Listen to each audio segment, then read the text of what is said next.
Oh my god. Hello, guys. What are you guys doing already? Hold on. I'm not even here yet. Lily's already throwing money. What the hell are you guys doing?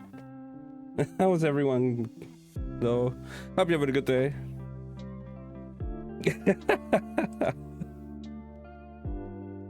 You guys, what the fuck? Nut. Everybody's nutting as well now. How's it going, Nuggy? How you doing, Abby? I mean, Slothy, I know she's basically dead right now. So yeah.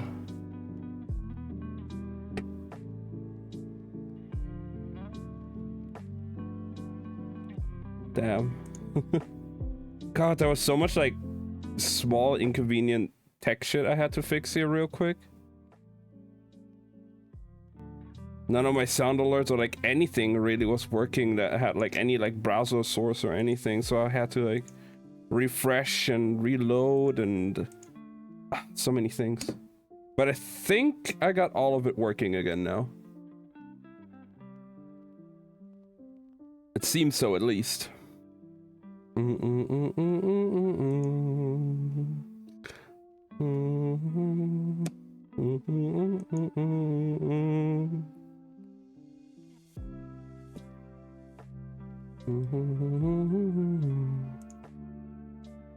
still somewhat underprepared. I still don't know for later if when we do the karaoke what song we be singing. But other than that, it should all work now. Even though right now it says we have 398 followers and not 400. We did reach 400 multiple times because it was fucking going back and forth. I'd say we're still gonna do it.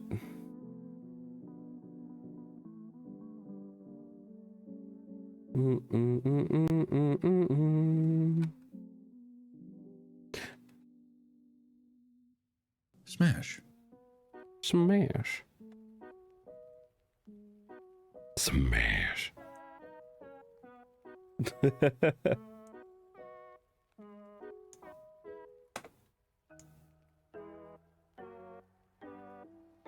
So I was using the just like with the second book, I used the receipt of the book itself as like my little bookmark.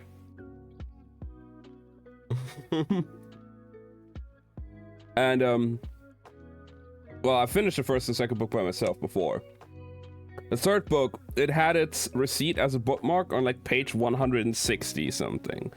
And this book has about 600 pages. So we definitely have a bunch of stuff that I don't know. A lot of work to go through.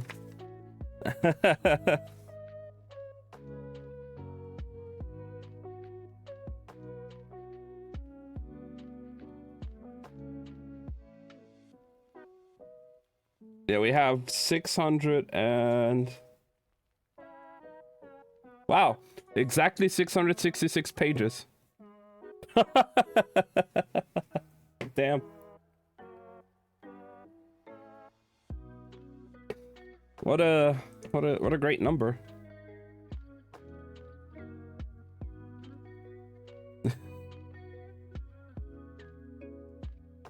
But yeah, I am looking forward to it. I'll give you a little warning though. Since I've read like parts of the beginning already, it can get a bit graphic again. With like blood and broken bones and pain and all that stuff. Because from where we left off, all I'm gonna say is we now have Kel being trapped with that collar that completely nullifies all of his magic, and being captured in White London, and Lila attempting to see if she actually has I guess Antari powers, because she's trying to travel to White London from Red London by herself. But yeah, there's some scenes with Kel in the beginning that can be a bit graphic, but other than that, I don't know. I don't know what will happen. I guess we shall find out.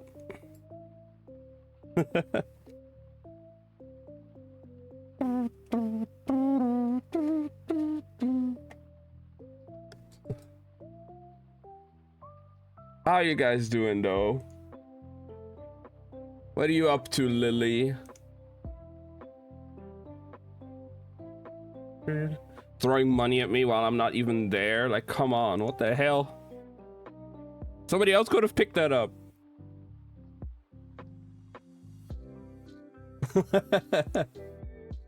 Who knows what could have happened to those 100 bits? They were just laying on the ground there. Like, what the hell? Good thing I noticed them and picked them up.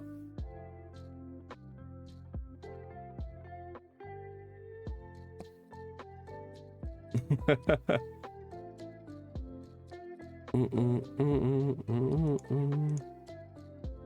right, let me turn down the music slightly more, like this,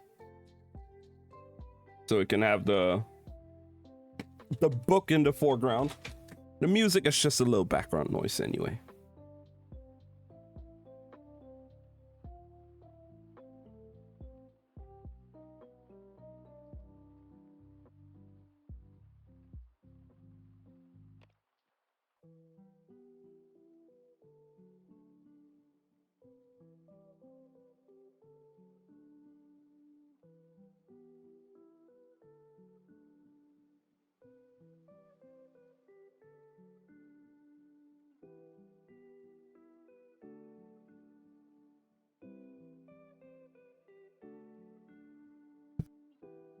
All right, sorry, I had to adjust a few things here real quick. So there you go. God, I'm excited. I don't know much about what's gonna happen. It's truly gonna be blind, not just for you guys.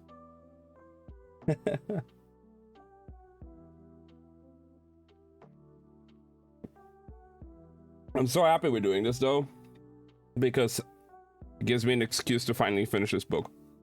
I haven't read this in like years. I think I read it while I was commuting for like through to university or something. Somewhere around that time, and it was like 2019. So it's been like 5 years since I've picked up this book.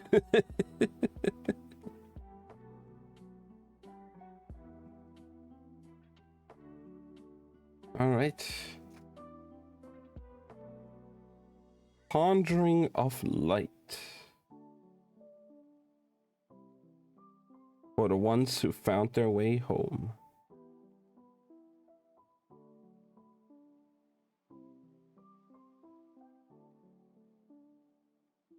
Oh my god, this book is so fat. It's gonna be really weird trying to hold it right for a good while. Until we get like to the middle bits.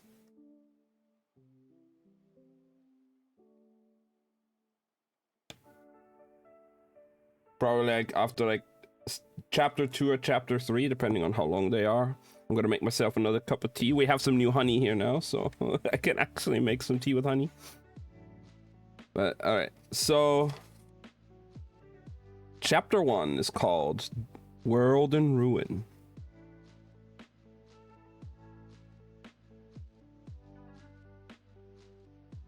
Delilah Bard, always a thief, recently a magician, and one day, hopefully a pirate, was running as fast as she could. Hold on, Kel, she thought as she sprinted through the streets of Red London, still clutching the shard of stone that had once been part of Astrid Dane's mouth. A token stolen in another life, when magic and the idea of multiple worlds were new to her. When she had only just discovered that people could be possessed, or bound like rope, or turned to stone. Fireworks thundered in the distance, met by cheers and chants and music, all the sounds of a city celebrating the end of the Essentage, the tournament of magic. A city oblivious to the horror happening at its heart. And back at the palace, the Prince of Arnes, Rai, was dying, which meant that somewhere a world away so was Kel. Kel. The name rang through her with all the force of an order, a plea. Lila reached the road she was looking for and staggered to a stop, knife already out, blade pressing to the flesh of her hand. Her heart pounded as she turned her back to the chaos and pressed her bleeding palm and the stone still curled within it to the nearest wall. Twice before Lila had made this journey, but always as a passenger. Always using Kel's magic, never her own, and never alone. There was no time to think, no time to be afraid, and certainly no time to wait. Chest heaving and pulse high, Lila swallowed and said the words, as boldly as she could. Words that belonged only on the lips of a blood magician, an Antari, like Holland and like Kel. As Travas. The magic sang up her arm and through her chest, and then the city lurched around her, gravity twisting as the world gave way. Lila thought it would be easy, or at least simple. Something you either survived or did not. She was wrong. Damn. Part 1 was already only 2 pages.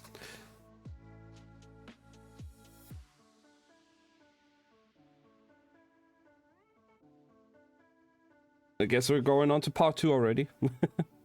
A world away, Holland was drowning. He fought to the surface of his own mind, only to be forced back down into the dark water by a will as strong as iron. He fought and clawed and gasped for air, strength leaching out with every violent thrash, every desperate struggle. It was worse than dying, because dying gave way to death, and this did not. There was no light, no air, no strength. It had all been taken, severed, leaving only darkness, and somewhere beyond the crush, a voice shouting his name. Kel's voice. Too far away. Holland's grip faltered, slipped, and he was sinking again.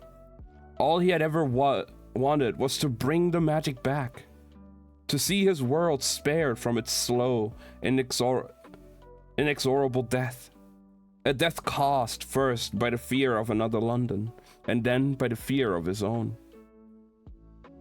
All Holland wanted was to see his world restored, revived.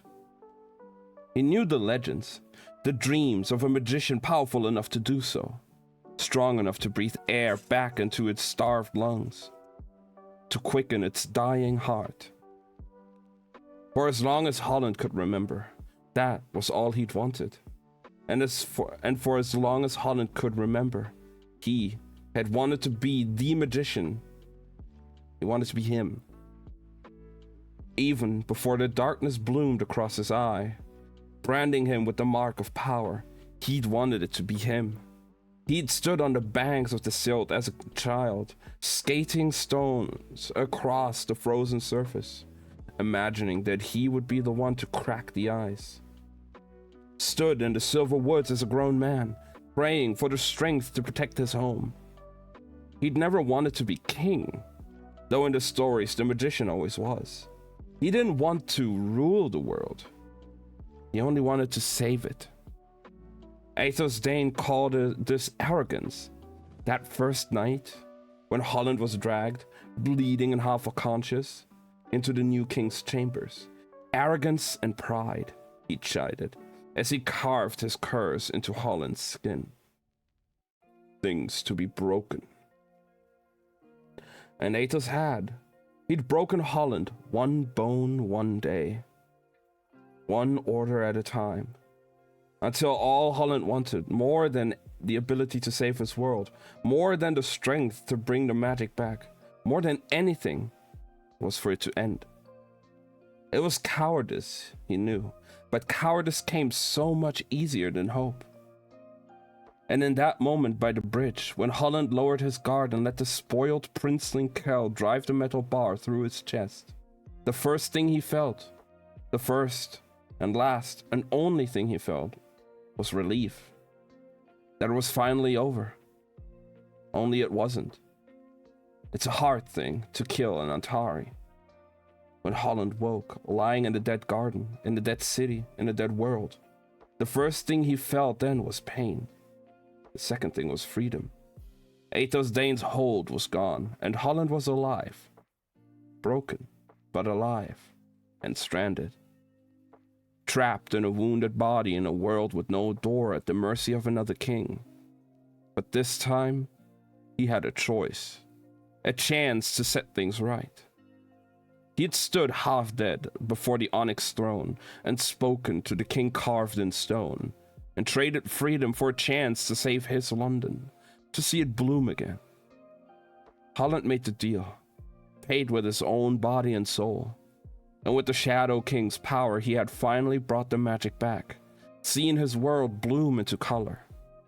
His people's hope revived, his city restored. He'd done everything he could, given up everything he had to keep it safe. But it still was not enough. Not for the Shadow King, who always wanted more, who grew stronger every day and craved chaos, magic in its truest form, power without control. Holland was losing hold of the monster in his skin. And so he'd done the only thing he could. He'd offered Sauron another vessel. Very well, said the king, the demon, the god. But if they cannot be persuaded, I will keep your body as my own. And Holland agreed. How could he not? Anything for London. And Kell, spoiled, childish, headstrong Kell, broken and powerless, ensnared by that damn collar, had still refused. Of course he had refused. Of course. The Shadow King had smiled then, with Holland's own mouth, and he had fought with everything he could summon. But a deal was a deal, and the deal was done. And he felt Oseron surge up, that single, violent motion. And Holland was shoved down into the dark depths of his own mind, forced under by the current of the Shadow King's will. Helpless, trapped within a body, within a deal, unable to do anything but watch and feel and drown. Holland! Kell's voice cracked as he strained his broken body against the frame, the way Holland had once when Athos Dane first bound him. Broke him. The cage leached away most of Kell's power. The collar around his throat cut off the rest. There was a terror in Kell's eyes, a desperation that surprised him. Holland, you bastard, fight back! He tried, but his body was no longer his, and his mind, his tired mind, was sinking down and down. Give in, said the Shadow King. Show me you're not weak. Kell's voice pushed through. Prove you're not still a slave to someone else's will. You cannot fight me. Did you really come all the way back to lose this? I've already won. Holland! Holland hated Kell, and in that moment, the hatred was almost enough to drive him up. But even if he wanted to rise to one another's Antares, to the other Antares' bait, Sauron was unyielding. Holland heard his own voice. But of course it wasn't his. A twisted imitation by the monster wearing his skin. In Holland's hand, a crimson coin, a token to another London, Kell's London. And Kell was swearing and throwing himself against his bonds until his chest heaved and his wrists were bloody. Useless. It was all useless. Once again, he was a prisoner in his own body. Kell's voice echoed through the dark. You've just traded one master for another. They were moving now. Oseron guiding Holland's body. The door closed behind them, but Kell's screams still hurled themselves against the wood, shattering into broken syllables and strangled cries. Oika stood in the hall, sharpening her knives. She looked up, revealing the crescent scar on one cheek, and her two-toned eyes, one yellow, the other black. An Antari forged by their hands, by their mercy. Your Majesty, she said, straightening. Holland tried to rise up, tried to force his voice across their lips. His lips. But when speech came, the words were Sauron's. Guard the door, let no one pass. A flicker of a smile across a red slash of Oika's mouth. As you wish. The palace passed in a blur, and then they were outside, passing the statues of the Dane twins at the base of the stairs, moving swiftly beneath a bruised sky through a garden, now flanked by trees instead of bodies. What would become of it without a Sauron, without him? Would the city continue to flourish, or would it collapse like a body stripped of life? Please, he begged silently, this world needs me. There is no point, said Sauron aloud. And Holland felt sick to be the thought in their head instead of the word. It is already dead, continued the king. We will start over. We will find a world worthy of our strength. They reached the garden wall, and the Sauron drew a dagger from the sheath at their waist. The bite of steel on flesh was nothing, as if Holland had been cut off from his very senses, buried too deep to feel anything but a Sauron's grip. But as the Shadow King's fingers streaked through the blood and lifted Kel's coin to the wall, Holland struggled up one last time. He couldn't win back his body. Not yet. Not all of it. But perhaps he didn't need everything. 1 hand, 5 fingers. He threw every ounce of strength, every shred of will, into that one limb. And halfway to the wall, it stopped, hovering in the air. Blood trickled down his wrist. Holland knew the words to break a body, to turn it to ice or ash or stone. All he had to do was guide his hand to his own chest. All he had to do was shape the magic. Holland could feel the annoyance ripple through Sauron. Annoyance, but not rage. As if this last stand, this great protest, was nothing but an itch. How tedious. Holland kept fighting, even managed to guide his hand an inch, even 2. Let's go, Holland, warned the creature. Let go, Holland, warned the creature in his head. Holland forced the last of his will into his hand, dragging it another inch. And Sauron sighed. Hey, Oeas, how's it going? It did not have to be this way. Sauron's will hit him like a wall. His body didn't move, but his mind slammed backward, pinned beneath a crushing pain. Not the pain he'd felt 100 times. The kind he'd learned to exist beyond. Outside. The kind he might escape. This pain was rooted in his very core. It lit him up, sudden and bright, every nerve burning with such searing heat that he screamed and screamed and screamed inside his head until the darkness finally, mercifully, closed over him, forcing him under and down. And this time, Holland didn't try to surface. This time, he let himself drown. That was part 2. It's not like Zhongli. I started in the second book when we got the King of Black London, because he seems to be like a more like evil, ominous kind of character, like omnipotent power. I kind of gave him that a bit of a deeper voice, and I guess I'm starting to regret it because he's talking a lot.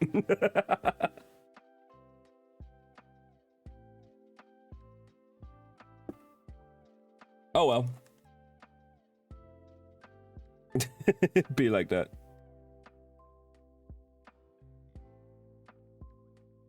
How are you doing though, Oeas? Hope you're having a good day.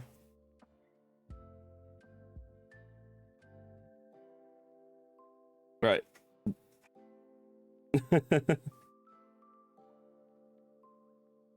Slowly crawling. Oh, she's dead. she's already gone. She had a long, like, exhausting day.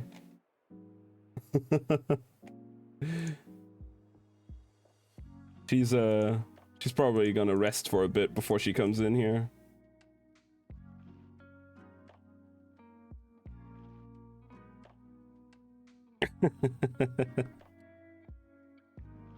Well, let's continue with part 3. Kel kept throwing himself against the metal cage long after the door slammed shut and the bolt slid home. His voice still echoed against the pale stone walls. He had screamed himself hoarse, but still no one came. Fear pounded through him, but what scared Kel most was the loosening in his chest, the unhinging of a vital link, the spreading sense of loss. He could hardly feel his brother's pulse, could hardly feel anything but the pain in his wrists and a horrible numbing cold. He twisted against the metal frame, fighting the restraints, but they held fast. Spellwork was scrawled down the sides of the contraption, and despite the quantity of Kel's blood smeared on the steel, there was the collar circling his throat, cutting off everything he needed, everything he had, everything he was. The collar cast a shadow over his mind, an icy film over his thoughts, cold, dread, and sorrow, and through it all, an absence of hope, of strength. "Give up," whispered through his blood. "You have nothing. You are nothing. Powerless." He'd never been powerless. He didn't know how to be powerless.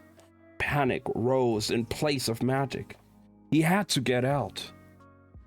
Out of this cage, out of this collar, out of this world. Rai had carved a word into his own skin to bring Kel home, and he turned away, and he turned around and left again. Abandoned the prince, the crown, the city. Followed a woman in white through a door in the world because she told him he was needed, told him he could help, told him it was his fault that he had to make it right. Kel's heart faltered in his chest. No, not his heart. Rai's. A life bound to his with magic he no longer had. The panic flared again. A breath of heat against the numbing cold, and Kel clung to it, pushing against the collar's hollow dread. He straightened in the frame, clenched his teeth, and pulled against his cuffs until he felt the crack of bone inside his wrist, the tear of flesh. Blood fell in thick red drops to the stone floor, vibrant but useless. He bit back a scream as metal dragged over and into skin. Pain knifed up his arm, but he kept pulling, metal scraping muscle and then bone before his right hand finally came free. Holy shit. Oh god, I told you guys it's gotta get graphic.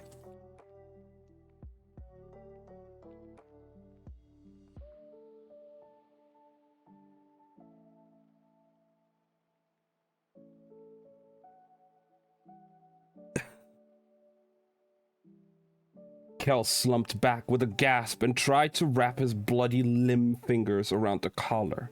But the moment they touched the metal, a horrible pins and needles cold seared up his arm, swam in his head.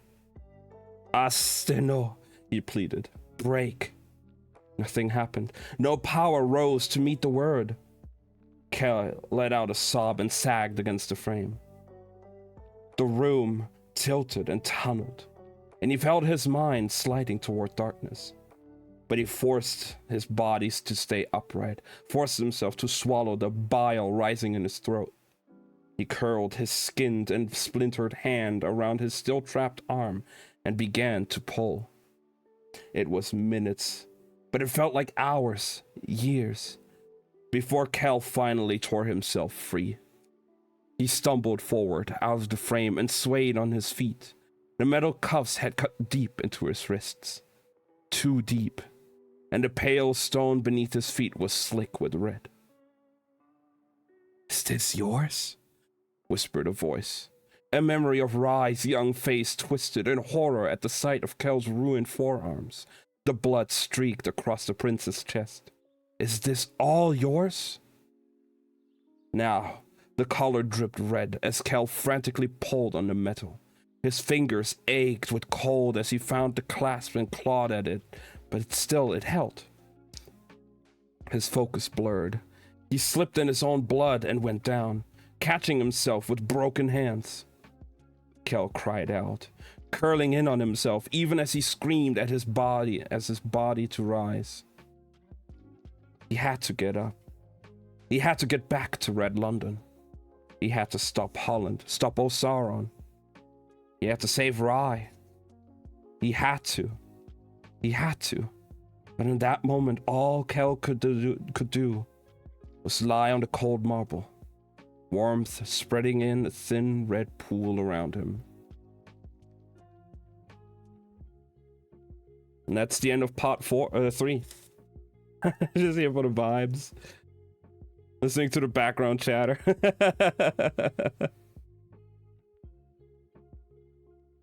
I mean, that's what the streams are for. I don't mind if you guys chat, and I always keep an eye on chat. But I'm mainly just here to read the book. You guys do your own thing. But yeah. God. When I first read that part by myself, I was like, damn, okay, holy shit, it's getting serious now. He literally just tore himself free. Freeing as an Archon. It's complicated with her. If you play through Fontaine's story, you'll get to know why.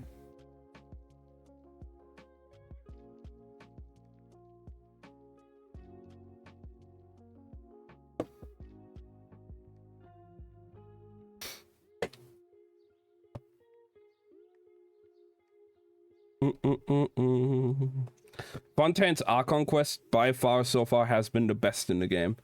To be fair, I haven't finished Natlan's Act 2 yet, but Act 5 of Fontaine's quest, the quest called Masquerade of the Guilty, is one of the best story quests they've released to this day. But yeah, let's continue with the book. Part 4. The prince collapsed back against the bed, soaked through with sweat, choking on the metal taste of blood. Voices rose and fell around him, the room a blur of shadows, shards of light. A scream tore through his head, but his own jaw locked in pain. Pain that was and wasn't his. Kel. Rye doubled over, coughing up blood and bile. He tried to rise. He had to get up. Had to find his brother. But hands searched from the darkness, fought him, held him down against silk sheets, fingers digging into shoulders and wrists and knees, and the pain was there again, vicious and jagged, peeling back flesh, dragging its nails over bone. Rye tried to remember. Kel, arrested, his cell empty, searching the sun-dappled orchard, calling his brother's name, and then out of nowhere, pain sliding between his ribs, just as it had that night. A horrible, severing thing, and he couldn't breathe. He couldn't. Don't let go, said a voice. Stay with me. Stay. And I guess we're getting a flashback here now. Rye learned early the difference between want and need. Being the son and heir, the only heir of the Maresh family, the light of Arnez, the future of the Empire, meant that he had never, as a nursery minder once informed him before being removed from the royal service, experienced true need. Clothes, horses, instruments, fineries. All he had to do was ask for a thing and it was given. And yet, the young prince wanted, deeply, a thing that could not be fetched. He wanted what coursed in the blood of so many low-born boys and girls. What came so easily to his father, to his mother, to Kel. Rai wanted magic. Wanted it with a fire that rivaled any need. His royal father had a gift for metals, and his mother an easy touch with water. But magic wasn't like black hair or brown eyes or elevated birth. It didn't follow the rules of lineage, wasn't passed down from parent to child. It chose its own course. And already at the age of 9, it was beginning to look as though magic hadn't chosen him at all. But Rai Maresh refused to believe that he'd been passed over entirely. It had to be there, somewhere within him. That flame of power waiting for a well-timed breath. A poker's nudge. After all, he was a prince, and if magic would not come to him, he'd go to get it. He would go to it. It was that logic that had brought him here, to the stone floor of the sanctuary's drafty old library, shivering as the cold leached through the embroidered silk of his pant legs, designed for the palace where it was always warm. Whenever Rai complained about the chill in the sanctuary, old Tieran would crinkle his brow. Magic makes its own warmth, he'd say, which was well and good if you were a magician, but then Rai wasn't. Not yet. This time he hadn't complained, hadn't even told the head priest he was there. The young prince crouched in an alcove at the back of the library, hidden behind a statue and a long wooden table, and spread the stolen parchment on the floor. Rai had been born with light fingers, but of course, being royal, he almost never had to use them. People were always willing to offer things freely. Indeed, leaping at the ready to deliver, from a cloak on a chilly day to a frosted cake from the kitchens. But Rai hadn't asked for the scroll. He'd lifted it from Tieran's desk. One of a dozen, tied with the thin white ribbon that marked the priest's spell. None of them were all that fancy or elaborate, much to Rai's... I've never seen that word. Chagrin? Chagrin. Okay. Instead, they focused on utility. Spells to keep the food from spoiling. Spells to protect the orchard trees from frost. Spells to keep a fire burning without oil. And Rai would try every single one until he found a spell that he could do. A spell that would speak to the magic surely sleeping in his veins. A spell that could wake it up. Hydrate, I got you.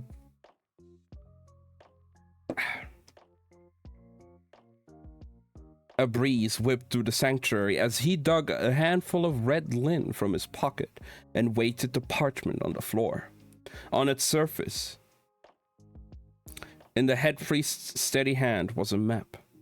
Not like his one in his father's war room that showed the whole kingdom. No, this was a map of a spell, a diagram of magic. Across the top of the scroll were 3 words in the common tongue. Is Anosvol, Red Rai, the eternal flame. Beneath those words was a pair of concentric circles, linked by delicate lines and dotted with small symbols. The condensed shorthand favored by the spell makers of London. Rai squinted, trying to make sense of the scrawl. He had a knack for languages, picking up the airy cadence of the Faroan tongue, the choppy waves made by each Vescan syllable, the hills and valleys of Arnes's own border dialects. But the words on the parchment seemed to shift and blur before his eyes, sliding in and out of focus. He chewed his lip. It was a bad habit, one his mother was always warning him to break because it wasn't princely. And then planted his hands on either side of the paper, fingertips brushing the outer circle, and began the spell. He focused his eyes on the center of the page as he read, sounding out each word, the fragments clumsy and broken on his tongue. His pulse rose in his ears, the beat at odds with the natural rhythm of the magic. But Rai held the spell together, pinned it down with sheer force of will. As he neared the end of a tingling of heat started in his hands. He could feel it trickling through his palms into his fingers, brushing the circle's edge. And then, nothing. No spark, no flame. He set the spell once, twice, 3 more times, but the heat in his hands was already fading, dissolving into an ordinary prickle of numbness. Dejected, he let the words trail off, taking the last of his focus with them. The prince sagged back into the cold stones. Sanct, he muttered, even though he knew it was bad form to swear, and worse to do it here. What are you doing? Rai looked up and saw his brother standing at the mouth of the alcove, a red cloak around his narrow shoulders. Even at 10 3/4, Kel's face had the set of a serious man, down to the furrow between his brows. Kel's red hair glinted even in the gray morning light, and his eyes, one blue, the other black as night, made people look down, away. Rai didn't understand why, but he always made a point of looking his brother in the face, to show Kel it didn't matter. Eyes were eyes. Kel wasn't really his brother, of course. Even a passing look would mark them as different. Kel was a mixture, like different kinds of clay twined together. He had the fair skin of a Veskin, the lanky body of a Faroan, and the copper hair found only on the northern edge of Arnez. And then, of course, there was his eyes. One natural, if not particularly Arnesian, and the other, Antari, marked by magic itself as Aven, blessed.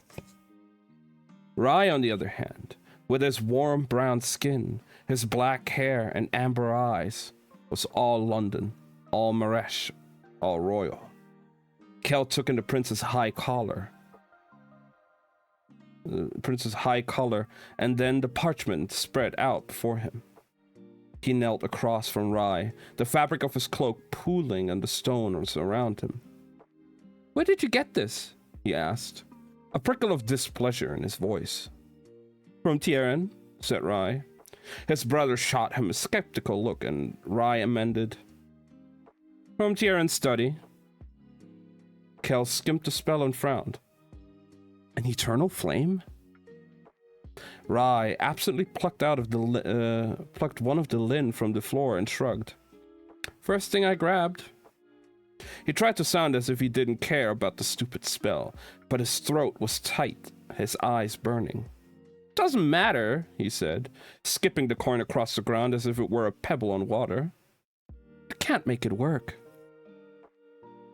Kel shifted his weight, lips moving silently as he read over the priest's scrawl. He held his hands above the paper, palms cupped as if cradling a flame that wasn't even there yet, and began to recite the spell.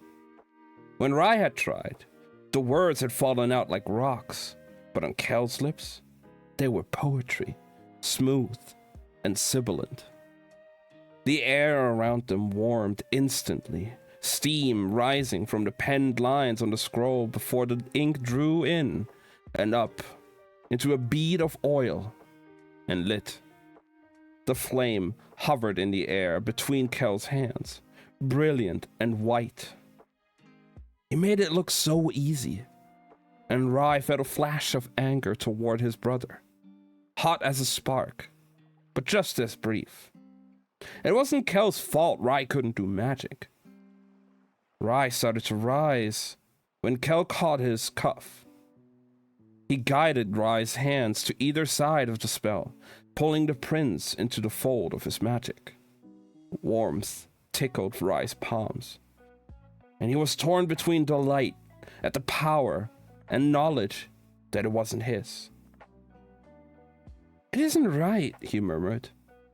I'm the crown prince, the heir of Maxime Maresh. I should be able to light a blasted candle. Kel chewed his lip. Mother never chided him for the habit, and then said, "There are different kinds of power. I would rather have magic than a crown," sulked Rai. Kel studied the small white flame between them. A crown is a sort of magic. If you think about it, a magician rules an element, a king rules an empire. Only if the king is strong enough. Kel looked up then. "You're going to be a good king, if you don't get yourself killed first." Rai blew out a breath, shuddering the flame. "How do you know?" That, Kel smiled. It was a rare thing, and Rai wanted to hold fast to it. He was the only one who could make his brother smile, and he wore it like a badge. But then Kel said, "Magic." And Rai wanted to slug him instead. "You're an arse," he muttered, trying to pull away, but his brother's fingers tightened. "Don't let go." "Get off," said Rai, first playfully, but then, as the fire grew brighter and hotter between his palms, he repeated in earnest, "Stop, you're hurting me." Heat licked his fingers, a white-hot pain lancing through his hands and up his arms. "Stop," he pleaded. "Kel, stop." But when Rai looked up from the growing fire to his brother's face, it wasn't a face at all. Nothing but a pool of darkness. Rai gasped, tried to scramble away, but his brother was no longer flesh and blood, but stone. Hands carved into cuffs around Rai's wrists. This wasn't right, he thought. It had to be a dream, a nightmare. But the heat of the fire and the crushing pressure on his wrists were both so real, worsening with every heartbeat, every breath. The flame between them went long and thin, sharpening into a blade of light. Its tip pointed first at the ceiling and then slowly, horribly, at Rai. He fought and screamed, but it did nothing to stop the knife as it blazed and buried itself in his chest. Pain. Make it stop. It carved its way across his ribs, lit his bones, tore through his heart. Rai tried to scream and retched smoke. His chest was a ragged wound of light. Kel's voice came not from the statue, but from somewhere else, somewhere far away and fading. "Don't let go." But it hurt. It hurt so much. "Stop." Rai was burning from inside out. "Please. Dying. Stay." Again. For a moment, the black gave way to streaks of color. A ceiling of billowing fabric, a familiar face hovering at the edge of his tear-blurred sight, stormy eyes wide with worry. "Look," rasped Rai. Oh, we're back in the present now with Rai fucking dying. "I'm here," answered Alucard. "I'm here. Stay with me." He tried to speak, but his heart slammed against his ribs as if trying to break through. It redoubled and then faltered. "Have you found Cal?" said a voice. "Get away from me," ordered another. "Everyone, out." Rai's vision blurred. The room wavered, the voices dulled, the pain giving way to something worse. The white, hot agony of the invisible knife dissolving into cold as his body fought and failed, and fought and failed and failed. "No," he pleaded, but he could feel the threads breaking one by one inside him until there was nothing left to hold him up, until Alucard's face vanished and the room fell away, until the darkness wrapped its heavy arms around Rai and buried him. And that was part 4.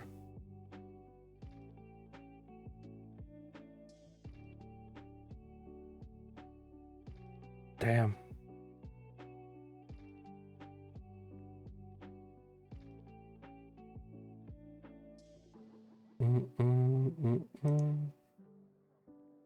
Mitchell, thank you for the hydrate. How is your day?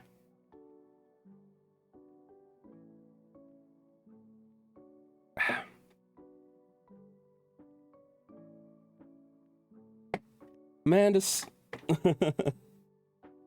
this book's already pretty good. Already good. We're like 30 pages in.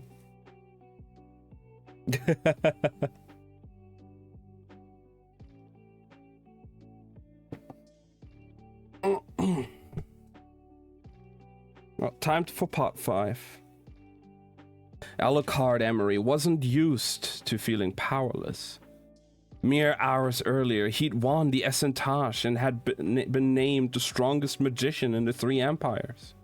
But now, sitting by Rai's bed, he had no idea what to do, how to help, how to save him.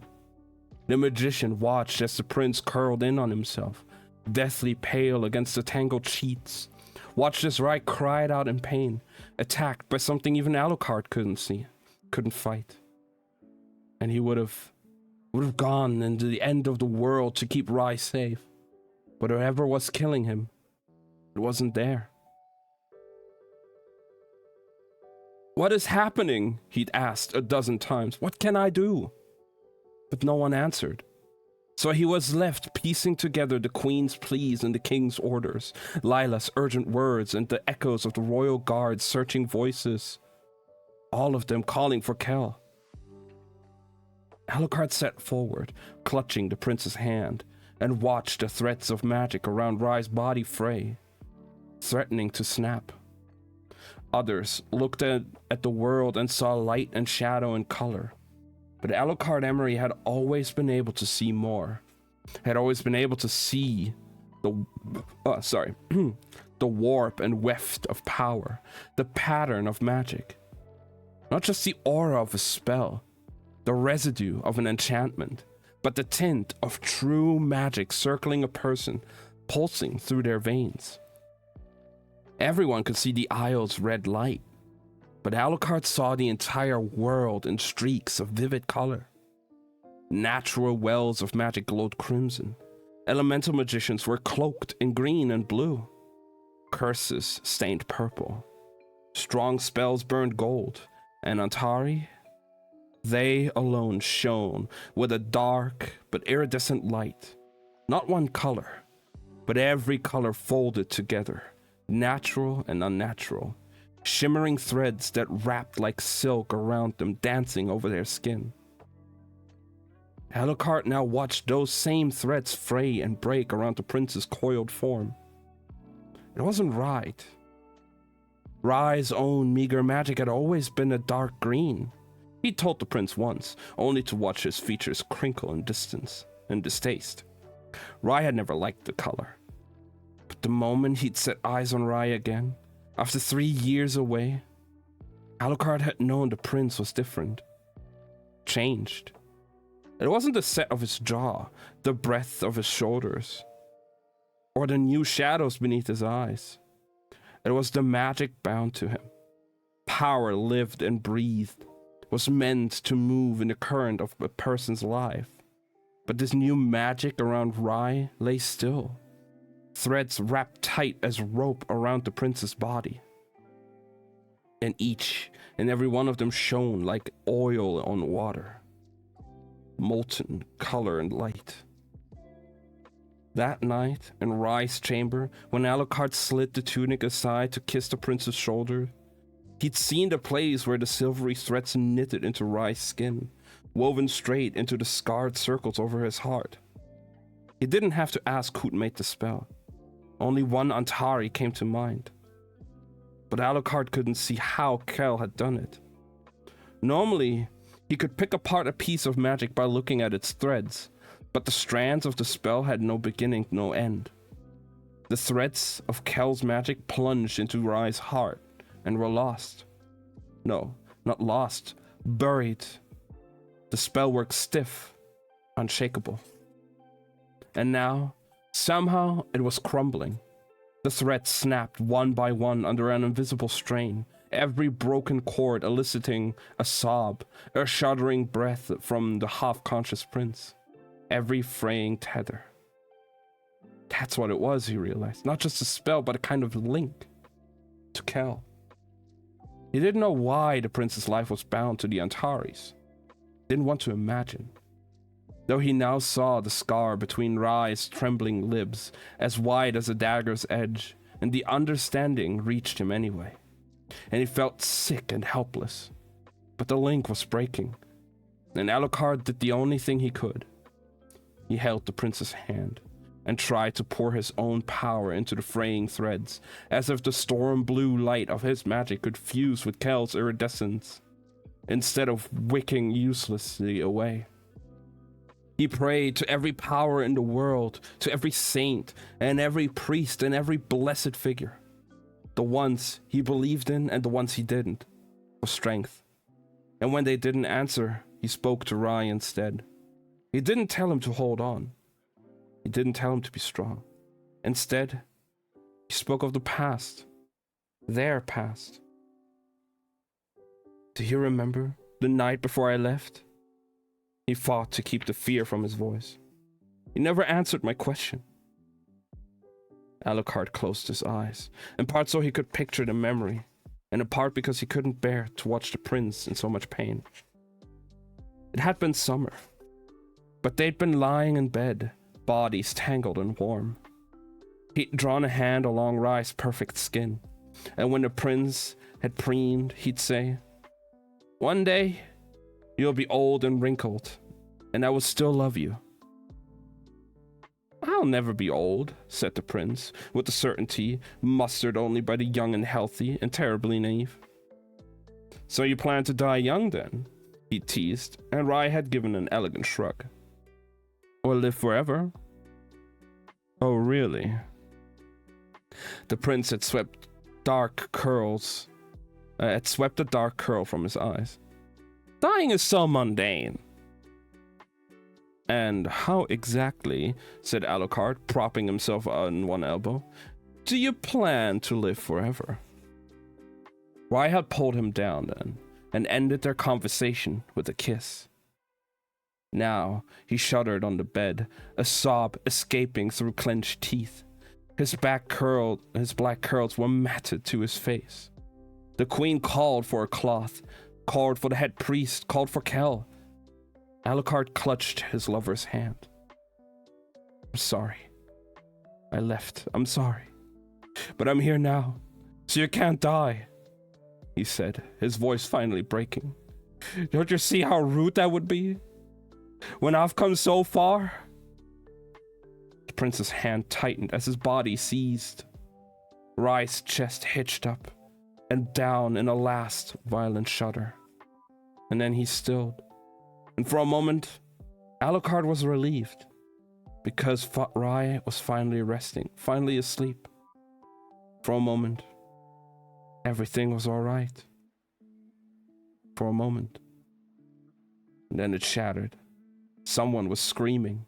The priests were pushing forward. The guards were pulling him back.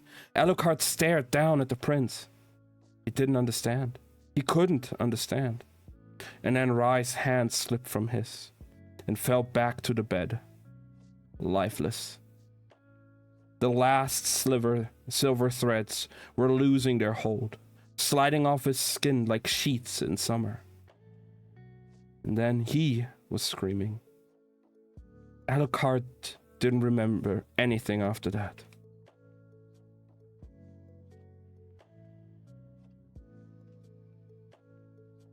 That was part 5. Holy shit.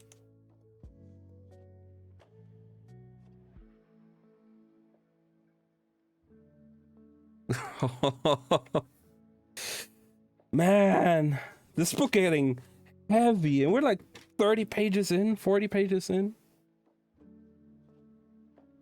It's great.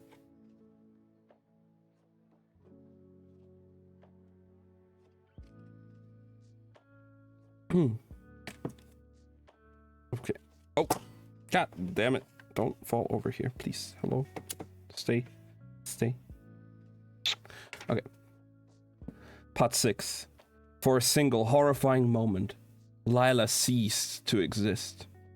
She felt herself unravel, breaking apart into a million threads, each one stretching, fraying, threatening to snap as she stepped out of the world, out of life, and into nothing. And then, just as suddenly, she was staggering forward onto her hands and knees in the street. She let out a short, involuntary cry as she landed, limbs shaking, head ringing like a bell. The ground beneath her palms, and there was ground, so that at least was a good sign, was rough and cold. The air was quiet, no fireworks, no music. Lila dragged herself back to her feet, blood dripping from her fingers, her nose.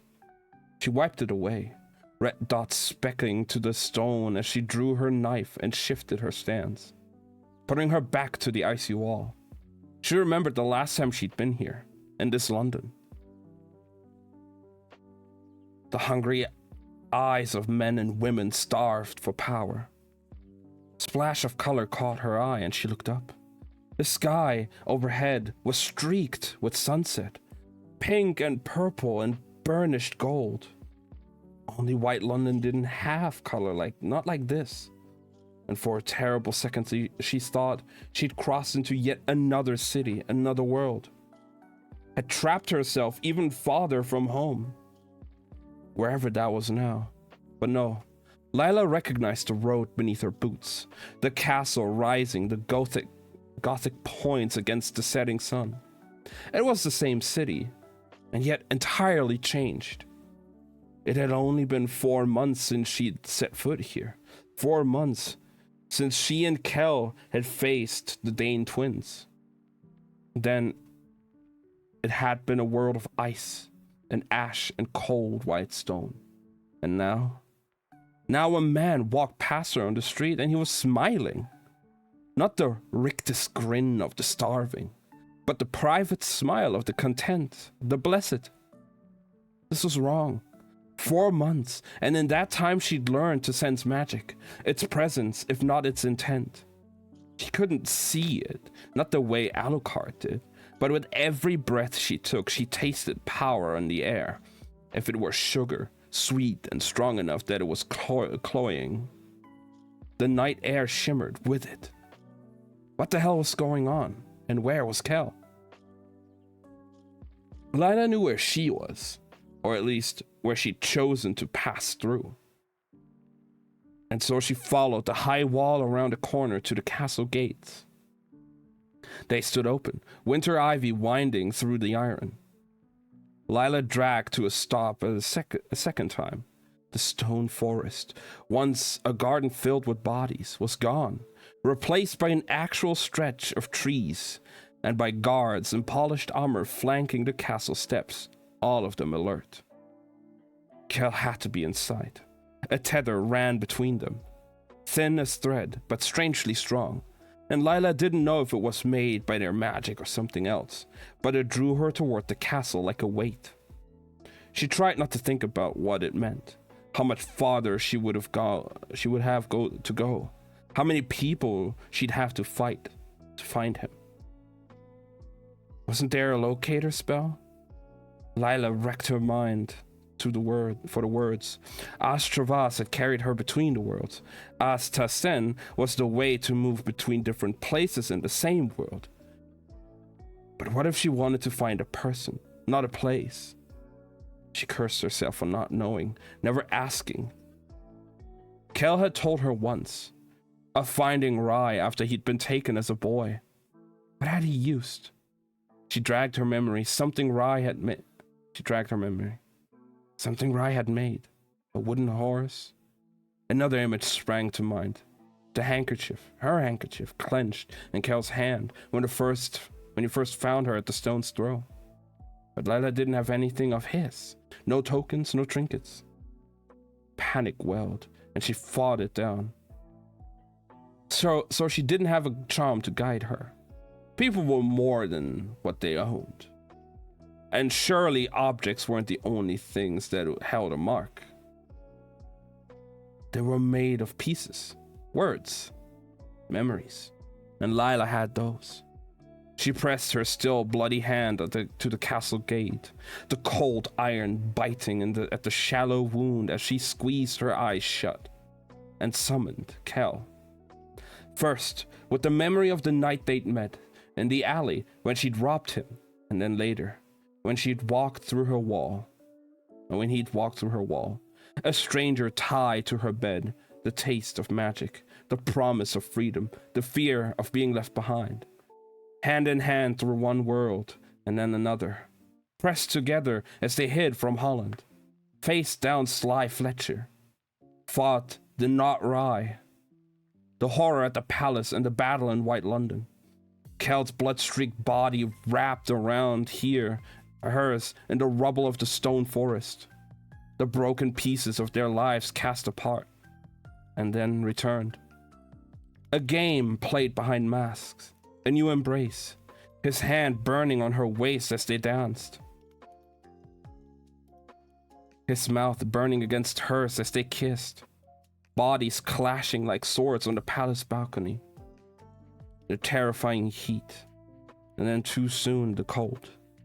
Her collapse in the arena, his anger hurled like a weapon before he turned away, before she let him go. But she was here to take him back.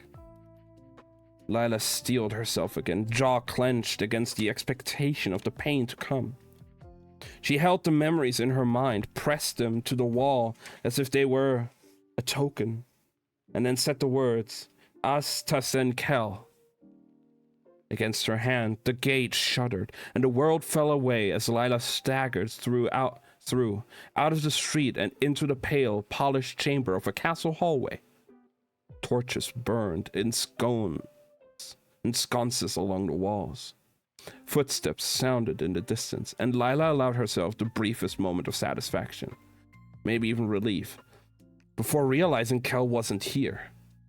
Her head was pounding, a curse halfway to her lips when, beyond the door to her left, she heard a muffled scream.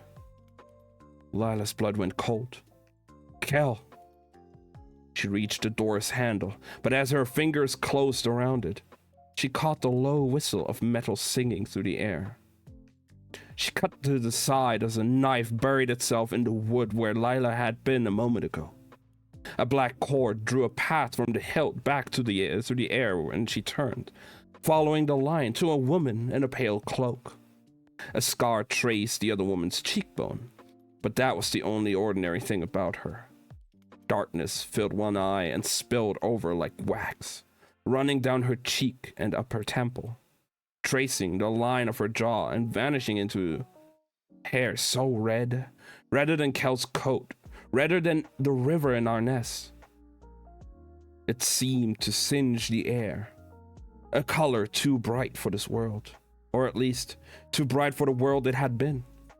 But Lila felt the wrongness here, and it was more than vivid colors and ruined eyes.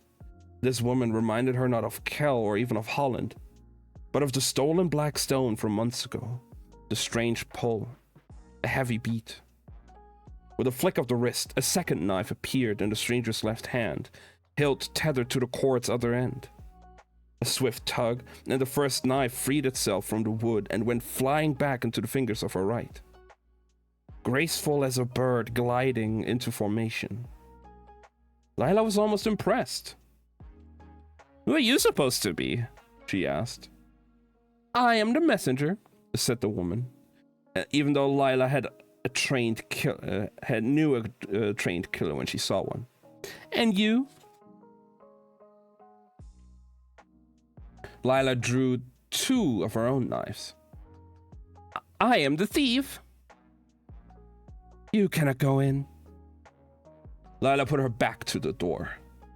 Kel's power, like a dying pulse against her spine. "Hold on," she thought desperately, and then aloud. "Try and stop me." "What is your name?" asked the woman. "What's it to you?" She smiled then, a murderous grin. "My king will want to know who I've..." But Lila didn't wait for her to finish. Her first knife flew through the air, and as the woman's hand moved to deflect it, Lila struck with the second. She was halfway to meeting flesh when the corded blade came at her, and she had to dodge, diving out of the way.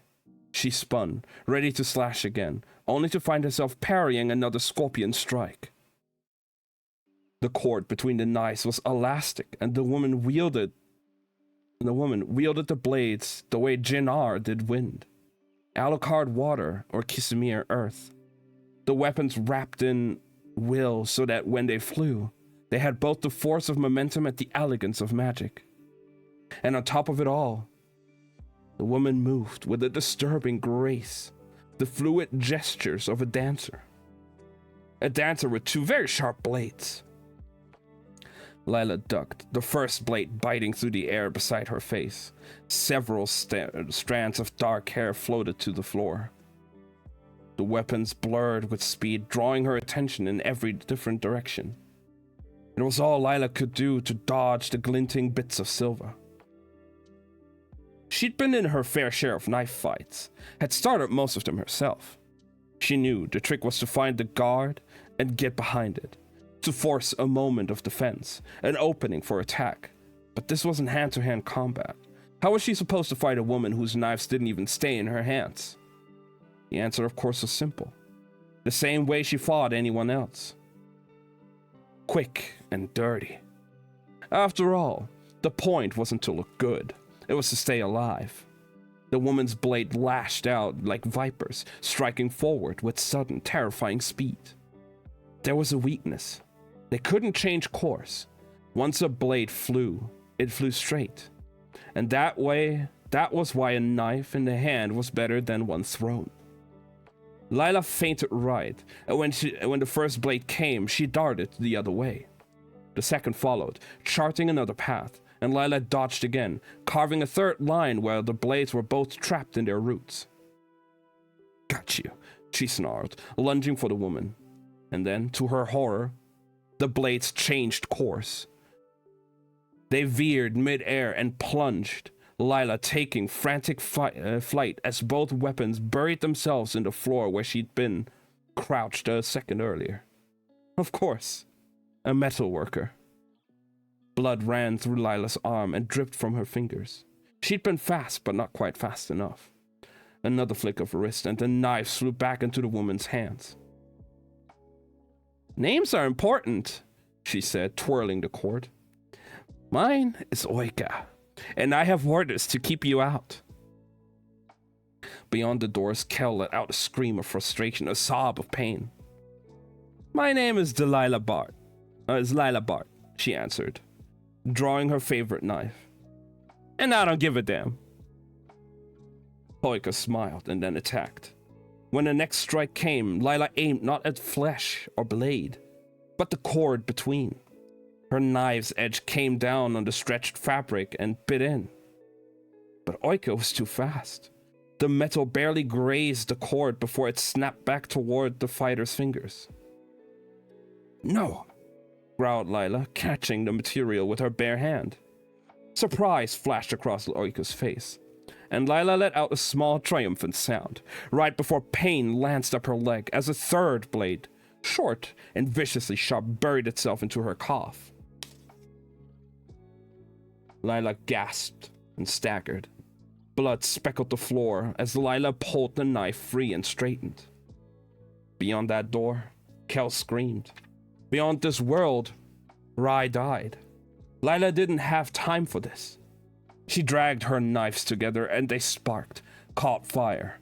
The air seared around her, and this time, when Oika threw her blades, the burning edges of Lila's own met the length of cord. And the fire caught. It wicked along the tether, and Oika hissed as she pulled herself back. Halfway to her hand, the cord snapped, and the knife faltered, missing its return to her fingers. A dancer, off cue. The assassin's face burned with anger as she closed the distance to her opponent, now armed with only a single blade.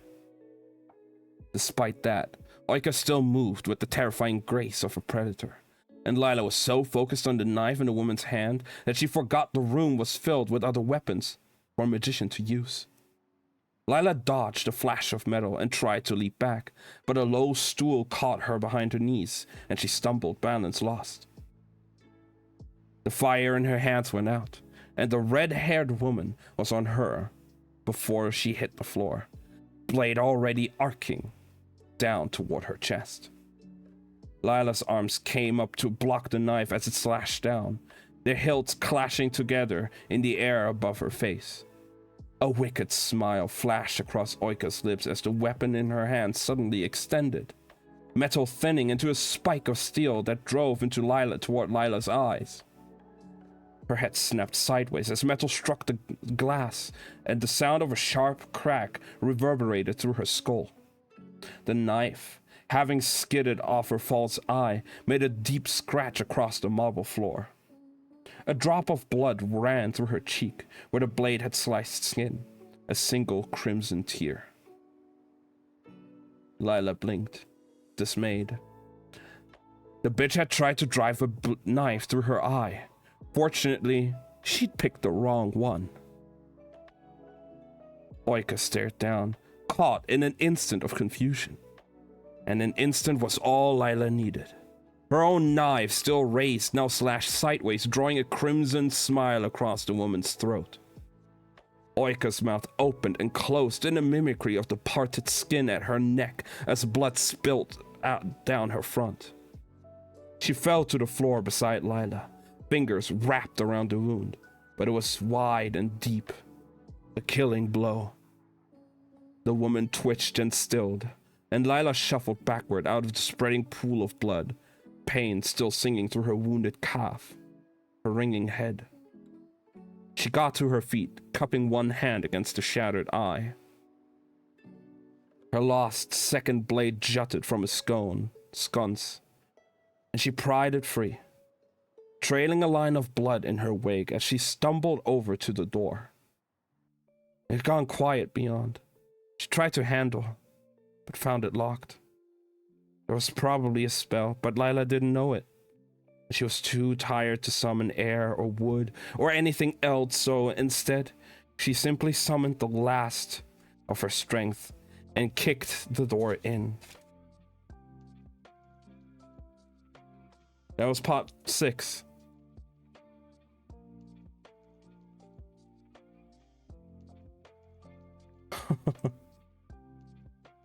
Damn, Lila going at it though, holy shit.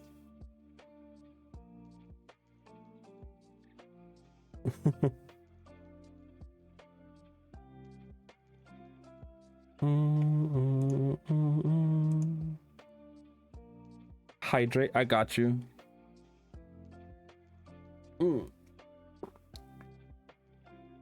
This is really good so far. Well, I guess we won't see Oika anymore.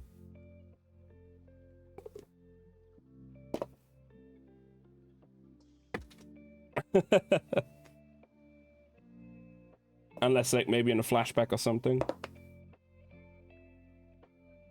But Lila is on a fucking roll right now. Holy shit.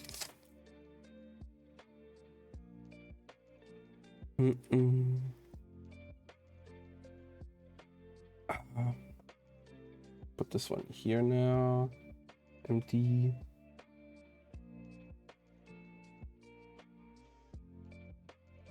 All right. Part 7.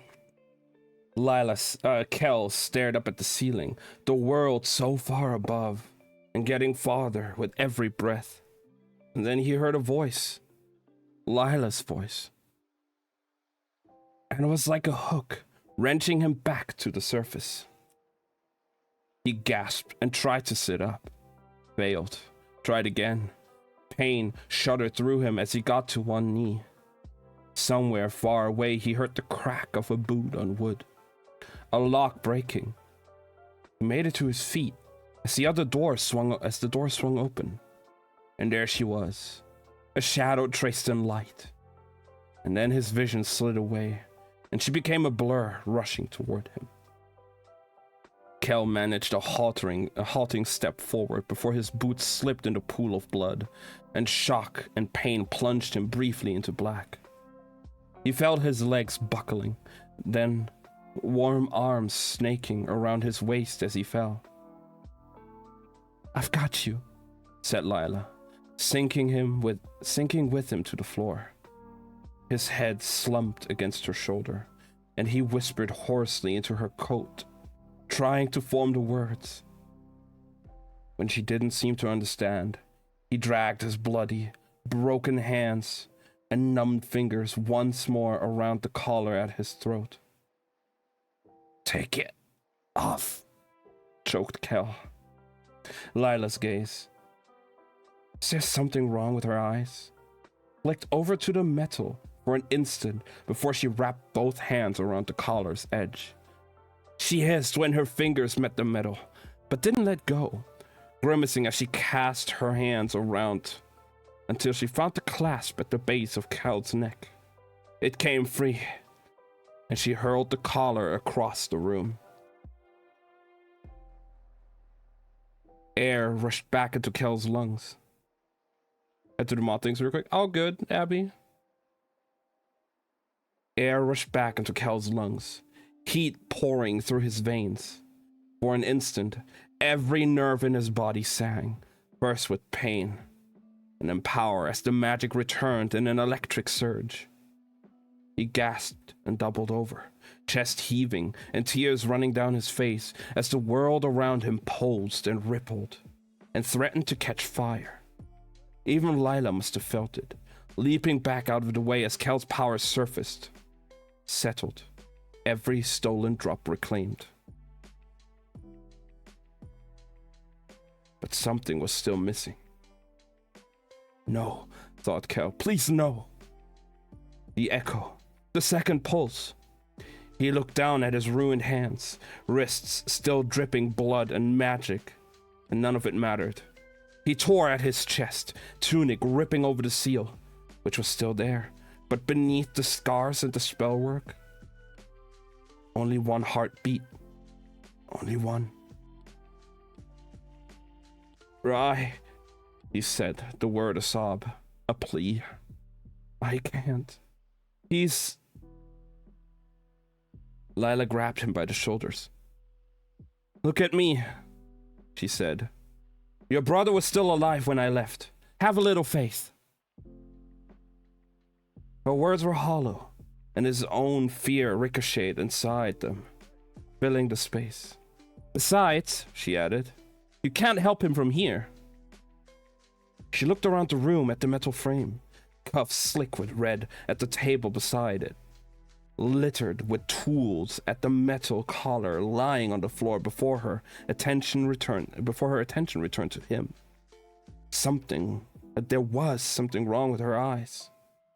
One was its casual brown, but the other was full of cracks. "Your eye," he started, but Lila waved her hand. "Not now," she rose. "Come on, we have to go." But Kel knew he was in no shape to go anywhere. His hands were broken and bruised, blood still running in ropes from his wrists. His head spun every time he moved, and when she tried to help him up, he only made it halfway to his feet before his body swayed and buckled again. He let out a strangled gasp of frustration. "This isn't a good look on you," she said, pressing her fingers to a gash over her ankle. "Hold still, I'm going to patch you up." Kel's eyes widened. "Wait," he said, twitching back from her touch. Lila's mouth quirked. "Don't you trust me?" "No." "Too bad," she said, pressing her bloody hands against his shoulder. "What's the word, Kel?" The room rocked as he shook his head. "Lila, I don't..." "What's the fucking word?" He swallowed and answered shakily. "Hasari. Hasari." "All right," she said, tightening her grip. "Ready?" And then, before he could answer, she cast a spell. Hasari." Nothing happened. Kel's eyes fluttered in relief, exhaustion, pain. Lila frowned. "Did I do it right?" Light exploded between them, the force of the magic hurling them in opposite directions, like shrapnel from a blast. Kel's back hit the floor, and Lila's thudded against the nearest wall. He lay there, gasping, so dazed that for a second he couldn't tell if it was actually worked. But then, He flexed his fingers and felt the wreckage of his hands and wrists knitting back together, skin smooth and warm beneath the trails of blood, and felt the air freely in his lungs. The emptiness filled, the broken made whole. When he sat up, the room didn't spin. His pulse pounded in his ears, but his blood was back. Blood was back inside his veins. Lila was slumped at the base of the wall, rubbing the back of her head with a low groan. "King Magic," she muttered as he knelt beside her. At the sight of him intact, she flashed a triumphant smirk. "Told you it would work." Kel cut her off, taking her face in his stained hands and kissing her once, deeply, desperately. A kiss laced with blood and panic, pain and fear and relief. He didn't ask her how she'd found him, didn't berate her for doing it, only said, "You are mad." She managed a small, exhausted smile. "You're welcome." He helped her to her feet and retrieved his coat, which sat crumbled on the table where Holland, a Sauron, had dropped it. Again, Lila scanned the room. "What happened, Kel? Who did this to you?" "Holland." He saw the name land like a fist, imagined the images filling her mind, the same ones that had filled his when he found himself face to face with the new White London King, and saw not a stranger at all, but a familiar foe. The Antari with the two-toned eyes, one emerald, the other black. The magician bound to serve the Dane twins, the one he'd slain and pushed into the abyss between worlds. But Kel knew that Lila had another image in her mind, of the man who'd killed Baron and thrown the blood-stained watch at her feet as a taunt. "Holland's dead," she said icily. Kel shook his head. "No, he survived. He came back. He's..." Shouts sounded beyond the door, footsteps pounding on stone. "Damn it," snarled Lila, gaze flicking to the hall. "We really have to go." Kel spun toward the door, but she was a step ahead, a red London Lynn in one bloody hand as she reached for his and brought her other down on the table. "Us," she started. Kel's eyes went wide. "Wait, you can't just..." "Travas." The guards burst in as the room dissolved. The floor gave way and they were falling, down through one London and into another. Kel braced himself, but the ground never caught them. It wasn't there. The castle became the night, the walls and floors replaced by nothing but cold air, the red light of the river and the bustling streets and the steepled roofs reaching for them as they fell. There were rules when it came to making doors. The first, and in Kel's opinion most important, was that he could either move between two places in the same world or two worlds at the same place. The same exact place. Which is why it was so important to make sure that your feet were on the ground and not on, say, the floor of a castle chamber 2 stories up, because chances were there would be no castle floor a world away. Kel had tried to tell Lila this, but it was too late. The blood was already on her hand, the token already in her palm, and before he could get the words out, before he could say more than don't, they were falling. They plunged down through the floor, through the world, and through several feet of winter night, before hitting the slanted roof of a building. The tiles were half frozen and they skidded down another few feet before finally catching themselves against the drain. Or rather, Kel caught himself. The metal beneath Lila's boots buckled sharply, and she would have tumbled over to the side if he hadn't grabbed her wrist and hauled her back up onto the shingles beside him. For a moment, neither spoke, only lay back against the angled roof, huffing unsteady plumes of breath into the night.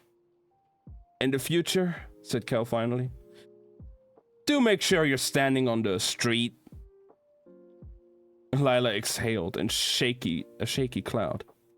Noted. The cold roof burned against his flushed skin, but Kel didn't move. Not right away. He couldn't think, couldn't feel, couldn't bring himself to do anything but look up and focus on the stars. Lila find Kel? Yeah, she found him, and they're back in Red London together now. The conversation that's currently happening is between Lila and Kel.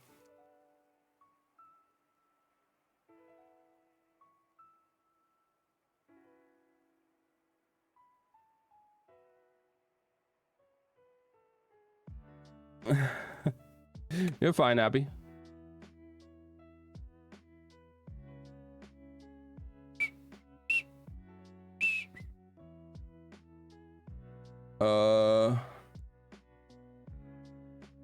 Delicate dots of light against the blue-black sky. His sky, lined with clouds, their edges tinged red from the river. Everything so normal, untouched, oblivious. And suddenly he wanted to scream because even though Lila had healed his body, he still felt broken and terrified and hollow. And all he wanted to do was close his eyes and sink again, to find that dark and silent place beneath the surface of the world. The place where Rai. He forced himself to sit up. He had to find Sauron. Kel, started Lila, but he was already pushing himself forward off the roof, dropping to the street below. He could have summoned the wind to ease the fall, but he didn't. Barely felt the pain lancing up his shins when he landed on the stones. A moment later, he heard the soft swoosh of a second body, and Lila landed in a crouch beside him. Kel, she said again, but he was already crossing to the nearest wall, digging his knife from his coat pocket and carving a fresh line to his newly healed skin. Damn it, Kel! She caught his sleeve. And there he was again, staring into those brown eyes, one whole, the other shattered. How could he have known? How could he have not? What do you mean, Holland's back? Something splintered inside him, and Kel was back in the courtyard with the red-haired woman, Oika, following her through a door in the world, into a London that made no sense, a London that should have been broken but wasn't, a London with too much color. And there stood the new king, young and healthy, but unmistakable. Holland. Then, before Kel could process the entire presence, the horrible cold of the spelled collar, the stunning pain of being torn away from himself, away from everything, the metal cage cutting into his wrists, and the look on Holland's face as it became someone else's. The jagged sound of Kel's own voice pleading as the second heart failed within his chest, and the demon turned away. And Kel recoiled suddenly. He was back at the street, blood dripping from his fingers, and Lila was inches from his face. And he couldn't tell if she'd kissed him or struck him, only knew his head was ringing, and something deep inside him was screaming still. It's him, he said hoarsely. But it's not, it's... He shook his head. I don't know, Lila. Somehow, Holland made it to Black London, and something got inside. It's like Vitari, but worse. And it's wearing him. Hey, Yuki. How are you doing? So the real Holland is dead? Asked Lila as he drew a sigil on the stones. No, said Kel, taking her hand. He's still in there somewhere. And now they're here. Kel pressed his bloody palm flat on the wall. And this time, when he said the spells, the magic rose effortlessly, mercifully to his touch. Perfect timing, Abby. That was the end of part 8 of chapter 1.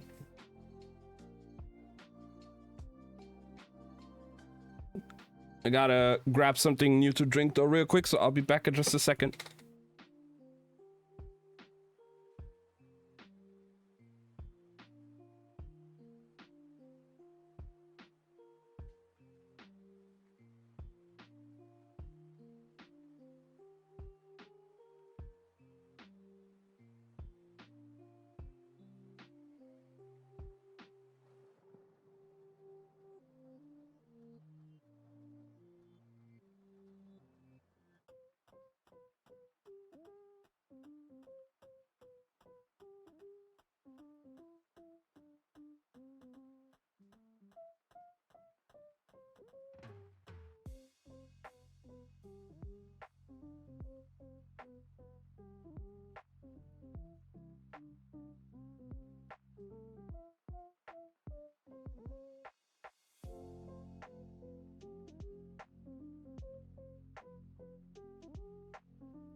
All right, I'm back. Sorry, I had to use the bathroom so real quick.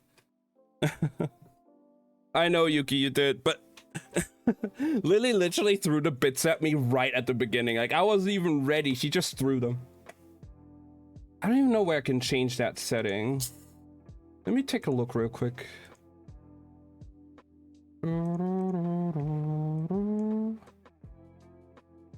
I just want to see where it would be even. Has to be somewhere in the dashboard, I would assume. Power-ups and channel points? No, that's or is it under bits and cheering? No, that's also not it. No, that's for the badges. Community leaderboards. Leaderboard time range all time.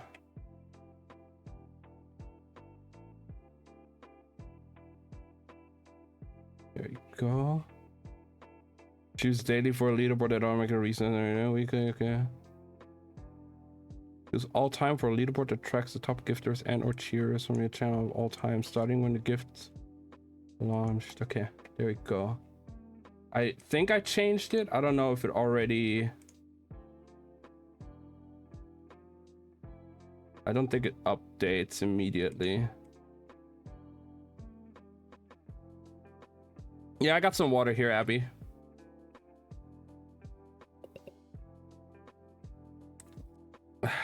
Let me see. I think I have it set now. I don't know if it takes a bit to like take action.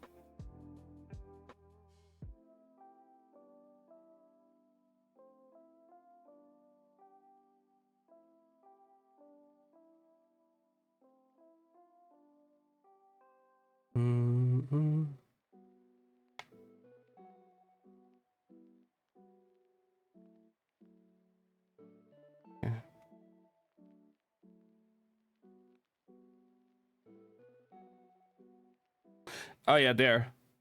Okay, I already see the leaderboards of all time. All right. Yeah, you got Lily beat, but not Johnny.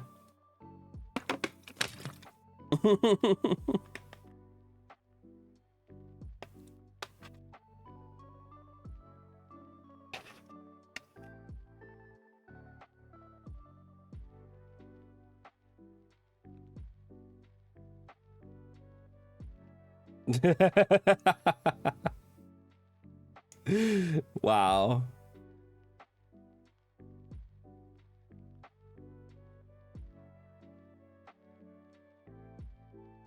Now we love Lily over here.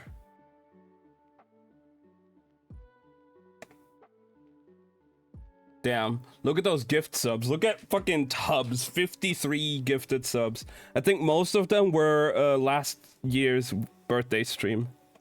We're at war.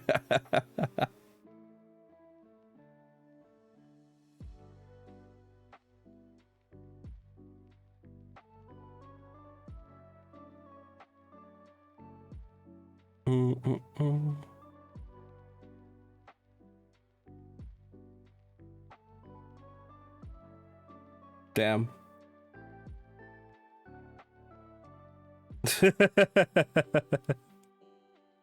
Who knows? Maybe she knows now.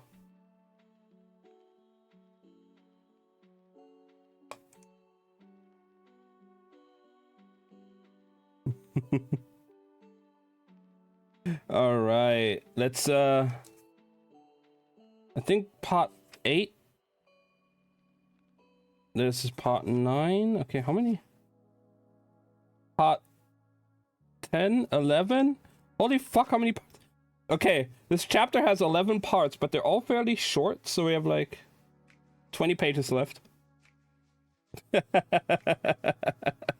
It means war.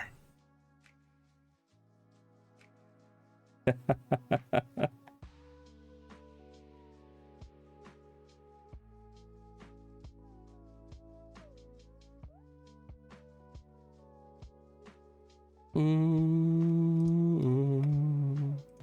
Mm-hmm. All right. Part 8.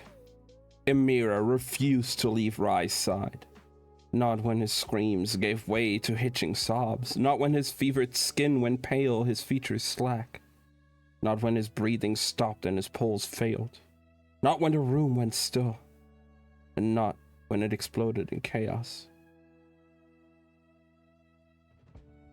I'll beat Johnny soon. Oh my god, Yuki.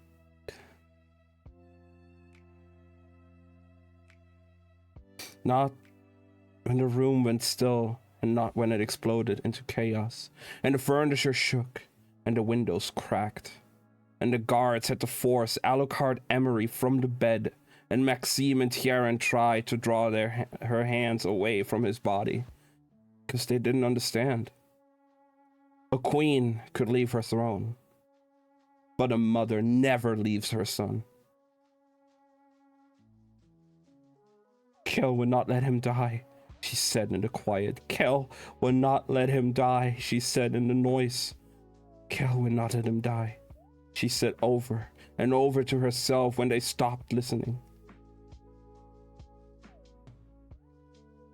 The room was a storm, but she sat perfectly still beside her son.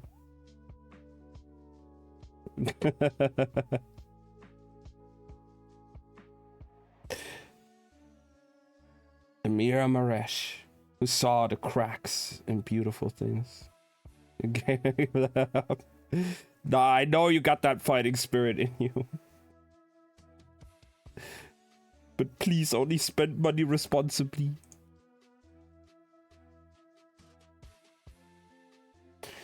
Emira Maresh, who saw the cracks in beautiful things and moved through life afraid of making more. Emira Nasaro, who hadn't wanted to be a queen, hadn't wanted to be responsible for legions of people, their sorrows, their follies, who'd never wanted to bring a child into this dangerous world, who now refused to believe that her strong and beautiful boy, her heart, he's dead, said the priest. No, he's dead, said the king. Easy $100. Yeah, right, Yuki. Don't do that. He's dead, said every voice but hers, because they didn't understand that if Raya was dead, and so was Kel, and that wouldn't happen, that couldn't happen. And yet, her son wasn't moving, wasn't breathing. His skin, so newly cool, had taken on a horrible gray pallor, his body skeletal and sunken, as if he'd been gone for weeks, months, instead of minutes. His shirt lay open, revealing the seal against his chest, the ribs so wrongly visible beneath his once brown skin. Her eyes blurred with tears, and she wouldn't let them fall, because crying would mean grieving, and she wouldn't grieve her son because he was not dead. Emira, pleaded the king as he bowed her head over Rai's too still chest. Please, she whispered, and the word wasn't for fate or magic, the saints or the priests or the isle. It was for Kel. Please. When she dragged her eyes up, she could almost see a glint of silver in the air, a thread of light. But with every passing second, the body on the bed bore less resemblance to her son. Her fingers moved to brush the hair from Rai's eyes, and she fought back a shudder as the brittle locks, the papery skin. He was falling apart before her eyes. The silence punctuated only by the dry crack of settling bones. The sound like embers in a dying fire. Emira, please. Your Majesty, please. My queen, please. She began to hum. Not a song or a prayer, but a spell. One she learned when she was just a girl. A spell she'd sung to Rye 100 times when he was young. A spell for sleep, for gentle dreams, for release. She was nearly to the end when the prince gasped.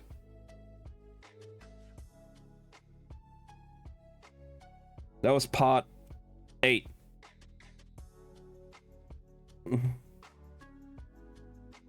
Holy fuck. It's getting really intense right now.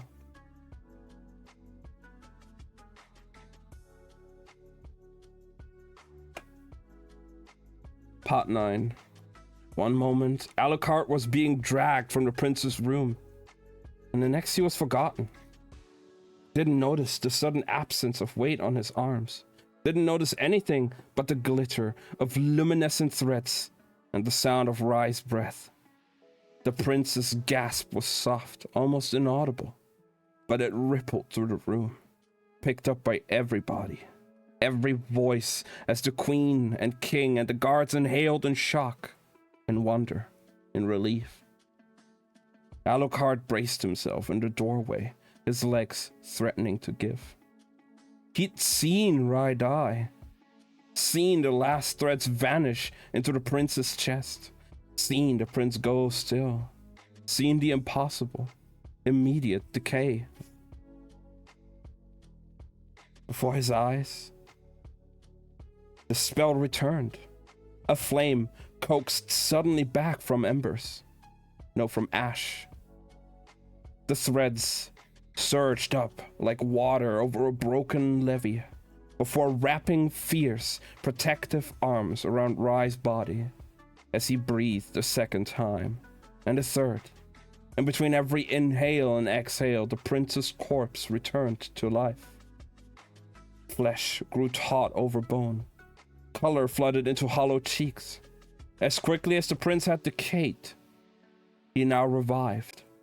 All signs of pain and strain smoothed into a mask of calm. His black hair settled on his brow in perfect curls.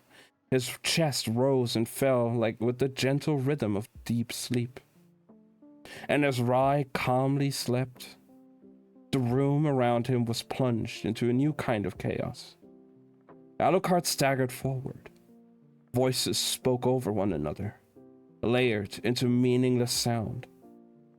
Some shouted and others whispered words of prayer, blessings, for what they'd just seen, or protection from it. Alucard was halfway to Rye's side when King Maxime's voice cut through the noise. "No one is to speak of this," he said, his voice unsteady as he drew himself to full height. "The winner's ball has started, and it must finish."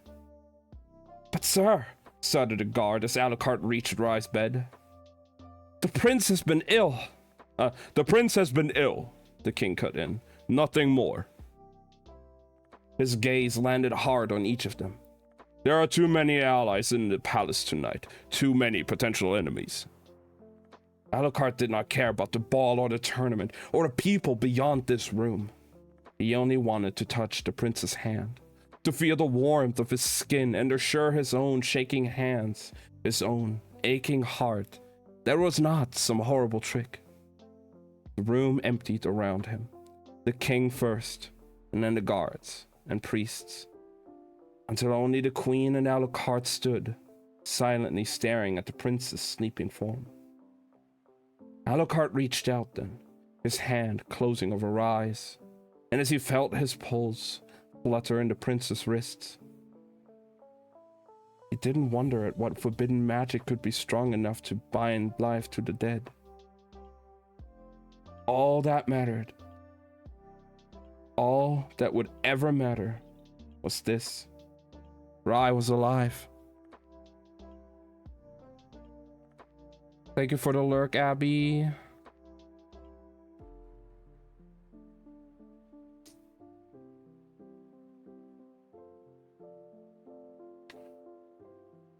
Top 10.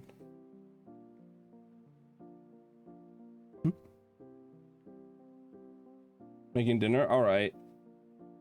Kel staggered out of the street and into the palace, his palace chamber. caught by the sudden light, the warmth, the impossible normalcy.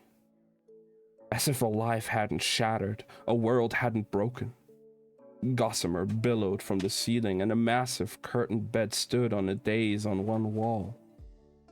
The furniture dark wood, trimmed in gold, and overhead, you could hear the sounds of the winter's ball on the roof. How could it still be happening? How could they not know? Of course, the king would have the winter's ball go on as planned. Kel thought bitterly. Hide his own son's situation from the prying eyes of Vesk and Faro. What do you mean Holland's here? Demanded Lila. Here, as in London, or here as in here? She trailed in his wake, but Kel was already to his chamber doors and through. Rye's room stood at the end of the hall, rosewood and gold doors shut fast. The space between their rooms was littered with men and women, guards and Vestra and priests. They turned sharply at the sight of Kel, bare-chested beneath his coat, hair plastered and skin streaked with blood. In their eyes, he read the shock and horror, surprise and fear.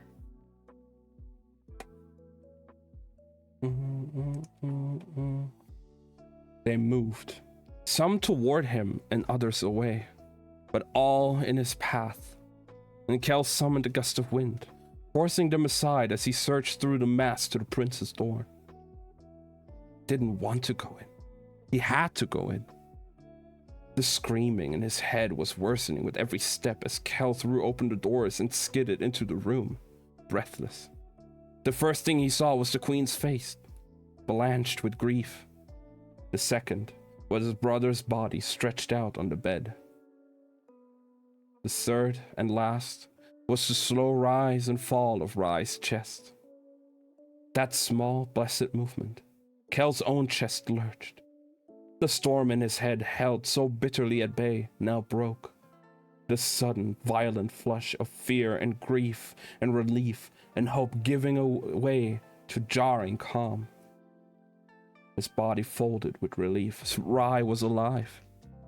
Kel simply hadn't felt the faint return of Rye's heart through the raging and erratic pulse of his own. Even now, it was too soft to sense.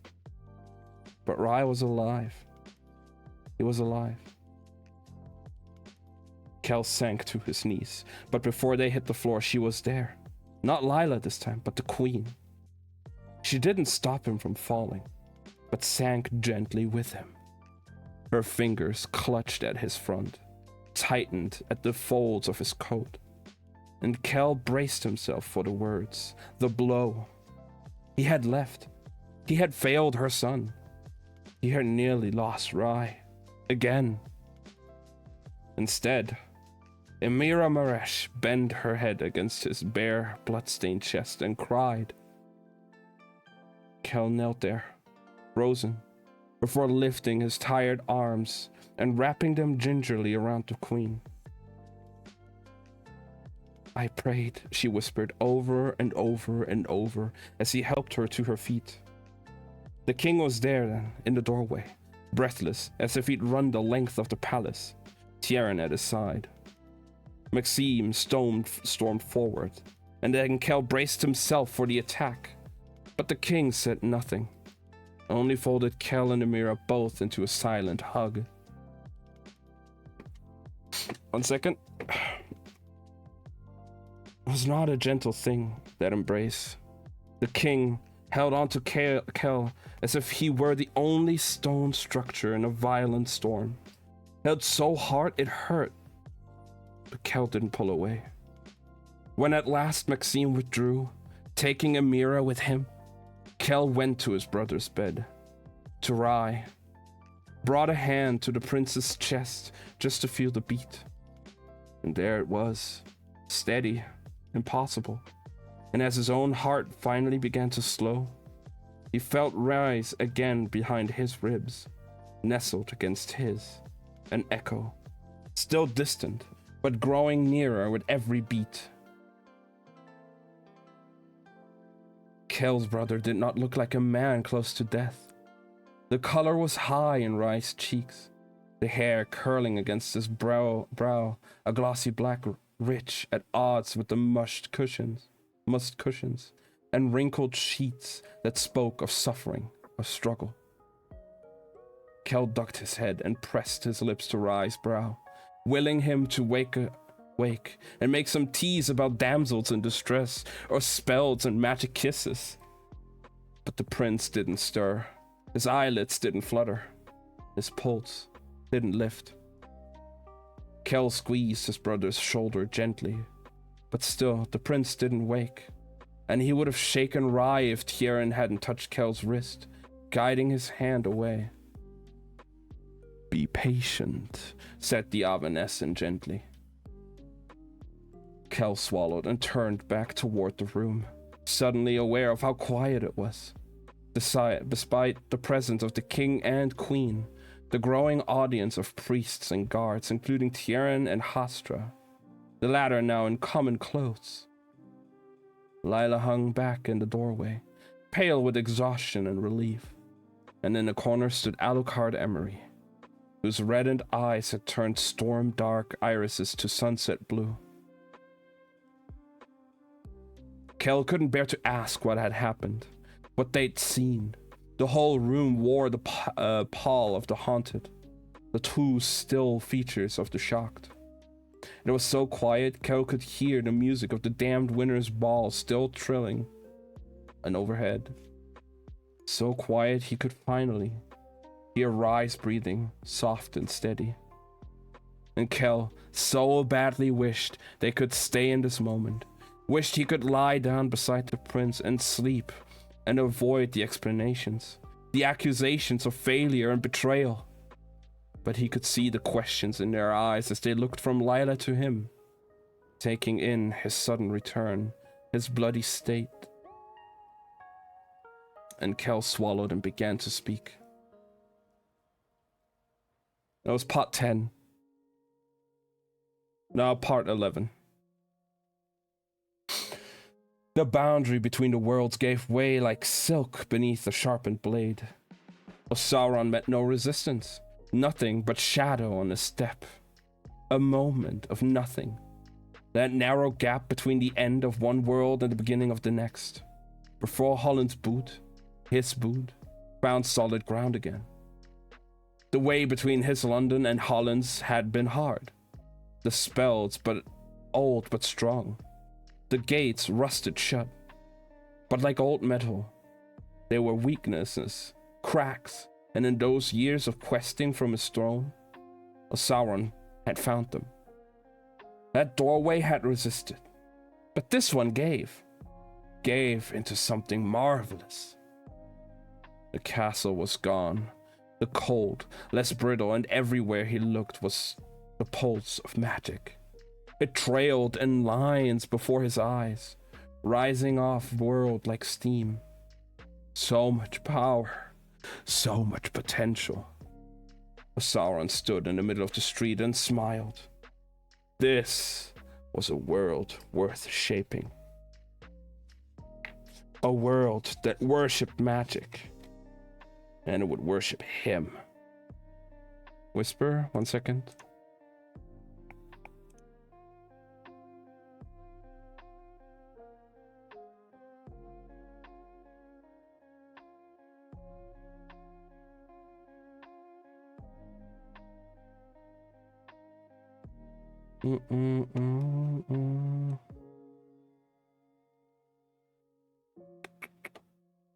Got at my own stream open still. There we go. Music drifted on the breeze, as faint as far-off chimes, and all around was light and life. Even the darkest shadows here were shallow pools compared to his world, to Holland's. The air was rich with the scent of flowers and winter wine, the hum of energy, the heady pulse of power. The coin hung from Sauron's fingers, and he tossed it away, drawn toward the blooming light at the center of the city. With every step, he felt himself grow stronger, magic flooding his lungs, his blood. A river glowed red in the distance, its pulse so strong, so vital, while Holland's voice was a fading heartbeat in his head.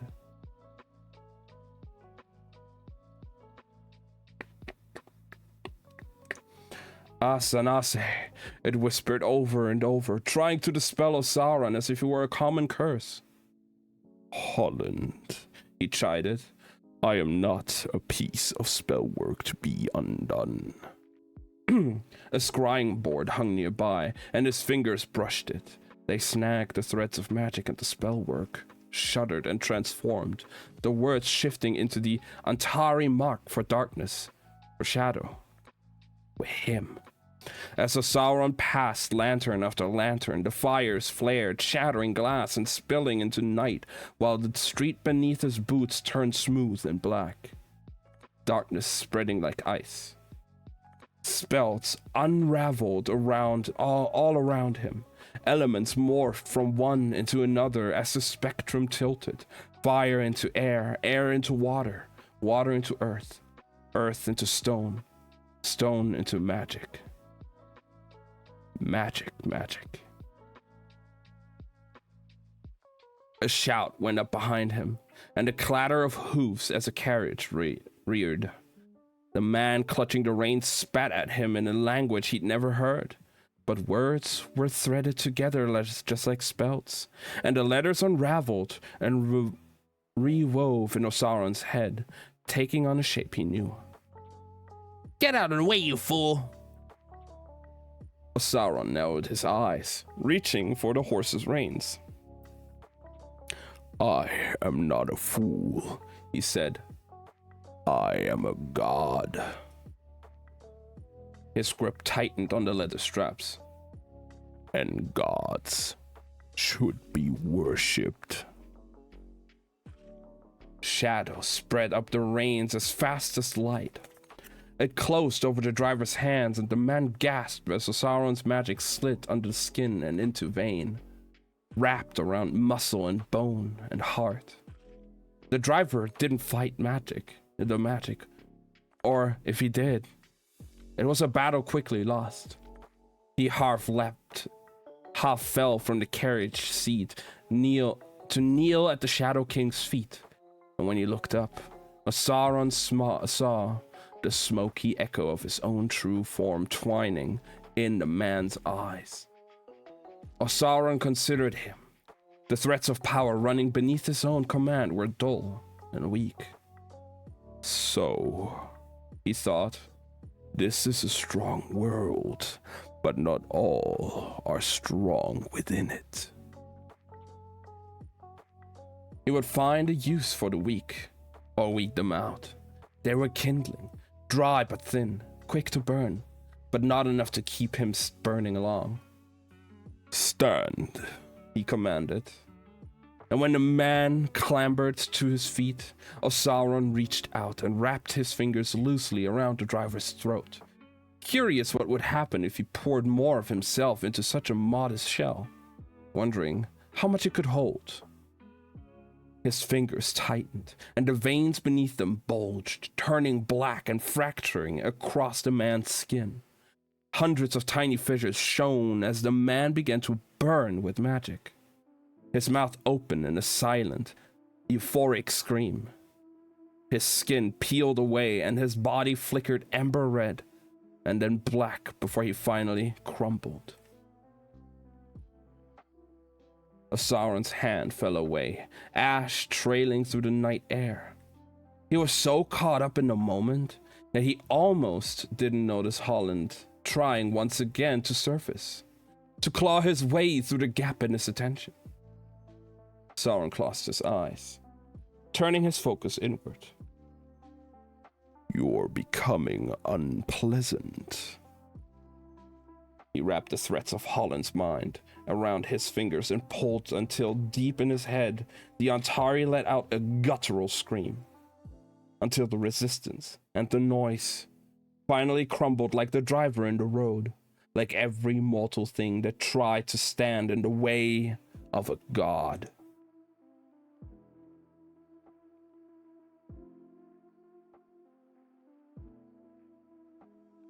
In the ensuing quiet, Osauron turned his attention back to the beauty of his new kingdom. The streets alive with people, the sky alive with stars, the palace alive with light.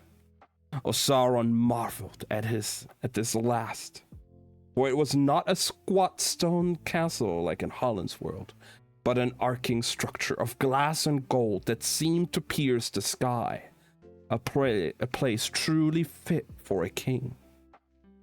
The rest of the world seemed to blur around the dazzling point of that palace as he made his way through the streets. The river came into view, a pulsing red, and the air caught in his chest. Beautiful, wasted. We could be so much more. A market burned in shades of crimson and gold along the river bank, and ahead, the palace stairs were strewn with bouquets of frost-laced flowers. As his boots hit the first step, a row of flowers lost their icy sheen and blossomed back into vivid color. Too long, he'd been holding back. Too long. With every step, the colors spread, the flowers grew wild, blossoms bursting and stems shining with thorns, all of it spilling down the stairs in carpets of green and gold, white and red. And all of it thrived. He thrived in this strange, rich world so ripe and ready for taking. Oh, he would do such wondrous things. In his wake, the flowers changed again and again and again. Petals turning now to ice, now to stone. A riot of color, a chaos of form, until finally, overcome by their euphoric transformation, they went black and smooth as glass. Osauron reached the top of the stairs and came face to face with a huddle of men waiting for him before the doors. They were speaking to him, and for a moment, he simply stood and let the words spill, tangled into the air. Nothing but inelegant sounds cluttering his perfect night. Then he sighed and gave them shape. One of the guards said, "I said stop! Don't come any closer," ordered the second as he drew a sword, its edge glinting with spellwork, to weaken magic. Sauron almost smiled, though the gesture still felt stiff on Holland's face. There's only one word for stop in his tongue. Anase. And even that meant only to unravel or undo. One word for ending magic, but so many make it grow, spread, or change. Osauron lifted one hand, a casual gesture, power spiraling down around his fingers toward these men in their thin metal shells, where an explosion tore through the sky above.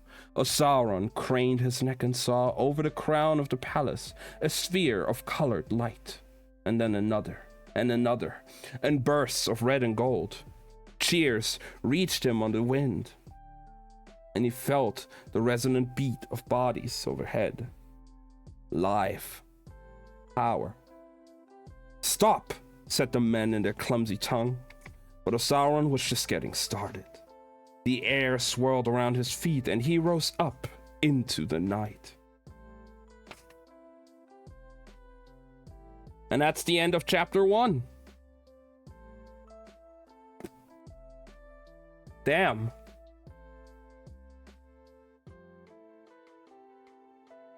That's pretty fucking good.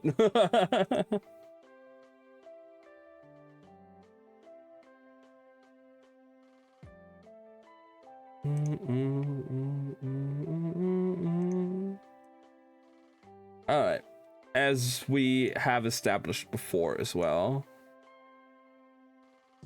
end of chapter, we're gonna take a little break, 5-minute break, get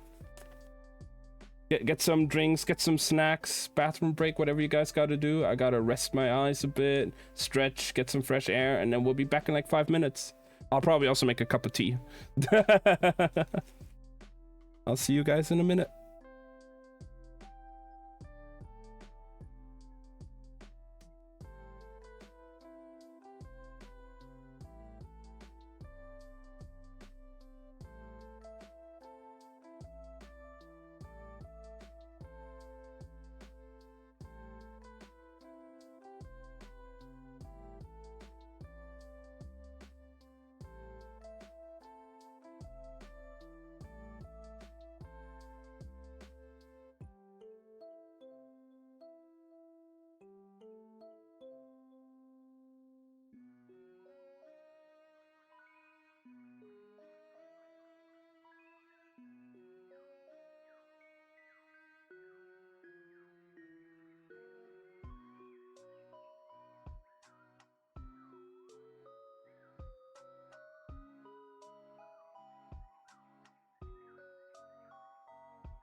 All right, I'm back.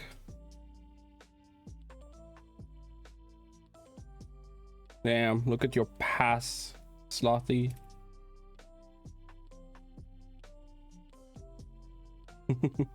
How are you doing? How have you been feeling? If I could give you some of my money, I would. I'm bruised. Massaging, that's good. Get your muscles some rest. You've done a lot of physical activities the past 2 days, so I can imagine your body is going to rebel a bit.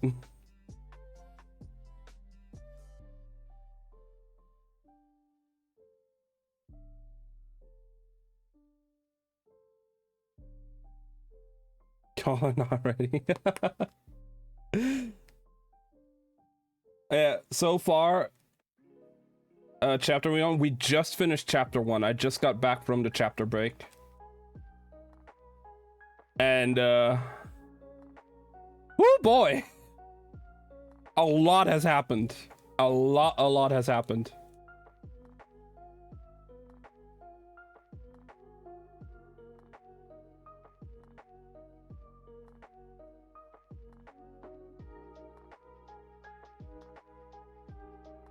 But yeah, we just so we're about to start with chapter 2.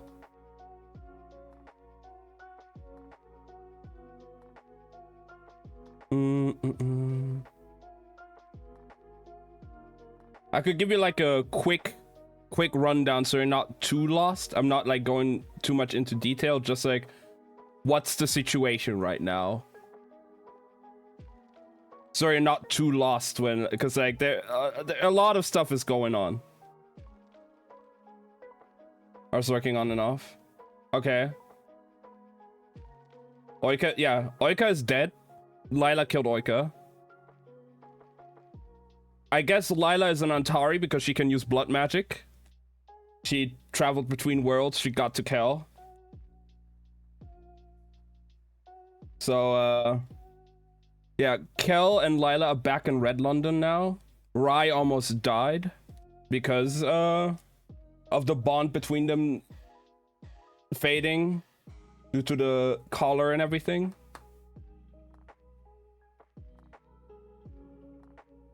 Rai dying. It kind of does, not gonna lie. Osaron in Holland's body is now in Red London, slowly but surely trying to take everything over.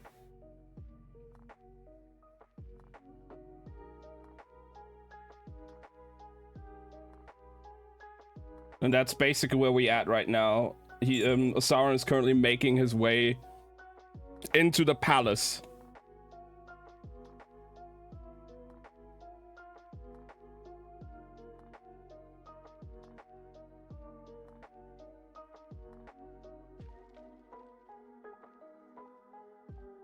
392 down to 375. Oh, let's go. Hell yeah. It's amazing.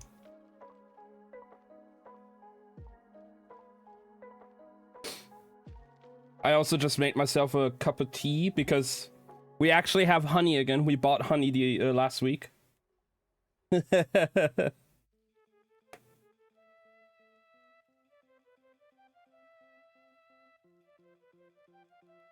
But congrats, Abby. Hell yeah. Now I just gotta start working on my body as well. You guys are running ahead. I'm happy for you guys. That's great. Amazing.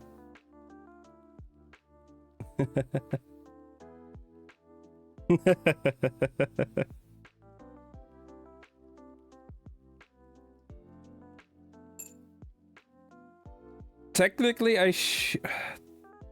that would go into the story I was about to tell at some point about me being on German TV. We could do that after the book part.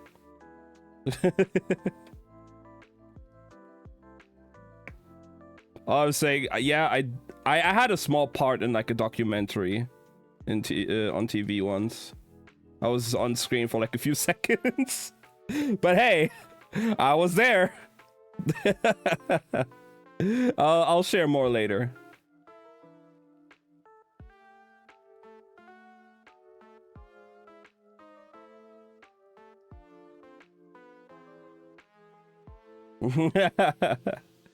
Abby, don't tell her the secrets.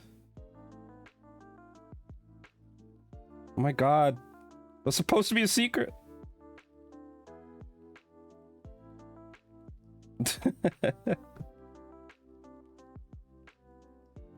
Good view for sure.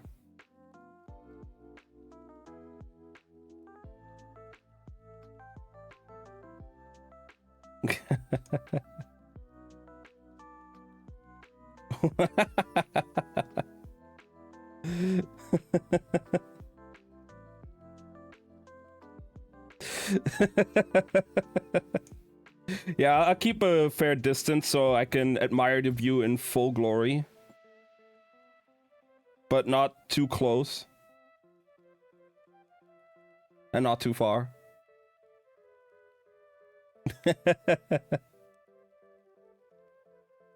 On compliments, you get them all the time from me.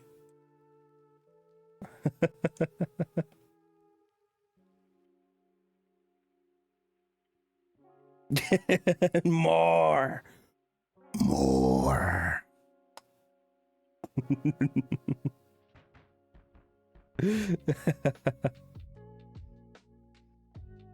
Somewhat, it seems like.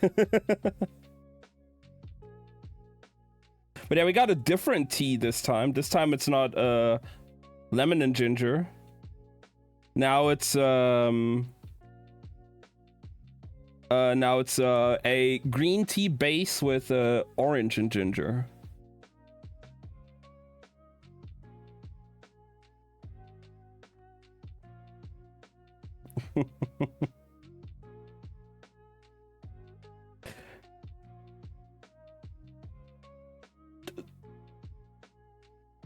$75, let's go. Hell yeah. To be fair though, Slothy, I only like it from certain people.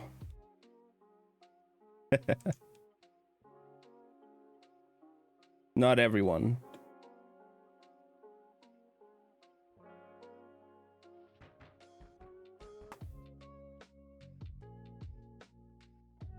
But you are certain people. I don't mind it. No, you're fine, Abby. You're fine.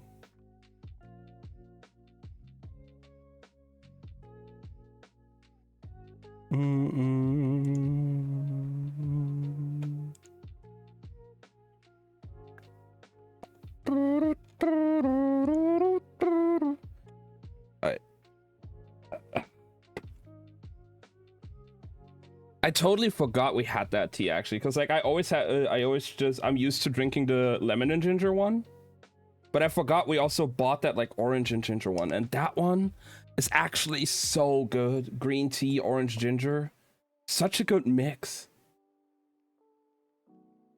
Like,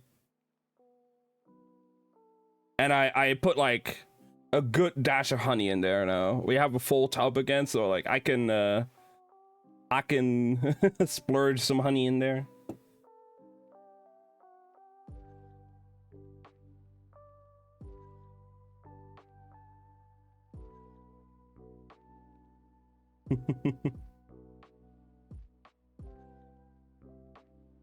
All right.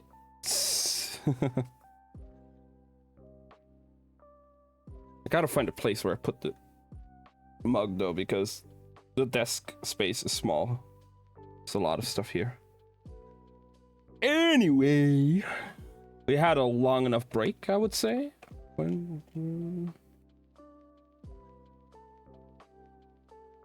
Yeah. It's time to continue with the book, I would say. How are you guys feeling about it? I know, Slothy, you haven't really captured, like, heard everything from chapter 1. But still.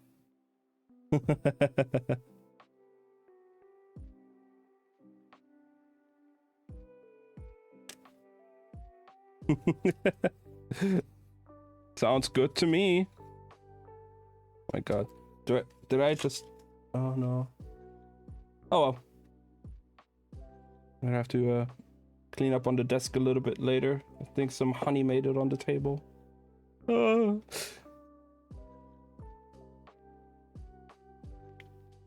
Okay, so chapter 2 is called City in Shadow.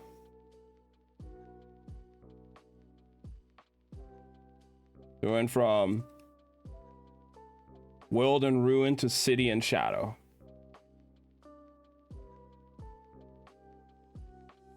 Part 1. Kisimir Vassarin was a little drunk. Not unpleasantly so, just enough to dull the edges of the winter's ball, smooth the faces on the roof, and blur the mindless chatter into something more enjoyable. She could still hold her own in a fight. That was how she judged it. Not by how many glasses she'd gone through, but how quickly she could turn in the content of her glass into a weapon. She tipped the goblet, poured the wine straight out, and watched it freeze into a knife before it landed in the other hand. There, she thought, leaning back against the cushions. Still good. You're sulking, said Lawson from somewhere behind the couch. Nonsense, she drawled. I'm celebrating. She tipped her head back to look at her prodigy and added dryly, Can't you tell? The young man chuckled, eyes alight. Suit yourself, Mas Arna. Arna, saints. When had she gotten old enough to be called a mistress? She wasn't even 30. Lawson swept away to dance with a pretty young noble, and Kisimir drained her glass and settled back to watch. Gold tassels jingling in her ropes of hair. The rooftop was a pretty enough place for a party. Pillars rising into pointed crowns against the night sky, spheres of hearth fire warming the late winter air, and marble floors so white they shone like moonlit clouds. But Kisimir had always preferred the arena. At least in a fight, she knew how to act. To smile and bow, she knew how to act, knew the point of the exercise. Here in society, she was meant to smile and bow, and even worse, mingle. Kisimir hated mingling. She wasn't Vestra or Ostra, just old-fashioned London stock, flesh and blood, and a good turn of magic. A good turn honed into something more. All around her, the other magicians drank and danced, their masks mounted like brooches on their shoulders, or worn like hoods thrown back atop their hair. The faceless ones registered as ornaments, while the more featured cast unnerving expressions on the backs of heads and cloaks. Her own feline mask sat beside her on the couch, dented and singed from so many rounds in the ring. Kisimir wasn't in the mood for a party. She knew how to feign grace, but inside she was still seething from the final match. It had been close. There was that much. But of all people to lose to, it had to be that obnoxious pretty boy noble Alucard Emery. Where was that bastard anyway? No sign of him, or the king and queen for that matter, or the prince, or his brother. Strange. The Vescan prince and princess were here, roaming as if in search of prey, while the Fauran regent held his own small court against a pillar, but the Arnesian royal family was nowhere to be seen. Her skin prickled in warning, the way it did the instant before a challenger made their move in the ring. Something was off, wasn't it? Saints, she couldn't tell. A servant in red and gold swept past and she plucked a fresh drink from the tray, spiced wine that tickled her nose and warmed her fingers before it touched her tongue. 10 more minutes, she told herself, and she could go. Not gonna lie, like the spiced wine and all that kind of sounds like what we have in Germany during winter times on like the winter markets. Good old Glühwein. Love that stuff. 10 more minutes, she told herself, and she would go. She was, after all, a victor, even if she hadn't won this year. Mistress Kisimir? She looked up to see the young Vestra, beautiful and tan, eyelids painted gold to match his sash. She cast a look around for Lawson, and sure enough, found her protege watching, looking smug as a young cat offering up a mouse. I'm Viken Rosek, started the noble. And I'm not in the mood to dance, she cut in. Perhaps then, he said coyly, I will keep your company here. He didn't wait for permission. She could feel the sofa dip beside her, but Kisimir's attention had already drifted past him, to the figure standing at the roof's edge. 1 minute, that stretch was empty, dark, and from the next, as a last firework lit the sky, he was there. From here, the man was nothing but a silhouette against the darker night, but the way he looked around, as if taking in the rooftop for the first time, set her on edge. He wasn't a noble or a tournament magician, and he didn't belong to any of the entourages she'd seen throughout the Essen Tash. Curiosity piqued, she rose from the couch, leaving her mask on the cushions beside Viskin as the stranger stepped forward between 2 pillars, revealing skin as fair as a Veskin's, but hair blacker than her own. A midnight blue half-cloak spilled over his shoulders, and on his head, where a magician's mask might be, was a silver crown. A royal? But she'd never seen him before, never caught this particular scent of power either. Magic rippled off him with every step, wood smoke and ash and fresh-turned earth, at odds with the flowered nodes that filled the roof around them. Kisimir wasn't the only one to notice. One by one, the faces at the ball turned toward the corner. The stranger's own head was bowed slightly, as if considering the marble floor beneath his polished black boots. He passed the table on which someone had left a helmet, and drew a finger almost absently along the metal jaw. As he did, it crumbled to ash. No, not ash, but sand, 1,000 glittering specks of glass. Cold breeze brushed him away. Kisimir's heart quickened. Without thinking, her own feet carried her forward, matching him step for step as he crossed the roof until they both stood at opposite edges of the broad polished circle used for dancing. The music stopped abruptly, broke off into half-formed chords, and then silence, as the strange figure strode into the center of the floor. Good evening, said the stranger. As he spoke, he raised his head, black hair shifting to reveal two all-black eyes, shadows twisting in their depths. Those close enough to meet his gaze tensed and recoiled. Those farther afield must have felt the ripple of unease before they too began to edge away. The far ones watched, gems dancing in their darkened faces as they tried to understand if this was some kind of show. The Veskins stood stock still, waiting for the stranger to draw a weapon. But the Arnesians roiled. Two guards peeled away to send word through the palace below. Kisimir held her ground. I hope I haven't interrupted, he continued, his voice becoming two, one soft, the other resonant, one scattered on the air like that pile of sand, the other crystal clear inside her head. His black eyes tracked over the roof. Where is your king? The question rang through Kisimir's skull, and when she tried to force his presence back, the stranger's attention flicked toward her, landing like a stone. Strong, he mused. Everything here is strong. Who are you? Demanded Kisimir, her own voice sounding thin by comparison. The man seemed to consider this a moment, and said, Your new king. That sent a ripple through the crowd.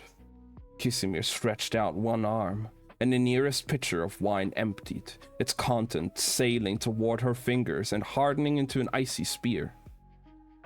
Is that a threat? She said, trying to focus on the man's hands instead of those eerie black eyes, that resonant voice.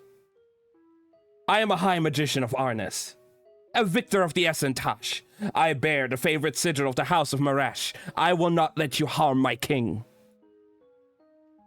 The stranger cocked his head amused. You a strong mage, he said, spreading his arms as if to welcome her embrace. His smile widened. But you are not strong enough to stop me. Kisimir spun her spear once, almost idly, and then lunged. She made it 2 steps before the marble floor splashed beneath her feet, stone one instant and water the next. And then, before she could reach him, stone again. Kisimir gasped, her body shuddering to a halt as the rock hardened around her ankles. Losen was starting toward her, but she held a hand up without taking her gaze off the stranger. It wasn't possible. The man hadn't even moved, hadn't touched a stone or said anything to change its shape. He'd simply willed it, out of one form into another, as if it were nothing.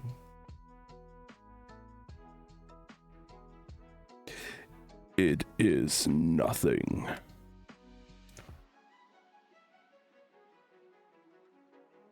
He said, words filling the air and slinking through her head. My will is magic, and magic is my will. The stone began to climb her shins as he continued forward, crossing to her in long, slow strides. Behind him, Jinnar and Brost moved to attack. They made it to the edge of the circle before he sent them back with a flick of his wrist, their bodies crashing hard into pillars. Neither rose. Kisimir growled and summoned the other facet of her power. The marble rumbled at her feet. It cracked and split, and still the stranger came toward her. By the time she staggered free, he was there, close enough to kiss. She didn't even feel his fingers until they were already circling her wrist. She looked down, shocked by the touch, at once feather light and solid as stone. Strong, he murmured. He mused again. But are you strong enough to hold me? Something passed between them, skin to skin, and then deeper, spreading up her arm and throughout her blood. Strange and wonderful, like light, like honey in her veins, sweet and warm and... No, she pushed back, trying to force the magic away, but his fingers only tightened. And suddenly, the pleasant heat became a burn, a light became a fire. Her bones went hot, her skin cracked, every inch of her ablaze. And Kisimir began to scream. And that's the end of part 1.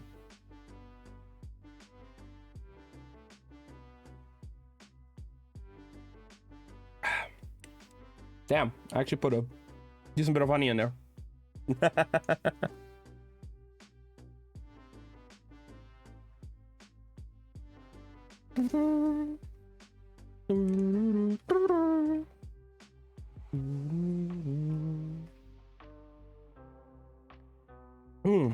Right, part 2.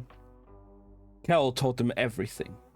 Or at least everything they needed to know.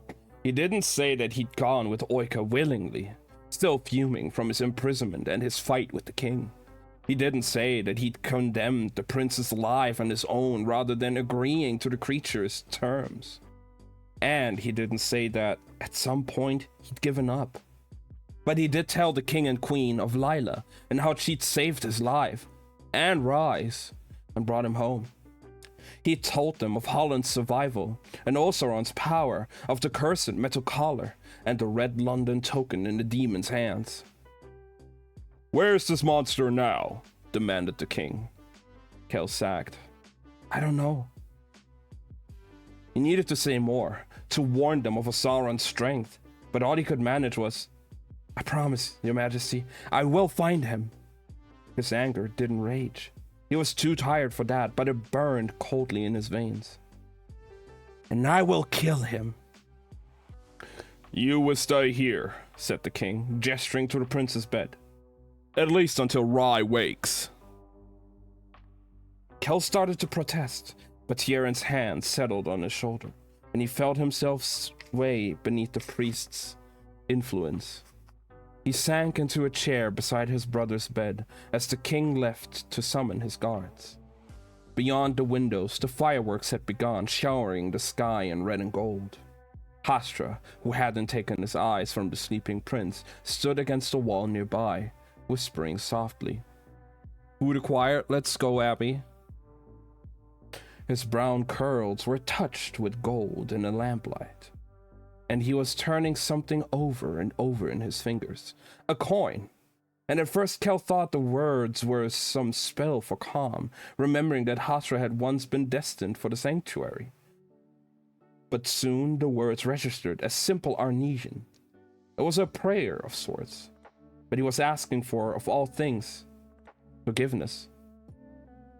"What's wrong?" asked Kel. Hastra reddened. "It's my fault she found you," whispered the former guard. My fault she took you." She? Hastra meant Oika. Kel rubbed his eyes. "It's not," he said, but the youth just shook his head stubbornly, and Kel couldn't bear the guilt in his eyes, too close a mirror of his own. He glanced instead at Tieren, who now stood with Lila, her chin in his hand, as he tilted her head to see the damage in her eye, not even the hint of surprise in his own. Alucard Emery still lurked, half in shadow, in the corner beyond the royal bed. His gaze leveled, not on Kel or the rest of the room, but on Rye's chest as it rose and fell. Kel knew the captain's gift, his ability to see the threats of magic. Now Alucard stood perfectly still, only his eyes following some invisible specter as it wove around the prince. "Give him time," said the captain, answering a question Kel hadn't yet asked. Kel took a breath, hoping to say something civil, but Alucard's attention flicked suddenly to the balcony doors.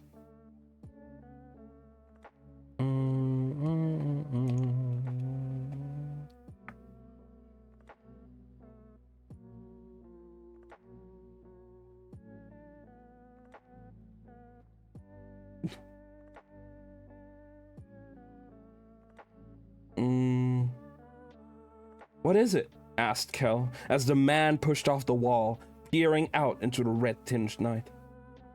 I thought I saw something. Kel tensed. Saw what? Alucard didn't answer. He brushed his hand along the glass, clearing the steam. After a moment, he shook his head. Must have been a trick of the... He was cut off by a scream. Not in the room. Not in the palace at all, but overhead, on the roof. The winner's ball. Kel was on his feet before he knew if he could stand. Lila, always the faster, had her knife out, even though no one seen to her wounds. Sauron? She demanded as Kel surged toward the door. Alucard was on his heels, but Kel spun and forced him back with a single vicious shove. No, not you. You can't expect me to stay. I expect you to watch over the prince. I thought that was your job, snarled Alucard. The blow landed, but Kel still barred the captain's path. If you go upstairs, you will die. And you won't? He challenged. Behind Kel's eyes, the image flared of the darkness swarming in Holland's eyes.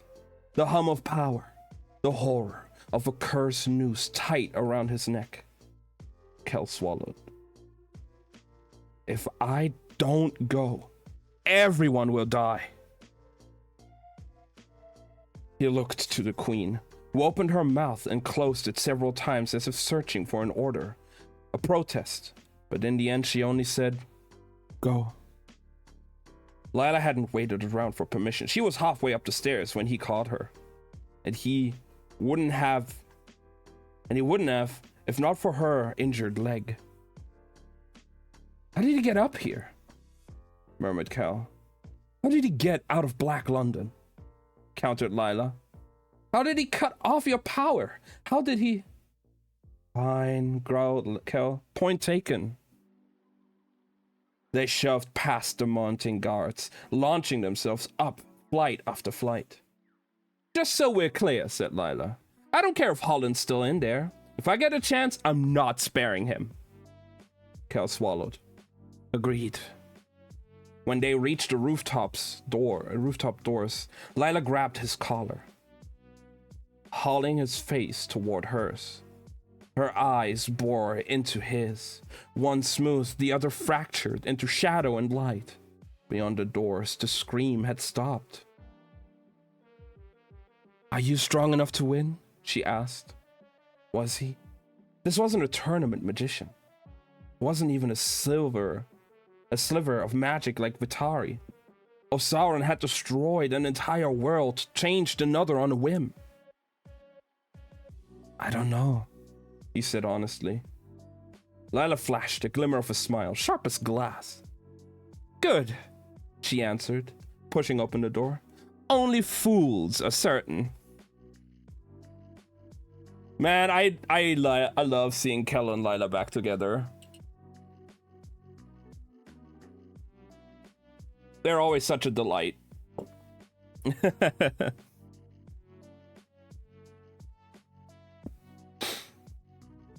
Kel didn't know what he expected to find on the roof.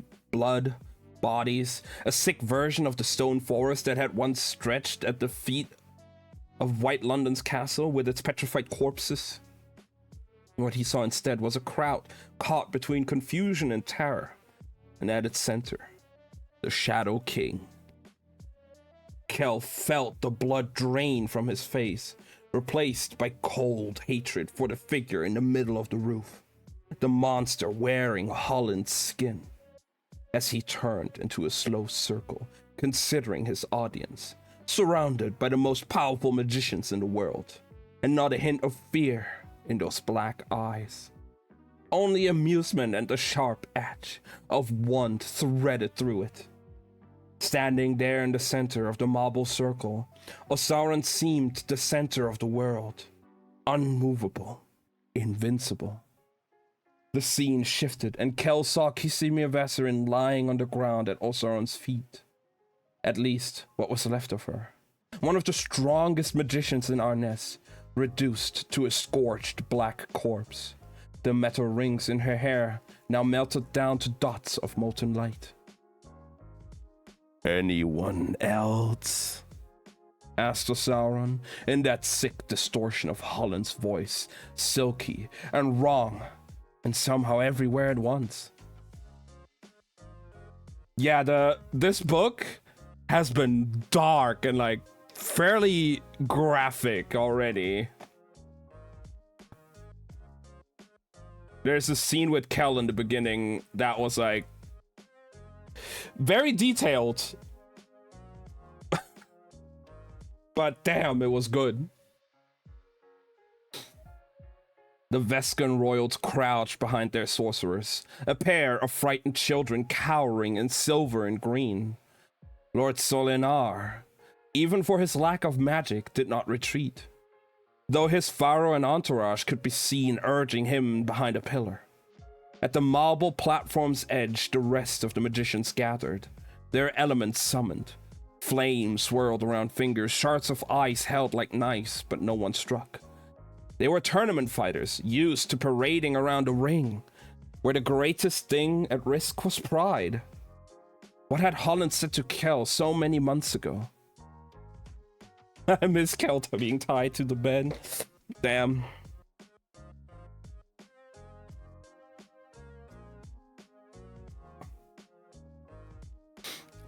Who knows? I mean, we're only like 70 pages into 600 pages. Who knows what will happen?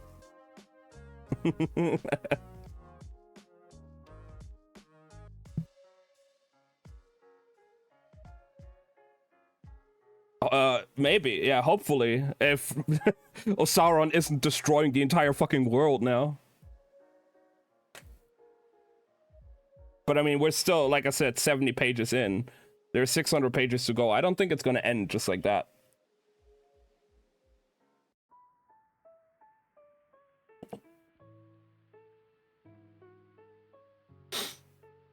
Okay, what had Holland said to Kel so many months ago?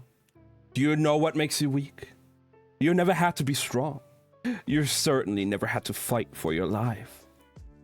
Now Kel saw that flaw in these men and women, their unmasked faces pale with fear. Lila touched his arm, a knife ready in her other hand. Neither spoke, but neither needed to.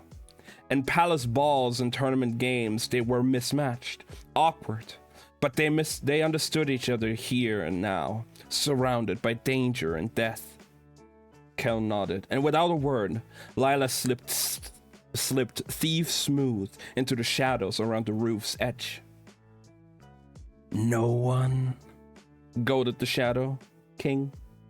He brought a boot to rest on Kisimir's remains, and they gave way like ash beneath his step. For all your strength, you surrender so easily. Kel took a single breath and forced himself forward, out of the shelter at the circle's edge and into the light. When Sauron saw him, he actually smiled. Kel, said the monster, your resilience surprises me. Have you come to kneel before me? Have you come to beg? I've come to fight. Sauron tipped his head. The last time we met, I left you screaming. Kel's limbs shook, not with fear, but anger. The last time we met, I was in chains. The air around him sang with power. Now I'm free. Sauron's smile widened. But I have seen your heart, and it is bound.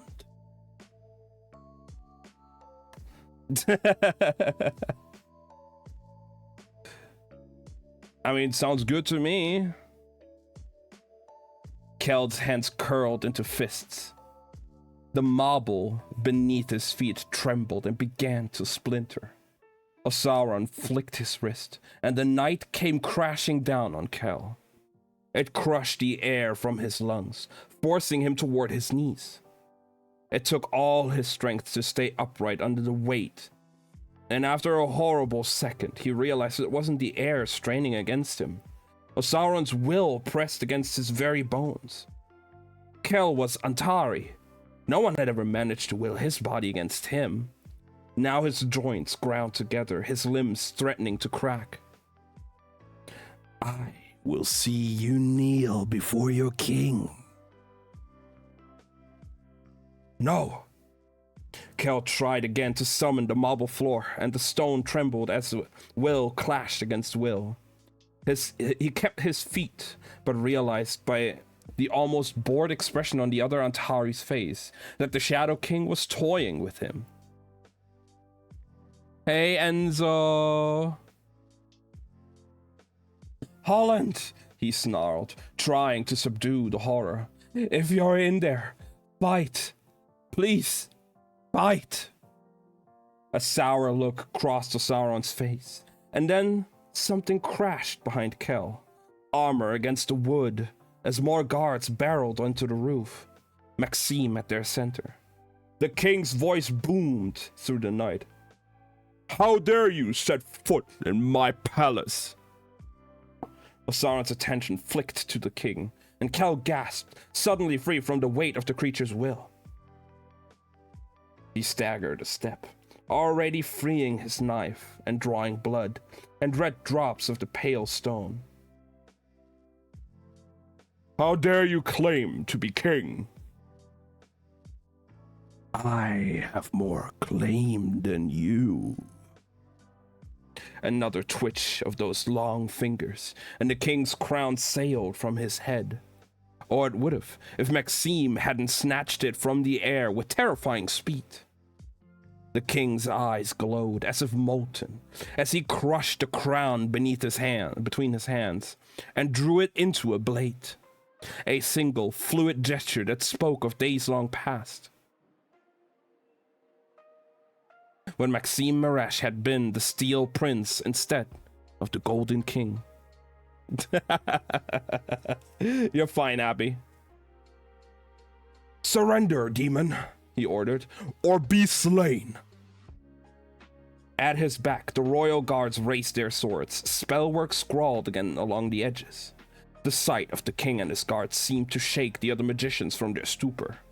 Some began to retreat, ushering their own royals off the roof or simply fleeing, while a few more bold enough to advance.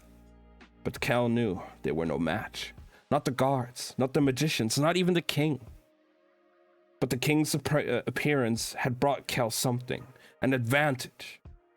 With Sauron's attention still on Maxime, Kell sank into a crouch. His blood had spread into brittle fractures across the stone floor. Thin lines of red that reached and wrapped around the monster's boot. As Anase, he ordered. Dispel. The words had been enough once to purge Vitari from the world. Now, they did nothing. Sauron shot him a pitying glance, shadows twisting in his pitch-black eyes. Kell didn't retreat. He forced his hands flat. As Steno, he ordered, and the marble floor shattered into 100 shards that rose and hurled themselves at the Shadow King. The first one found home, burying itself in Sauron's leg, and Kell's hopes rose before he realized his mistake. He hadn't gone for the kill. The first stone blade was the only one to land. With nothing but a look at the rest of the shards faltered, slowed, and stopped. Kell pushed with all his force, but his own body was one thing to will, and 100 makeshift blades another, and Sauron quickly won, turning the stone fragments outward like the spokes on a wheel, the dazzling edges of a sun. Sauron's hands drifted lazily up, but the shards trembled like arrows on taut strings. But before he could unleash them on the guards and the king and the magicians on the roof, something passed through him. A flinch, a shudder. The shadows in his eyes went green. Somewhere deep inside his body, Holland was fighting back. The fragments of stone tumbled to the ground as Sauron stood frozen. All his attention focused inward. Maxime saw the chance and signaled. The royal guard struck, a dozen men falling on one distracted god. And for an instant, Kel thought it would be enough. For an instant. But then Osauron looked up, flashing black eyes and a defiant smile, and let them come. "Wait!" shouted Kel, but it was too late. The instant before the gods fell on the Shadow King, the monster abandoned its shell. Darkness poured from Holland's stolen body as thick and black as smoke. The Antari collapsed, and the shadow that was Osauron moved, serpentine across the roof, hunting for another form.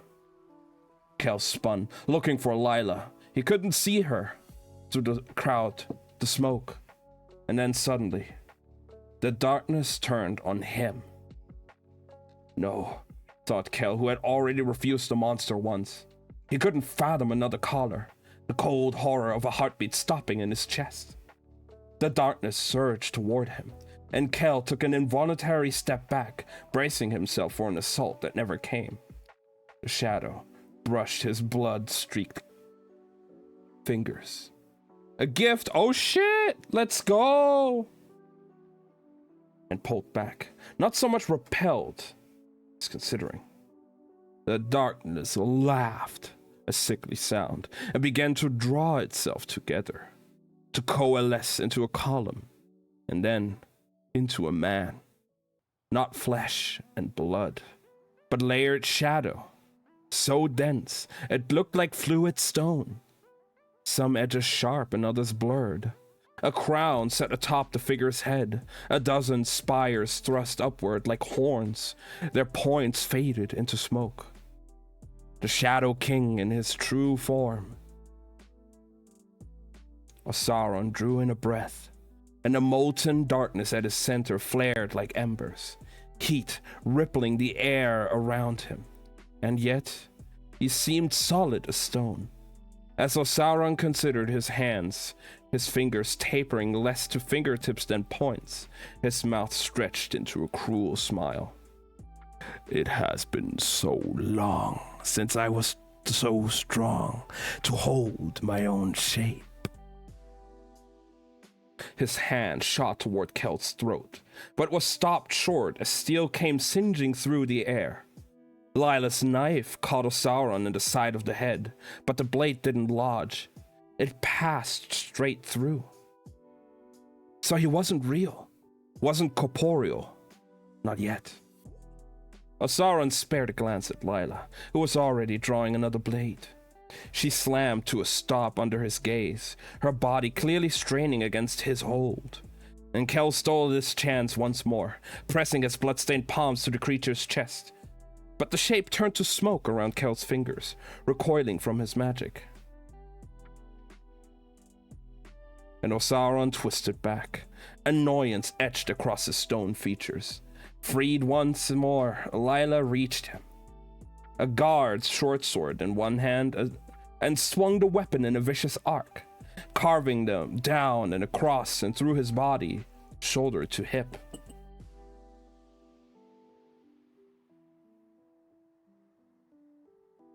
Osauron parted around the blade, and then he simply dissolved. There one moment and gone the next.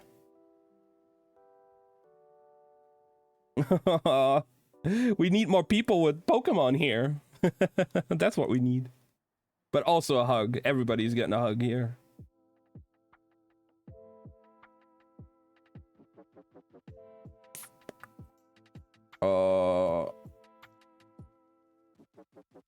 There. Kel and Lila stared at each other, breathless, stunned. The guards were hauling an unconscious Holland roughly to his feet, his head lolling as, all around the roof, the men and women stood as if under a spell, though it might have simply been shock, horror, confusion. Kel met King Maxime's eyes across the roof. "You have so much to learn." He spun toward the sound and found Osaron reformed and standing, not in the broken center of the roof, but atop the railing at its edge, as if the spine of metal were solid ground. His cloak billowed in the breeze, a specter of a man, a shadow of a monster. "You do not slay a god," he said. "You worship him." His black eyes danced with dark delight. "Do not worry. I will teach you how. And in time, Osaron spread his arms. I will make this world worthy of me." Kel realized too late what was about to happen. He started running just as Osaron tipped backward off the railing and fell. Kel sprinted and got there just in time to see the Shadow King hit the water of the isle far below. His body struck without a splash, and as it broke the surface and sank, it began to plume like spilt ink through the current. Lila pressed against him, straining to see. Shouts were going up and over the roof, but the two of them stood and watched in silent horror as the plume of darkness grew and grew and grew, spreading until the red of the river turned black. Part 2 over. Oh shit! Oh shit!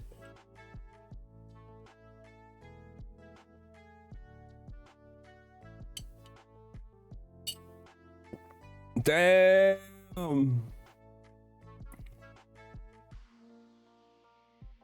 Now that's not good. Now that's not good.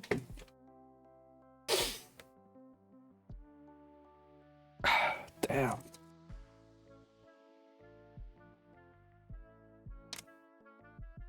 We're not even 100 pages into the book, and what the fuck is going on? Holy shit. We're like 2.5 hours in, and the world is already doomed. The world's going to shit, man. Everybody gonna die. Alright, part 3. Alucard paced the prince's room, waiting for news. He hadn't heard anything since that single scream, the first shouts of guards in the hall at the steps above. Rye's lush curtains and canopies, his plush carpets and pillows, all created a horrible insulation, blocking out the world beyond and shrouding the room in an oppressive silence.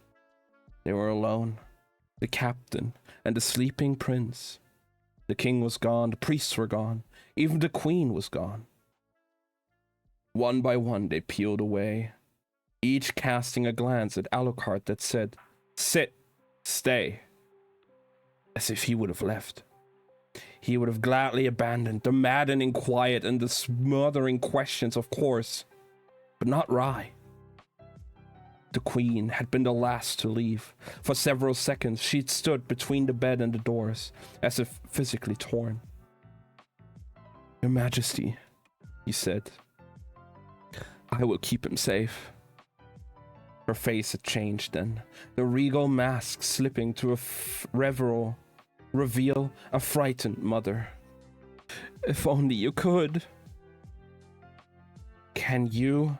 he asked, and her wide brown eyes had gone to Rye, lingering there for a long moment before at last she turned and fled. Something drew his attention to the balcony. Not movement exactly, but a change in the light. When he approached the glass doors, he saw shadows spilling down on the side of the palace like a trail, a curtain of glossy black that shimmered solid, smoke, solid, as it ran from the riverbank below all the way to the roof. It had to be magic, but it had no color, no light. If it followed the warp and weft of power, he could not see the threads. Kel had told them about Osaron, the poisonous magic from another London. But how could a magician do this? How could anyone? "It's a demon," Kel had said. "A piece of living, breathing magic." A piece of magic thinks itself a man, said the king. No, he'd answered. A piece of magic that thinks itself a god. Now, staring out at the column of shadow, Alucard understood. This thing wasn't obeying the lines of power at all. It was stretching them from nothing. He couldn't look away. The floor seemed to tilt, and Alucard felt like he was tipping forward toward the glass doors and the curtain of black beyond. If he could get closer, maybe he could see the threads. The captain had lifted his hands to the balcony doors, about to push them open, when the prince shifted in his sleep. A soft groan beyond him, the subtle hitch of a breath. And that was all it took to make Alucard turn back. The darkness beyond the glass momentarily forgotten as he crossed to the bed. "Rye," he whispered. "Can you hear me?" A crinkle between the prince's brows, a ghost of strain along his jaw. Small signs, but Alucard clung to them and brushed the dark curls from Rye's brow, trying to brush away the image of the prince desiccating atop the royal sheets. "Please wake up." His touch trailed down the prince's sleeve, coming to rest on his hand. Alucard had always loved Rye's hands, smooth palms and long fingers, meant for touching, for talking, for music. He didn't know if Rye played anymore, but he had once, and when he did, he played the way he spoke a language, fluently, a ghost of memory behind his eyes, nails dancing over skin.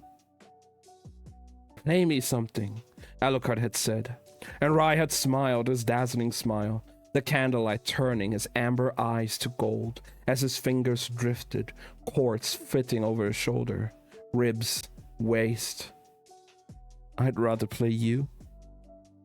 Alucard threaded his fingers through the prince's, now relieved to find them warm. Relieved again when Rye's hand tightened ever so slightly on his own. Carefully, Alucard climbed into the bed. Cautiously, he stretched himself beside the sleeping prince. Beyond the glass, the darkness began to splinter, spread, but Alucard's eyes were on Rye's chest as it rose and fell. 100 silver threads knotting slowly back together.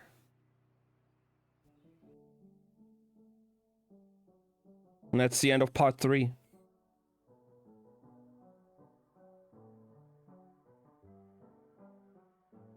God.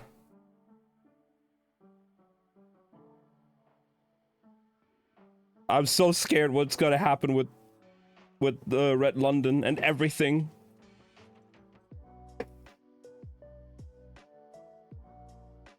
Help.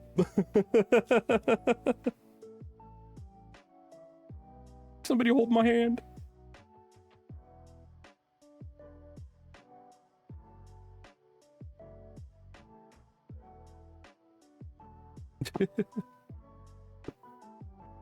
Help. All right. Okay, part 4 is really short. At last, Osaron was free. There had been an instant on the roof, the space between a breath in and breath out, when it felt as if the pieces of himself might scatter in the wind without flesh and bone to hold them in. But he did not scatter, did not dissolve, did not cease to be. He'd grown strong over the months in that other world, stronger over the minutes in this one, and he was free.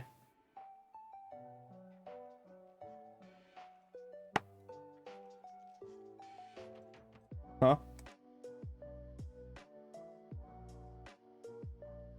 Oh.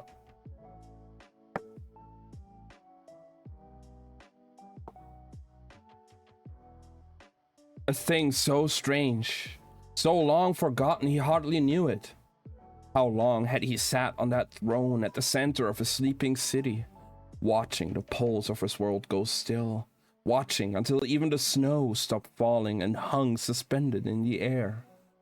And there was nothing left to do but sleep and wait and wait and wait to be free. And now, Sauron smiled, and the river shimmered. He laughed, and the air shook. He flexed, and the world shuddered. It welcomed him, this world. It wanted change. It knew in its marrow and its bones that it could be more. It whispered to him, make, make, make. This world burned with promise, the way his own had burned so long ago, before it went to ash. But he had been a young god then, too eager to give, to be loved. He knew better now. Humans did not make good rulers. They were children, servants, subjects, pets, food, fodder. They had a place, just as he had a place, and he would be the god they needed, and they would love him for it. He would show them how. He could feed them power, just enough to keep them bound, a taste of what could be, what they could be. And as he wove around them, through them, and would draw a measure of their strength, their magic, their potential, and would feed him, stoke him, and they would give it freely, because he was theirs and they were his, and together they would make something extraordinary. Ah, mercy, he whispered in their ears. I am power. I am king. I am God. Kneel. And all over the city, his new city, they were kneeling. And it was a natural thing to kneel, a matter of gravity, of letting your weight carry you down. Most of them wanted to do it. He could feel their submission. And those who didn't, those who refused, well, there was no place for them in Sauron's kingdom. No place for them at all. And that's part 4. Yeah, that was all of part 4. Very short.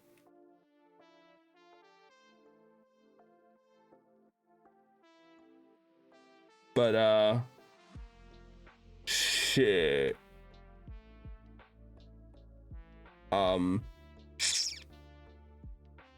I think that Red London is lost. Shit.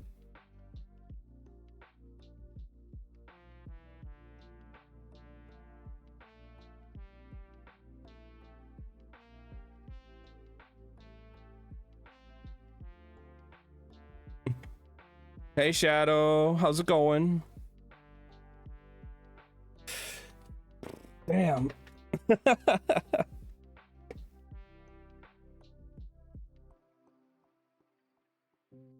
This book is getting fucking dark. Literally.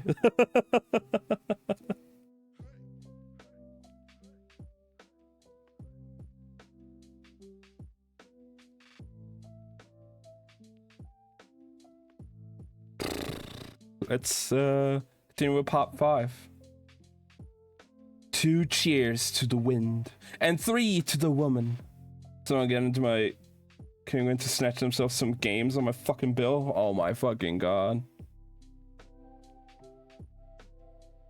That's crazy. Refreshed again. I don't know what's going on. At least it was a good game, Lies of P. Fantastic game. Love it.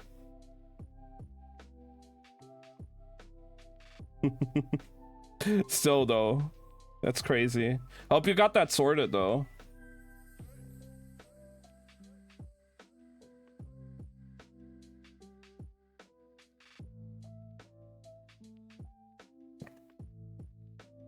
All right. 2 cheers to the wind, and 3 to the woman, and 4 to the splendid sea. I wrote an email to them because Sunday. Just gotta wait now. Alright, fair enough. The last word trailed off, dissolving into the coarser sounds of glasses knocking against tables, ale splashing into floor. Is that really how it goes? Asked Vasri, tipping his head back against the booth. I thought it was wine, not wind. Shouldn't a sea shanty be without... Wouldn't be a sea shanty without the wind, said Taff. Wouldn't be a shanty without the wine, countered Vasri, slurring his words. Lenos didn't know if it was for effect or because the sailor, the entire crew for that matter, was soused. The entire crew, that was, except for Lenos. He'd never been big on the stuff. Didn't like the way it muddled everything and left him feeling ill for days. But nobody seemed to notice whether or not he actually drank, so long as he had a glass in his hand for toasting. And he always did. Lenos had a glass when the crew toasted their captain, Alucard Emery, the victor of the Essentage, and had it still when they kept on toasting him every half hour or so, until they lost track. Now that the tournament was done, most of the pennants sat soaking up ale on tabletops, and the silver and blue flame on Alucard's banner was looking muddier by the round. Their illustrious captain was long gone, probably toasting himself up in the winter's ball. If Lenos strained, he could hear the occasional echo of fireworks over the rattle of the crowd in the wandering road. There'd be a proper parade in the morning, and the final wave of celebration, and half of London still in their cups. But tonight, the palace was for the champions, the taverns for the rest. Any sign of Bard? Asked Tav. Lenos looked around, scanning the crowded inn. He hadn't seen her, not since the first round of drinks. The crew teased him for the way he was around her, mistaking his skittishness for shyness, attraction, even fear. And maybe it was fear, at least a little, but if so, it was the smart kind. Lenos feared Lila the way a rabbit feared a hound, the way a mortal feared lightning after a storm. A shiver ran through him, sudden and cold. He'd always been sensitive to the balance of things, could have been a priest if he'd had a bit more magic. He knew when things were right, that wonderful feeling like warm sun on a cool day. And he knew when they were Aven, like Lila, with her strange past and stranger power. And he knew when they were wrong. And right now, something was wrong. Lenos took a sip of his ale to steady his nerves, his reflection a frowning amber smudge on its surface. And got to his feet. The spire's first mate caught his eye and rose as well. Strauss knew about his moments, and unlike the rest of the crew, who called him odd, superstitious, Strauss seemed to believe him, or at least not disbelieve him outright. Lenos moved through the room in a kind of daze, caught up in the strange spell of the feeling, the cord of wrongness, like a rope tugging him along. He was halfway to the door when the first shout came from the tavern window. "There's something in the river!" "Yeah," Taff called back. "Big floating arenas. Been there all week." But Lenos was still moving toward the tavern's entrance. He pushed open the door, unmoved by the sudden cut of cold wind. The streets were emptier than usual, the first heads just poking out to sea. Lenos walked, Strauss on his heels, until he rounded the corner and saw the edge of the night market, its crowd shifting to the river banks, tilting toward the red water like loose cargo on a ship. His heart thudded in his chest as he pushed forward, his slim body slipping through where Strauss's broad form lodged and stuck. There, ahead, the crimson glow of the aisle, and Lenos stopped. Something was spreading along the river's surface, like an oil slick, blotting out the light, replacing it with something black and glistening and raw. The darkness slipped onto the bank, sloshing up against the dead winter grass. The stone walk, leaving an iridescent streak with every lapping wave. The sight tugged at Lenos's limbs, that same downward pull, as easy as gravity. And when he felt himself stepping forward, he tore his gaze away, forced himself to stop. To his right, a man stumbled forward to the river's edge. Lenos tried to catch his sleeve, but the man was already past him, with a woman following close behind. All around, the crowd was torn between staggering back and jostling forward, and Lenos, unable to move away, could only fight to hold his ground. "Stop!" called a guard as the man who'd swept past Lenos sank to one knee and reached out, as if to touch the river's surface. Instead, the river touched him, stretched out a hand made of blackish water, and wrapped its fingers around the man's arm and pulled him in. Screams went up, swallowing the splash, the instant of struggle before the man went under. The crowd recoiled as the oily sheen began to smooth, went silent as it waited for the man or his body to surface. "Stand aside," said another guard, forcing his way forward. He was almost to the bank when the man reappeared. The guard stumbled back in shock as the man came up, not gasping for air or struggling against the river's hold, but calm and slow as if rising from a bath. Gasps and murmurs as the man climbed out of the river and into the bank, oblivious to the waterlogged clothes weighing him down. Dripping from his skin, the water looked clean, clear, but when it pooled on the stones, it glistened and moved. Strauss's hand was on Lenos' shoulder, straining, but he couldn't take his eyes from the man on the bank. There was something wrong with him, something very wrong. Shadows swirled in his eyes, coiling like wisps of smoke, and his veins stood out against his tanned skin, darkening threads of black. But it was the rictus smile more than anything that made Lenos shiver. The man spread his arms streaming water and announced boldly, "The king has come!" He threw his head back and began to laugh as the darkness climbed in the banks around him. Tendrils of black fog that reached like fingers, crawling their way forward into the street. The crowd was thrown into panic. The ones close enough to see now scrambling to get away, only to be penned in by those behind. Lenos turned, looking for Strauss, but the man was nowhere to be seen.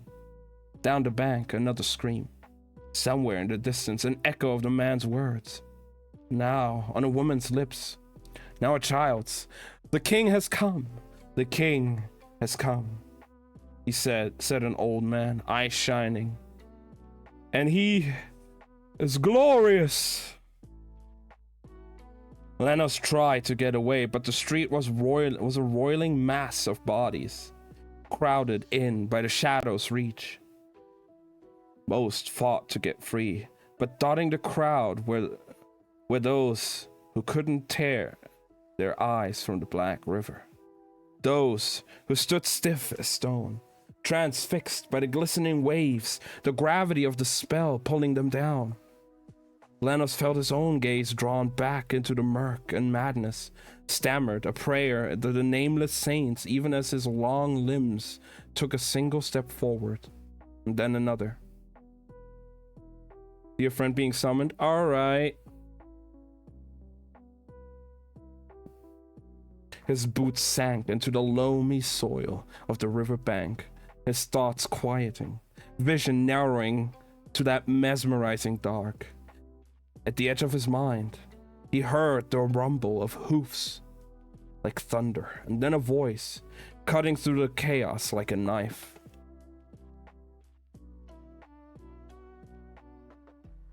"Get back!" it shouted.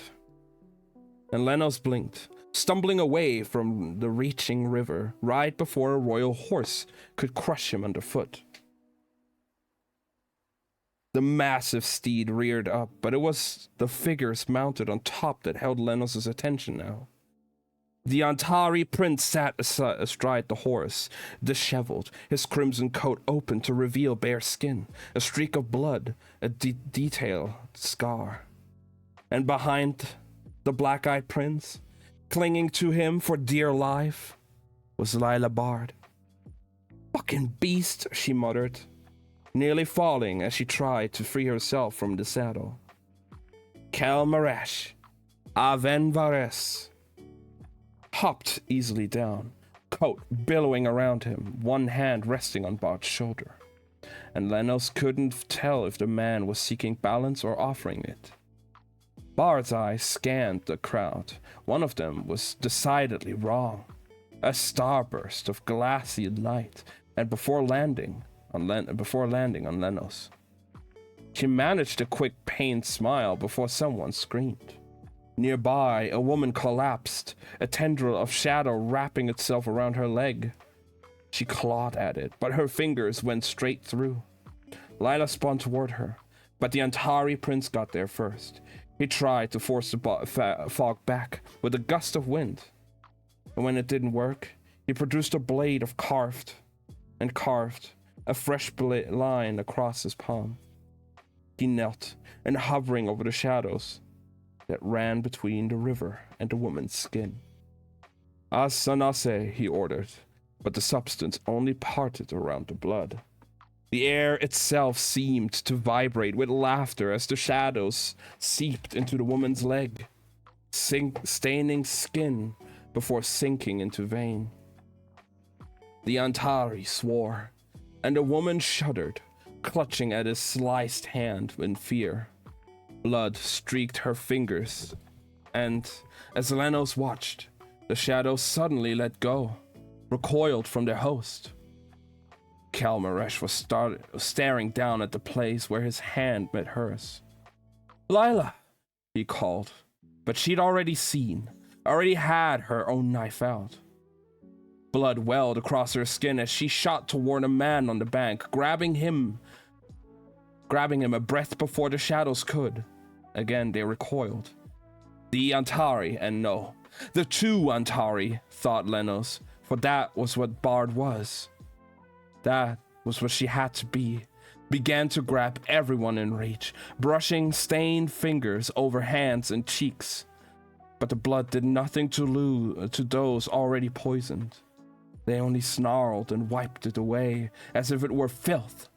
And for every one they marked, two more fell before they could. The royal Antari spun, breathless, taking in the scale. Instead of running from body to body, he held up his hands, palms, and span apart. His lips moved and his blood pooled in the air, gathering itself into a ball. It reminded Lenos of the isle itself, its red glow, an artery of magic, pulsing and vibrant. With a single surging motion, the sphere rose above the panicked crowds, and that was all Lenos saw before the shadows came for him. Fingers of night snaked toward him, serpent fast. There was nothing, nowhere to go. The Antari was still casting his spell, and Lila was too far away. So Lenos held his breath and began to pray, the way he'd learned back in Olnis, when the storms got rough. He closed his eyes and prayed for calm as the shadows broke against him, for balance as they washed, hot and cold at once, over his skin, for stillness as they murmured, soft as shore tide in his head. "Let me in, let me in, let me." A drop of rain landed on his hand, another on his cheek, and then the shadows were retreating, taking their whispers in with them. Lenos blinked, let out a shaky breath, and saw that the rain was red all around him. Dew-fine drops of dotted faces and shoulders settled in mist along coats and gloves and boots. Not rain, he realized. Blood. The shadows in the streets dissolved beneath the crimson mist. and Lenos looked at the Antari prince in time to see the man sway from the effort. He'd carved a slice of safety, but it wasn't enough. Already, the dark magic was shifting focus, form, dividing into a fist, into an open hand, fingers of shadow surging inland. Sanct, cursed the prince as hoofs pounded down the street. A wave of royal guards reached to the river and dismounted, and Bard moved quick as light between the armored men, brushing bloody fingertips against the metal of their suits. "Round up the poisoned," ordered Kelmaresh, already moving toward his horse. The afflicted souls didn't flee, didn't attack, simply stood there, grinning and saying things about a shadow king who whispered in their ears, who told them of the world as it could be, would be, who played their souls like music and showed them their true power of a king. The Antari prince swung up and onto his mount. "Keep everyone away from the banks," he called. Lila Bot hoisted herself beside him with a grimace, arms wrapped tight around his waist, and Lenos was left standing there dazed as the prince kicked the horse into motion, and the two vanished into the streets of London. Okay, that was the end of part 5. Just gotta take a quick sip of water.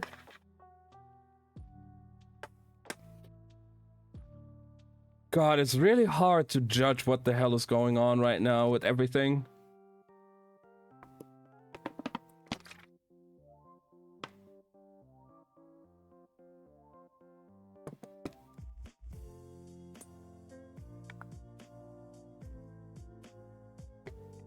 How do you guys feel about it so far, though? Because damn!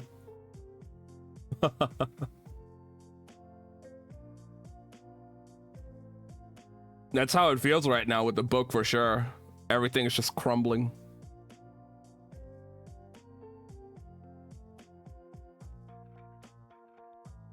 God damn.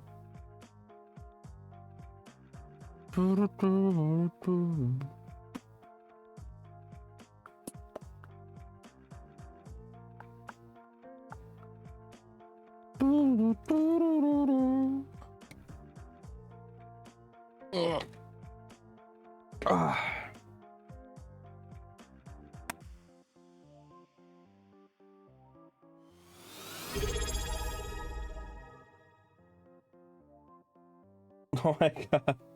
Shadow, thank you for the resub. Make it a full year. It's at 13 months. It's over a year already. But thank you. Thank you for the Prime sub. Which lied to me. Probably was already 12 and it goes into the 13th now, so... It's been over a year. Holy shit. Amazing.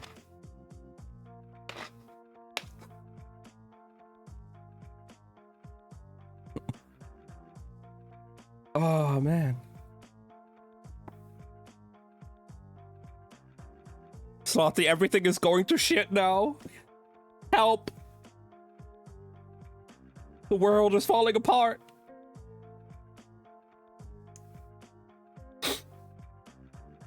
Kel and Lila trying everything to save it.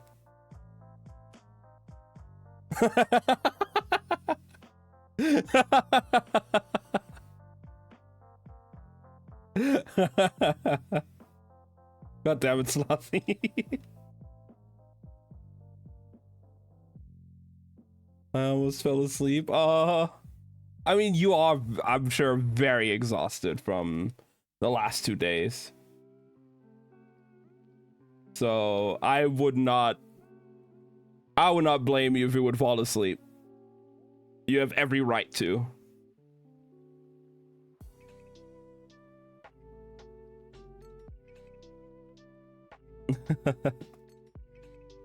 Yeah, I can imagine the last 2 days were very great. A lot of fun, but also very exhausting.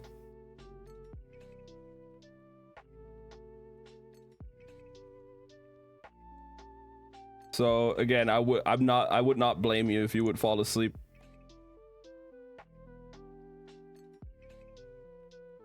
You deserve to get some rest after that.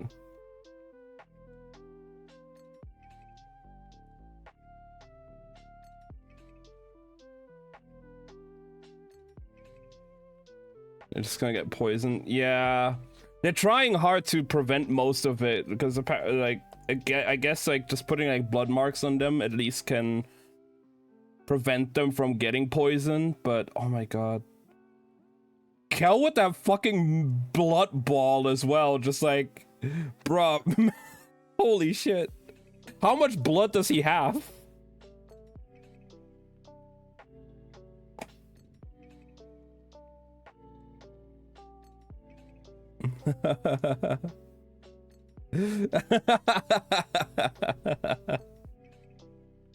Get back on the hey yo.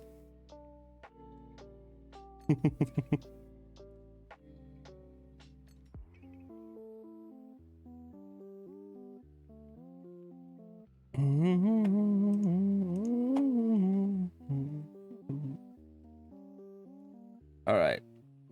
Part 6. They had to split up. Hell didn't want to. That much was obvious, but the city was too big, the fog too fast. He took the horse because she refused it. Plenty of other ways to die tonight.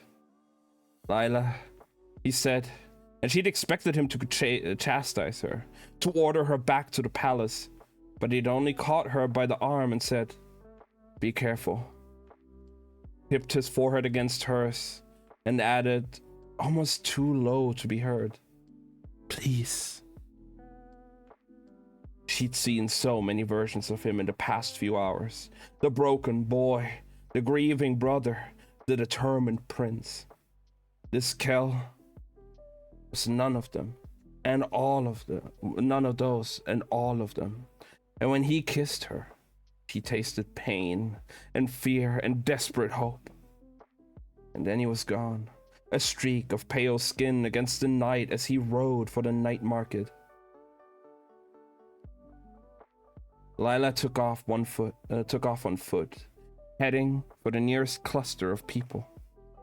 The night should have been cold enough to keep them inside, but the last day of the tournament meant the last night of celebration, and the entire city had been in the taverns, ushering out the Essentosh in style. Crowds were spilling out into streets, some drawn by the chaos at the river's edge, and others still oblivious, drinking and humming and stumbling over their own feet. They didn't notice the lack of red light at the city's heart, or the spreading fog, not until it was nearly upon them. Lila dragged the knife down her arm as she raced between them, pain lost beneath panic as blood pooled in her palm, and she flicked her wrist, pricks of red lancing like needles through the air, marking skin. Revelers stiffened, shocked and searching for the source of the assault, but Lila didn't linger. "Get inside," she called, racing past. "Lock the doors." But the poisoned night didn't care about locked doors and shuttered windows. And soon Lila found herself pounding on houses, trying to beat the darkness in. A distant scream as someone fought back, a laugh as someone fell. Her mind raced, even as her head spun. Her amnesia wasn't good enough, and the more blood she lost, the worse it got, until her speech dissolved from, "There's a monster in the city, moving in the fog, let me help," to simply, "Stay!" Most stared at her, wide-eyed, though she didn't know if it was the blood, or the shattered eye, or the sweat streaming down her face. She didn't care. She kept going. It was a lost cause, all of it, an impossible task when the shadows moved twice as fast as she could. And part of her wanted to give up, to pull back, to save what strength she had. Only a fool fought when they knew they couldn't win. But somewhere out there, Kel was still trying, and she couldn't give up until he did. So she forced herself on. She rounded the corner and saw a woman lying on the road, pale dress pooling on the cold stones as she curled in on herself, and clutched her head, fighting whatever monstrous force had clawed inside. Lila ran, hand outstretched, and it was nearly to her when the woman went suddenly still. The fight went out of her limbs, and her breath clouded the air above her face as she stretched out lazily against cold stones, oblivious of the biting cold, and smiled. "I can hear his voice," she said, full of rapture. "I can see his beauty." She turned her head toward Lila. Shadows slid through her eyes like a cloud over a field. "Let me show you." Without warning, the woman sprang, lunging for Lila, fingers wrapping around her throat, and for an instant, she felt the press of searing heat and burning cold as Sauron's black magic tried to get in. Tried, and failed. The woman recoiled violently as if scorched, and Lila struck her hard across the face. The woman crumpled to the ground, unconscious. It was a good sign. If she'd truly been possessed, a blade wouldn't have stopped her, let alone a fist. Lila straightened, aware of the magic as it swept and curled around her. She couldn't shake the feeling that the darkness had eyes and it was watching intently. Come out, she said softly, twirling her knife. The shadows wavered. "What's the matter, Sauron? Feeling shy? A little bear without a body?" She turned in a slow circle. "I'm the one who killed Oika. I'm the one who stole Kel back." She spun the blade between her fingers, exuding a calm she didn't feel as the darkness shuddered around her and began to pull itself together, thickening into a column before it grew limbs, a face, a pair of eyes as black as ice at night, and somewhere nearby, a horse whinnied. A shout went up, not the strangled cry of those fighting the spelled fog, but the simple, guttural sound of frustration, a voice she knew too well. The shadows collapsed as Lila cut through them, racing toward the sound, toward Kel. She found his horse first, abandoned and galloping down the street toward her, a shallow slice along one flank. "Damn it!" she swore, trying to decide whether to bar the horse's path or dive out of the way. In the end, she dove, letting the beast barrel past, then sprinted into the direction it had come. She followed the scent of his magic, rose in soil and leaves, and found Kel on the ground, surrounded not by Sauron's fog, but by men, 3 of them with weapons dangling from their hands, a knife, an iron bar, and a plank of wood. Kel was on his feet at least, gripping one shoulder, his face ghostly pale. He didn't look like he had the blood left to stand, let alone strike back at the attackers. It wasn't until she got closer that she recognized one of the men was Taff, her shipmate from the Night Spire, and another as the man who'd played Kamarov at the Banner night before the tournament. A third was dressed in the cloak and arms of a royal god, his half-sword held at the ready. "Listen to me," Kel was saying. "You are stronger than this. You can fight back." The men's faces contorted in glee, surprise, and confusion. They spoke in their own voices, not the echoing two-speak Sauron had used on the roof. And yet, there was a lilting cadence to their words, a sing-song quality that chilled her. "The king wants you. The king will have you. Come with us. Come and kneel. Come and beg." Kel stiffened, jaw set. "You tell your king he will not take the city. You tell him." The man with the scrap of wood struck out, swinging at Kel's stomach. He caught the beam, lighting and burning to ash in his hands. The circle collapsed, Taff raising the iron bar. The guard stepped forward, but Lila was already kneeling, palms pressed on the ground. She remembered the words Kel had used, summoned what she was left of her strength. "Ah, see Sarah," she said. Freeze. Eyes shot from beneath her hands, gliding along the ground and up men's bodies in a breath. Lila didn't have Kel's control, couldn't tell the ice where to go, but he saw it coming and leaped back out of the spell's path. And when the frozen edge met his boots, it melted, leaving him untouched. The other men stood, encased in ice, the shadows still swimming in their eyes. Lila straightened, and the night tilted dangerously beneath their feet. The shell stealing the last of her power from her veins. The spell stealing the last of her power from her veins. Somewhere, another scream, and Kel took a step forward to it. One knee nearly giving way before he caught himself against the wall. Enough, said Lila. You can barely stand. And you can heal me. With what? He rasped, gesturing to her bruised and battered form. We can't keep this up. We could both bleed ourselves dry and still not mark a fraction of the city. She let out an exhausted, humorless laugh. You know I'm all for steep odds, but it's too much. Too many. It was a lost cause, and she couldn't see it. And if he couldn't see it, but he did, of course. She saw in his eyes the set of his jaw, the lines in his face, that he knew it too, knew it, and couldn't let it be, couldn't surrender, couldn't retreat. Kel, she said gently, this is my city, he said, shaking visibly, my home. If I can't protect it.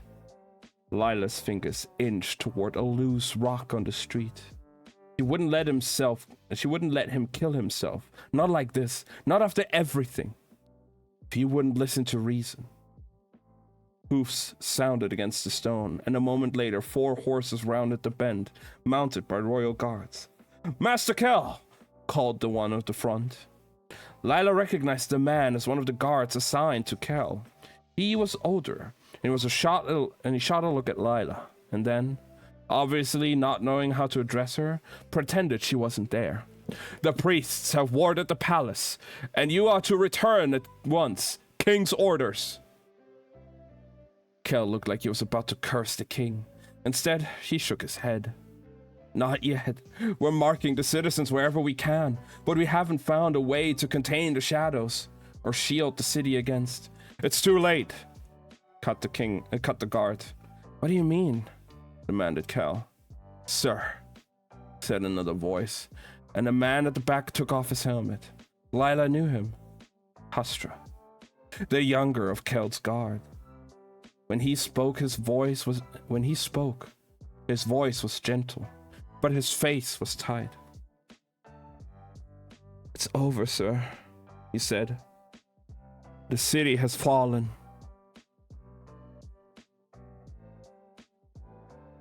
All right, Shadow, get some good sleep. Hope you're getting some good rest. That was the end of part 6 as well.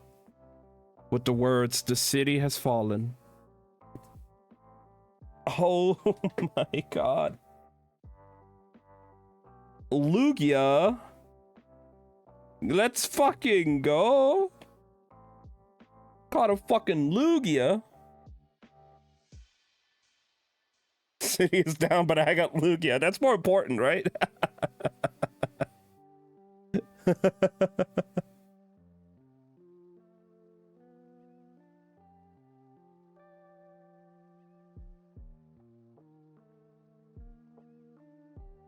Team Silver won the PCG Summer Event. Let's go.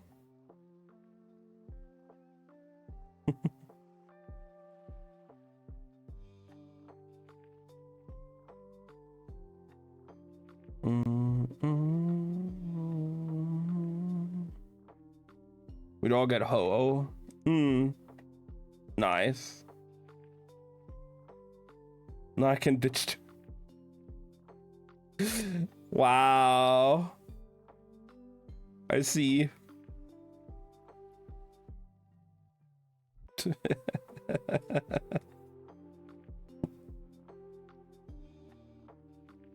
I was the Pokemon bitch after all. Now that you've got what you needed, I'm no longer needed.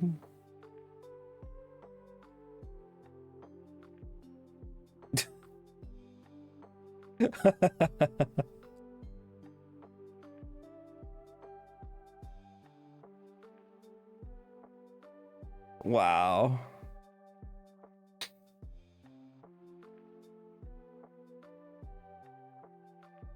I see. Okay.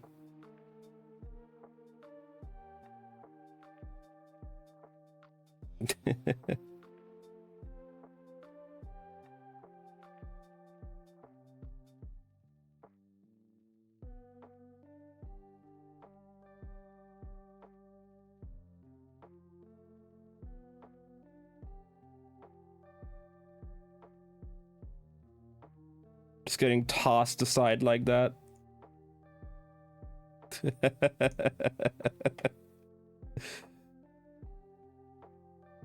Like it means nothing.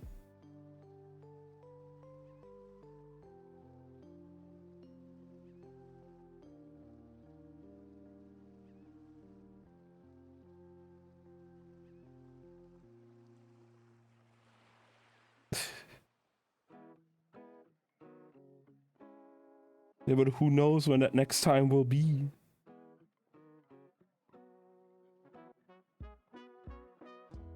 Hmm?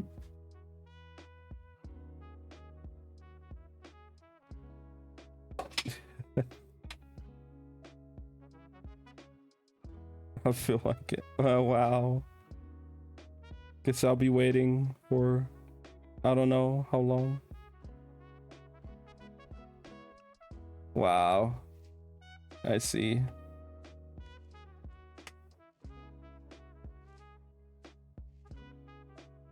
I see, I see.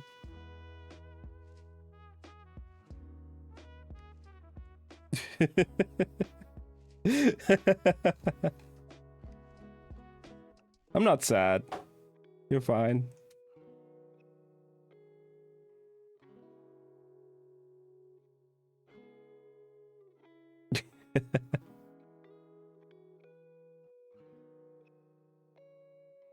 I know you're just messing around. I hope. Nah, you're fine, you're fine.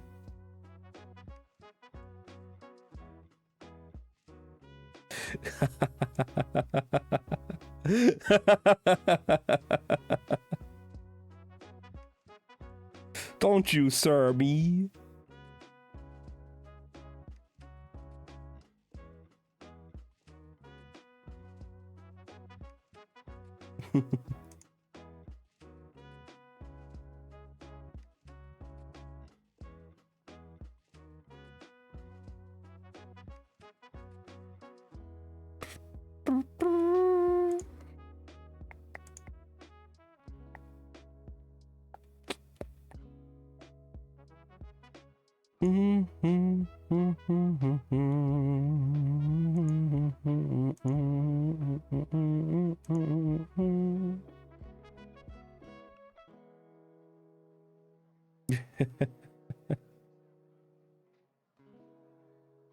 All right, let's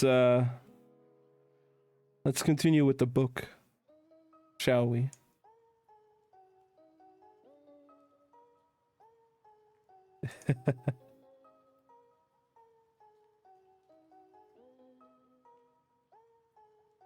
And now at part 7 of chapter 2. How much longer is this actually? Oh, we're actually really close to the end of chapter 2. Okay. Just a few more pages.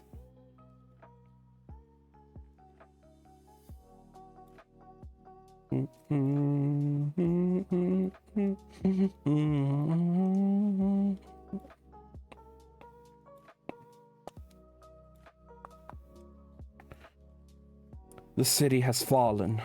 Astra's words followed through the Kells through the streets, up the palace steps, through the halls. It couldn't be right. Couldn't be true. How could a city fall when so many were still fighting? Kel burst into the grand hall. The ballroom glittered, ornate, extravagant. Back. Welcome back, Abby. We miss you for sure. A lot of stuff happened in this book. And Slothy just tossing me away now. Nah, you're fine. We're fine. We're fine.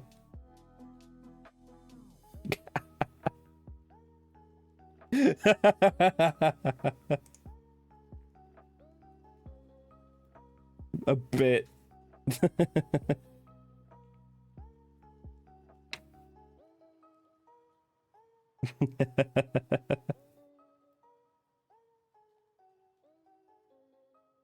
I'm just teasing. I'm just teasing. Don't worry. Yeah. Basically, Abby, just the city's getting run over by the fog of the king and getting possessed by everything.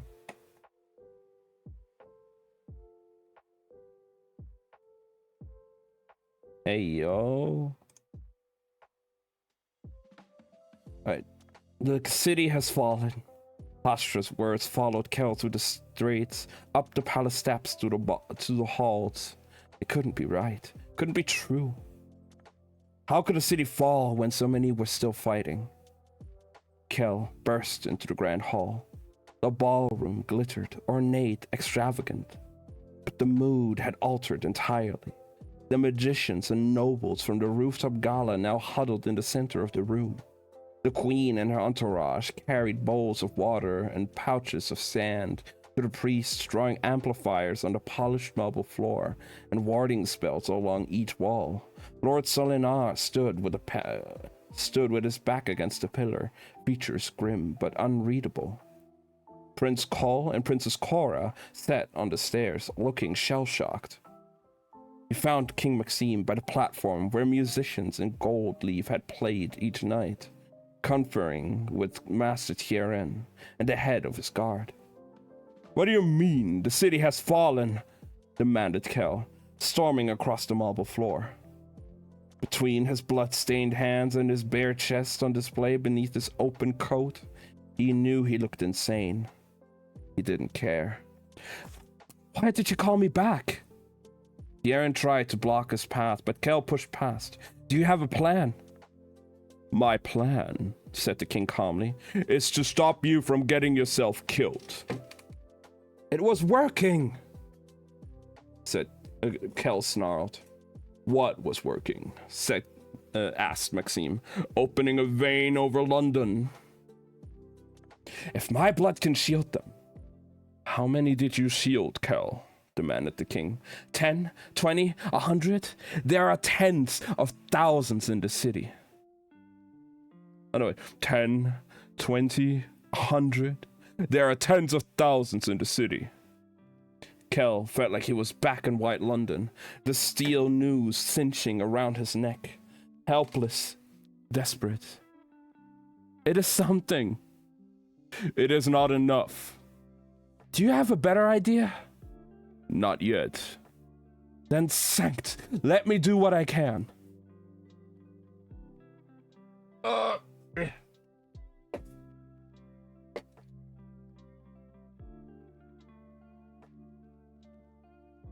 Maxime took him by the shoulders. "Listen to me," the king said, voice low.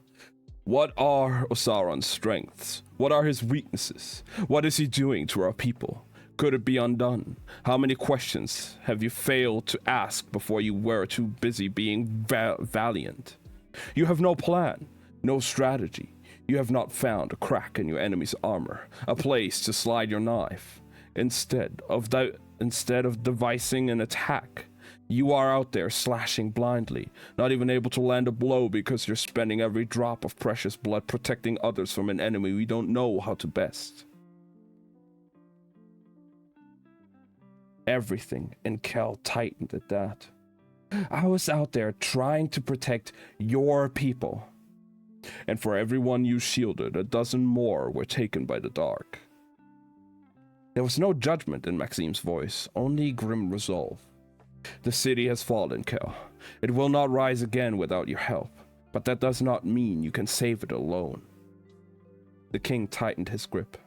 "I will not lose my sons to this." Sons. The Kel blinked, shaken by the words as Maxime released his hold, his anger deflating. Has Rai woken? He asked. The king shook his head. Not yet. His attention slid past Kel. And you? Kel turned and saw Lila, her hair falling over her shattered eye as she scraped blood from under her nails. She looked up to the summons. Who are you? Demanded the king. Lila frowned, started to answer. Kel cut her off. This is Miss Delilah Bard. A friend to the throne, said Tieran. I've already saved your city, added Lila. Twice. She cocked her head, shifting the dark curtain of hair to reveal the starburst of her shattered eye. Maxime, to his credit, didn't startle. He simply looked at Tieran. Is this the one you told me of? The head priest nodded. And Kel was left wondering what exactly the Evanescent had said. And how long Tieran had known what she was. The king considered Lila, his gaze moving from her eyes to her blood-stained fingers, before coming to a decision. Maxime raised his chin slightly and said, Mark everyone here. It was not a request, but the order of a king to a subject. Lila opened her mouth, and for a second, Kel thought she might say something awful. But Sharon's hand came down on her shoulder, and a universal sign for, be quiet. And for once, Lila listened. Maxime stepped back, voice rising a measure so that others in the hall could overhear. And they were listening. Kel realized several heads already turned carefully to catch the words as the king addressed his Antari. Holland has been taken to the cells. Only hours before, Kel had been the one imprisoned below the palace. I would have you speak with him. Learn everything you can about the force we're facing. Maxime's expression darkened. By whatever means. Kel stiffened. The cold press of steel, a collar around his throat, skin shredding against the metal frame. Your Majesty, said Kel, striving for the proper tone. It will be done. Kel's boots echoed on the prison stairs, each step carrying him away from the light and heat of the palace's heart. Growing up, Rai's favorite place to hide had been the royal cells, located directly beneath the guard's hall, carved into one of the massive stone limbs that held the palace up over the river. The cells were rarely filled. They had once been in frequent use, according to Tieran, back when Arnes and Faro were at war, but now they sat abandoned. The royal guards made use of them occasionally. Saints knew for what. But whenever Rai ran off with nothing but a laugh or a note, "Come find me," Kel started by going to the cells.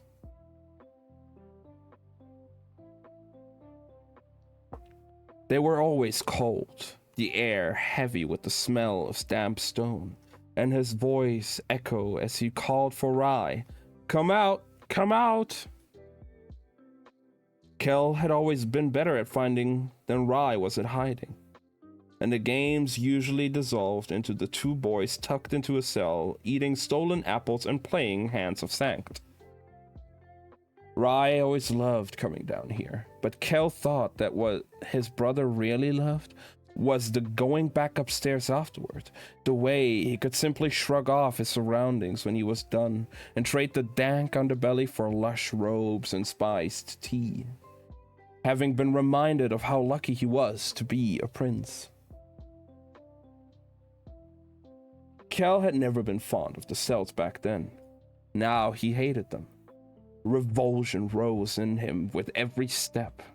Revulsion for the memory of his imprisonment. Revulsion for the man now sitting in his place. Lanterns cast pale light over the space.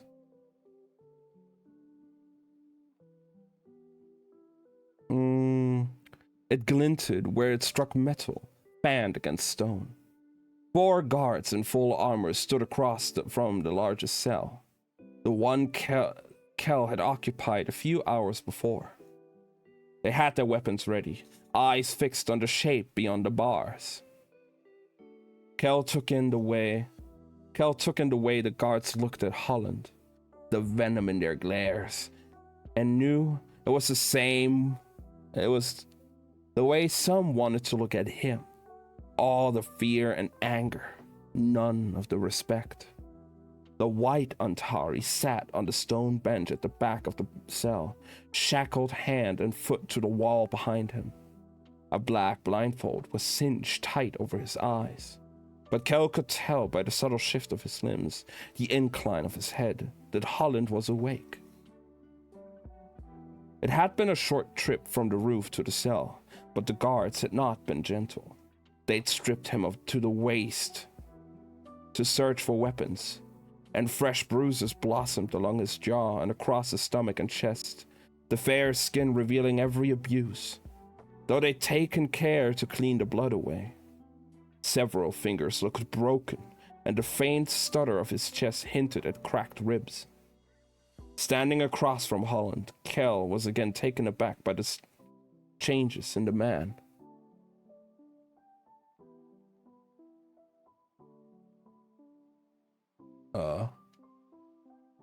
One second.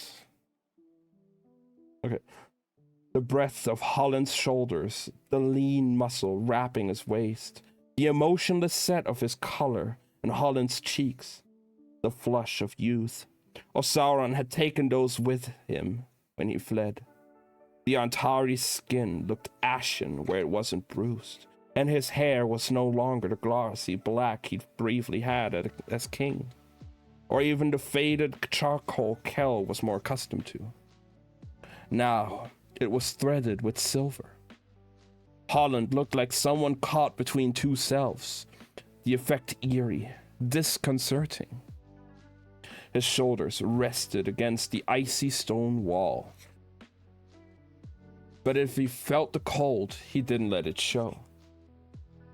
Kel took in the remains of Athos Dane's control spell, carved into the Antari's front, and ruined by the steel bar Kel himself had driven through his chest. Before noticing the web of scars that lined Holland's skin, there was order to the mutilations, as if whoever had done them carefully, methodically. Kel knew from experience how easily Antari healed. To leave these kinds of scars, the wounds would have been very, very deep. In the end, Holland was the one to break the silence.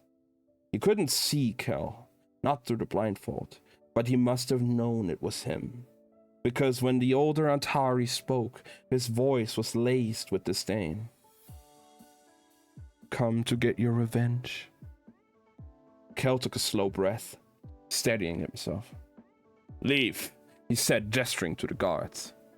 They hesitated, eyes flicking between the two Antari. One retreated without hesitation. 2 had the decency to grow nervous, and the 4th looked loath to miss the scene. King's orders, warned Kel. And at last they withdrew, taking with them the clank of armor, the echoing of boots. Do they know? Asked Holland, flexing his ruined fingers. His voice had none of Sauron's echo, only that familiar, gravelly tone. You abandoned them? Came to my castle only of your own free will? Kel flicked his wrists, and the chains around Holland tightened, forcing him back against the cell wall. The gesture earned him nothing. Holland's tone remained cold, unflinching. I'll take that as a no.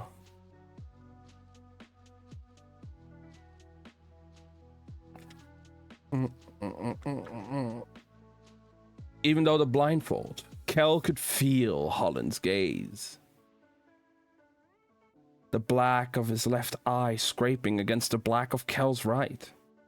He summoned the king's tone as best he could. You will tell me everything you know about Osaron. A gleam of bared teeth. And then, you let me go? Sneered Holland. What is he? A heavy pause, and Kel thought Holland would force him to drag the answers out. But then he answered, an Ashok. Kel knew that word. It was Maktan, for demon. But what it really meant was a piece of incarnated magic. What are his weaknesses? I do not know. How could he be stopped? He can't. Holland twitched his change. Does this make us even? Even? Snarled Kel. If I could yet discount the atrocities you committed during the rule of the Danes, it would not change the fact that you are the one who set the Ashok free. You plotted against Red London. You lured me into your city. You bound me, tortured me, purposefully severed me from my magic. And in doing so, you nearly killed my brother. A tilt of the chin. If it's worth anything, it isn't, snapped Kel. He began to pace, torn between exhaustion and fury, his body aching but his nerves alight. And Holland, so maddeningly calm, as if he weren't chained to the wall, as if they were standing together in a royal chamber instead of separated by the iron bars of a prison cell. What do you want, Kel? An apology? He felt his fraying temper finally snap. What do I want? I want to destroy the demon you're unleashing. I want to protect my family. I want to save my home. So did I. I want to save my home. So did I. I did what I had to. No, snarled Kel. When the Danes ruled, they may have forced your hand, but this time, you chose. You chose to set Osaron free. You chose to be his vessel. You chose to give him.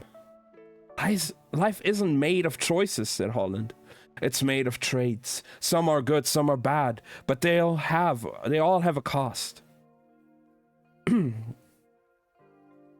You traded away my world's safety. Holland strained forward suddenly against his chains, and even though his voice didn't rise, every muscle in him tightened. What do you think your London did when the darkness came? When Osaron's magic consumed his world and threatened to take ours with it?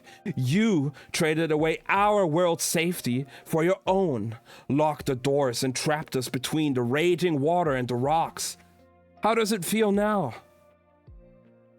Kel wrapped his will around Holland's skull and forced it back against the wall. The slightest clench in Holland's jaw and the flare of his nostrils were the only signs of pain. Hatred is a powerful thing, continued Holland through gritted teeth. Hold on to it. And in that moment, Kel wanted to. He wanted to keep going, wanted to hear the crack of bone, wanted to see if he could break Holland the way Holland had broken him in White London. But Kel knew he couldn't break Holland. Holland was already broken.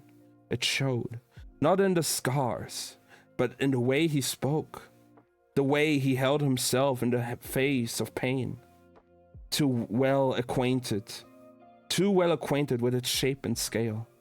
He was a man hollowed out long before Osaron, a man with no fear and no hope, and nothing to lose. For an instant, Kel tightened his grip anyway, in anger and spite, and felt Holland's bones groan under the strain. And then he forced himself to let go. And with that, we're done with chapter 2. Whew. What a dense and intense chapter. Holy shit.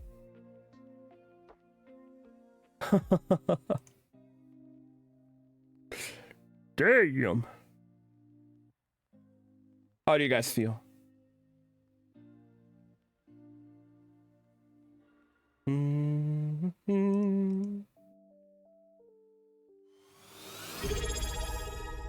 Oh shit. Oh my god, Slothy. Thank you for the resub. 3 months. It does not feel like 3 months.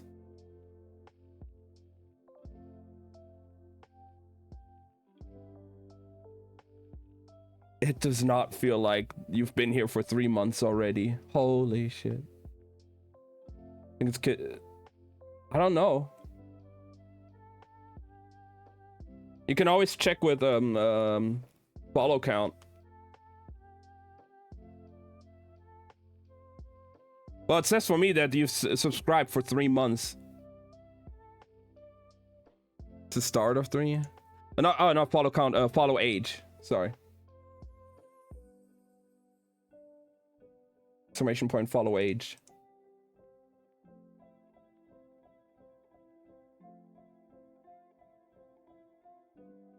Okay. Yeah, 2 months. Yeah. Damn. Twitch just knows there's gonna be a 3rd month, maybe and even more.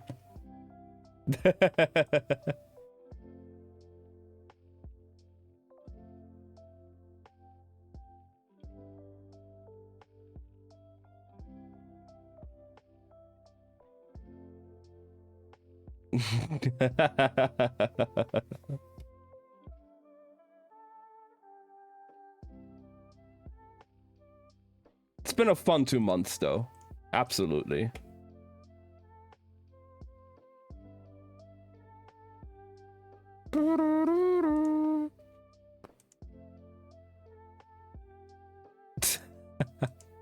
Wow.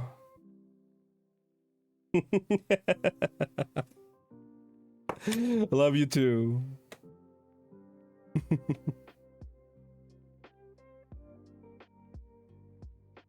One year, almost like 1.5 years even, Abby. Holy shit. Damn.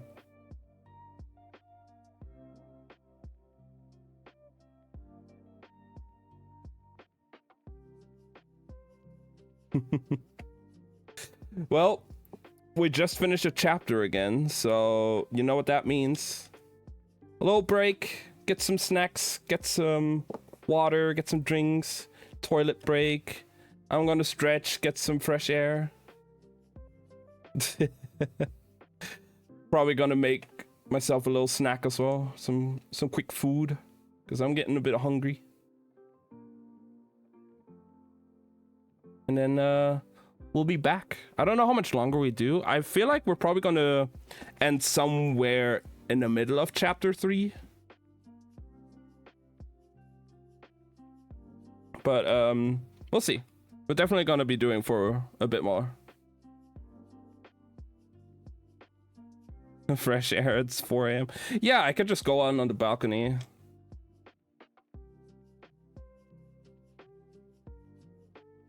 I'll just chill on the balcony for a bit. Breathe in the fresh air and everything. Alright. I'll be right back.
All right, I'm back.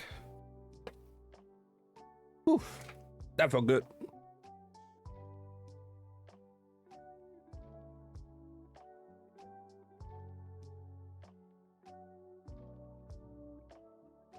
All right. That was good. Grabbing some food.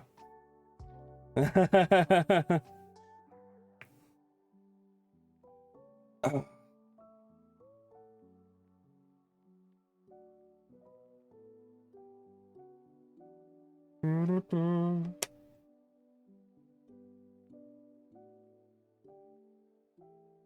Got myself a little bag here with some snacks.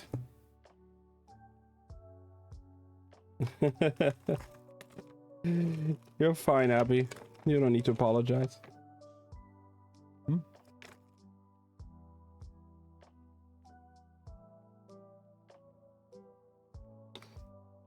Mm-hmm. God, so good.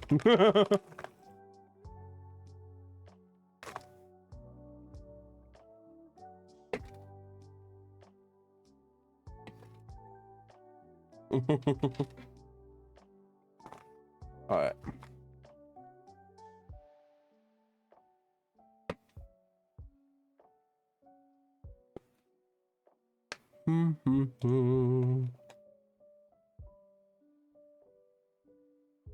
God, I still getting so fucking nervous now because I know the song is coming up soon.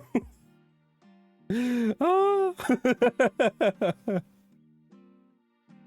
Oh boy.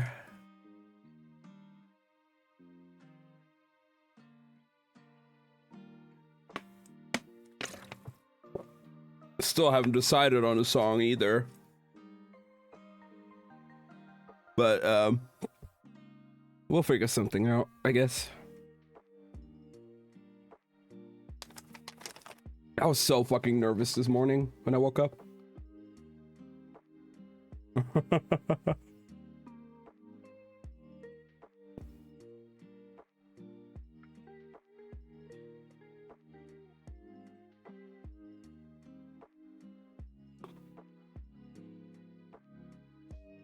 It might take a bit to like mentally prepare myself, but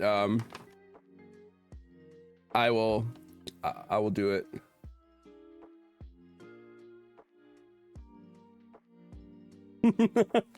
Nah, Slothy, it's not gonna happen now. I'm just saying, like, knowing it's coming up soon, because we're gonna still continue reading a bit. The nerves are starting to come back a bit right now.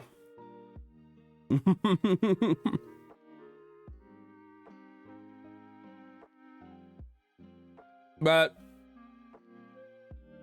it'll be fine.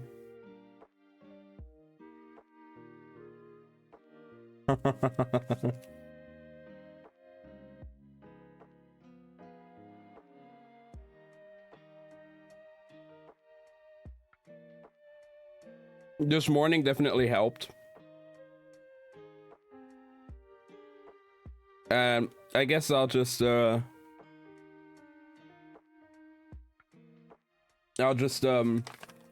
randomly on the whim decide what song it will be because I have no idea.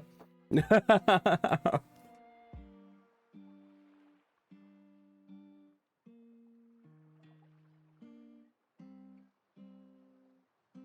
it would be fine.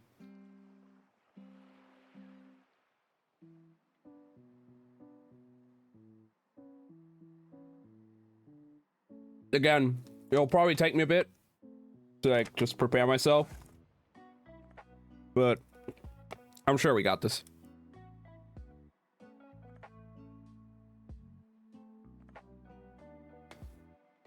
I know either way you guys will like it. Unless I completely like go I like make it really bad on purpose.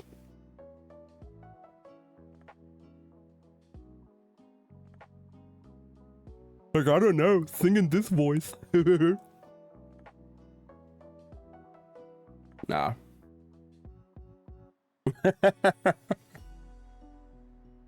I'm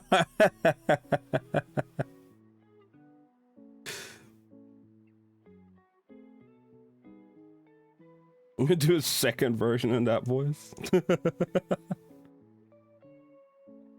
Oh god. Remix as a mashup. I have to check as well. I either have to hope that that part in the VOD will not get muted, so I can like maybe take it as a snippet for YouTube, make it like a private video again, or I might have to like record it separately. I haven't tested the recording thing here yet. I don't even know where it's going to be saving it to.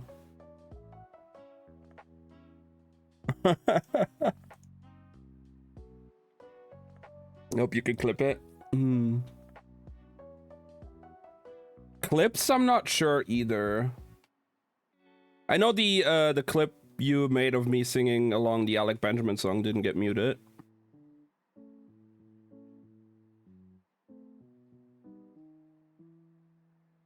So I don't know. The clip was fine, yeah, but me making the highlight of the entire song, I think the final verse, when like when it's just the guitar, from that point onward, when it's just like the guitar, just like the very soft voice, that was muted. From that point onward to the end. Somehow.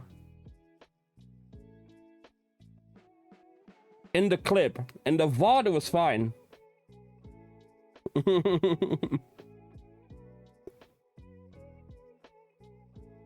That's why I was able to download the VOD and cut it from there and do it, but it was weird.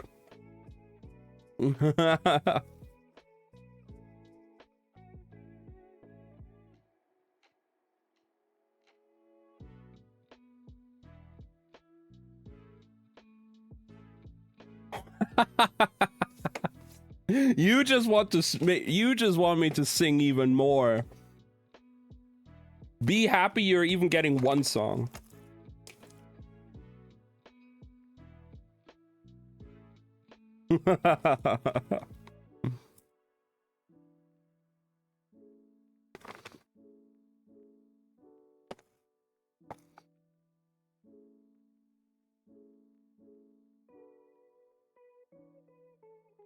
I am calm, I can tell.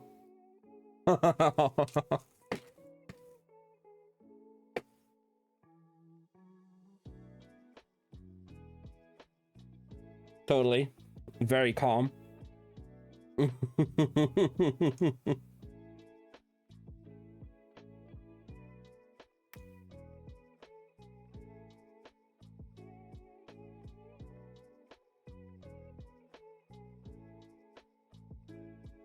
Yeah, be happy you get one song. Maybe two, depending on how I feel. But I don't think so.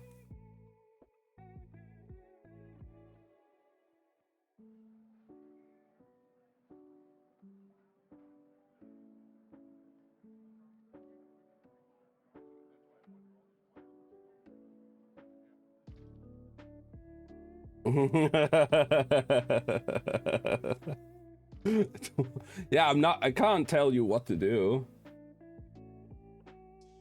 Giving you suggestions, you know? And the suggestion being you should just be happy with one. Because you're probably not gonna get more.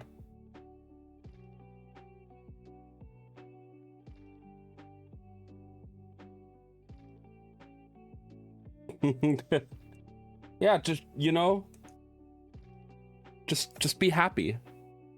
Solves every problem, you know?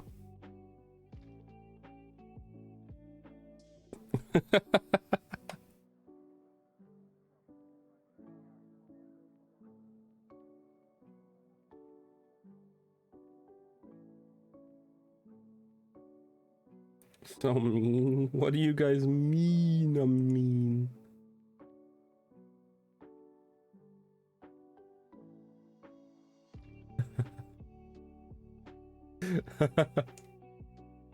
Who knows? Maybe we'll make it a thing again on the birthday stream as well. When we reach like a certain goal or something, or we put it on the wheel.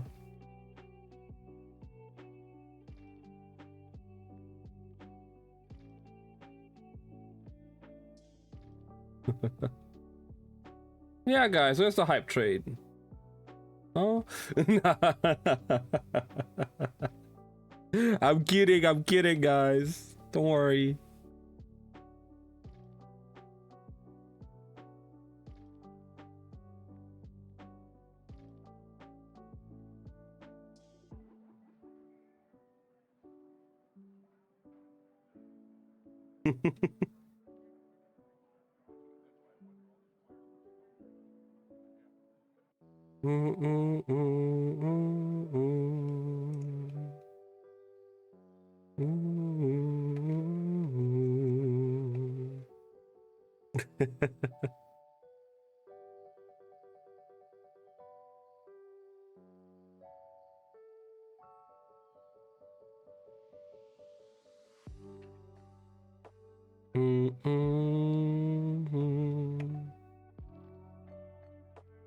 By the way, I'm still collecting some more birthday suggestions if you guys have any.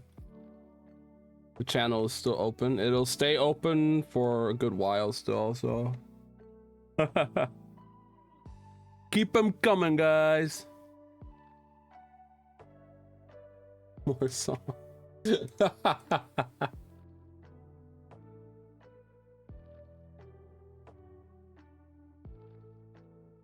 It didn't work hard enough. I mean, you're the only one working hard on there right now, so it's open for everybody. And you can never have enough suggestions. It's a matter of if I take those into account or not.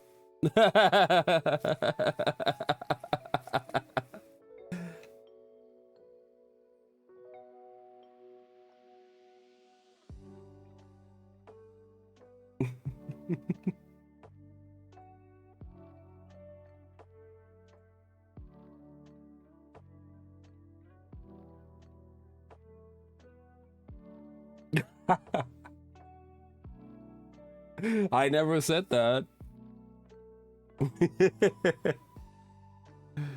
It's just some suggestions we can put as extras.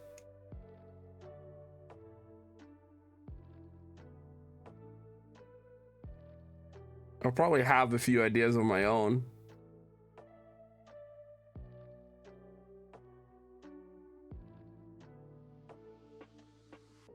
I just want to know what you guys want to see as well, so we can make it even better. Because the stream is not just for me, it's for you guys as well, so... Maid outfit. I have to get a cam for it again. Twerk. I mean, twerking is allowed on Twitch now, but I can't twerk.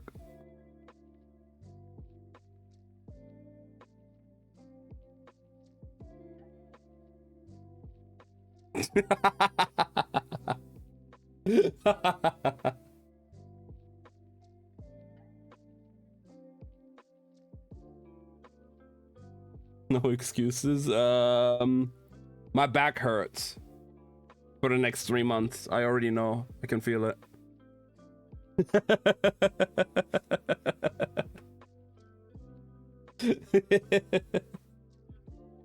Whoa there.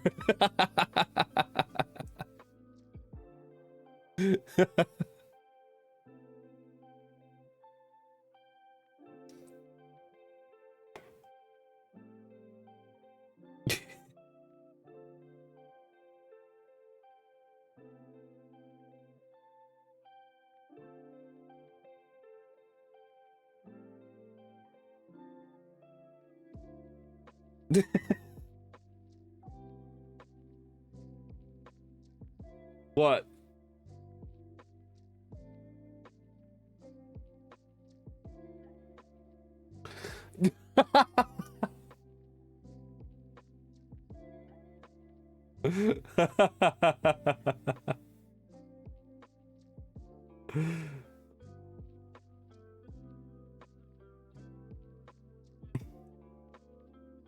But like I said, like, sure, it's my birthday, and it is my day basically for what you guys say, but I mean, I still do it for you guys as well. You guys are going to be the ones that will probably spend the money to reach those goals, so might as well make goals that also are made by you guys.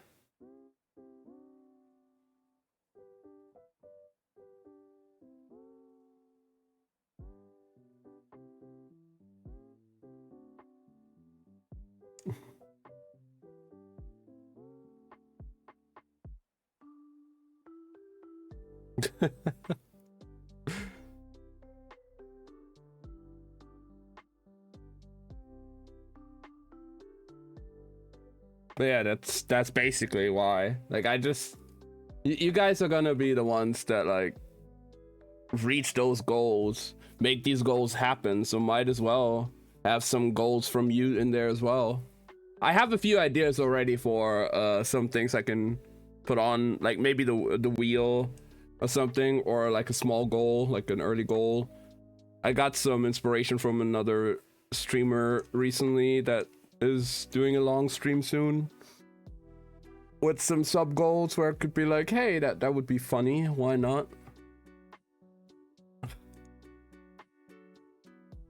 Didn't think of this myself.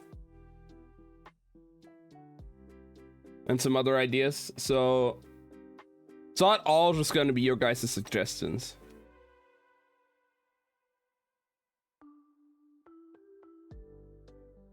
We'll work something out together.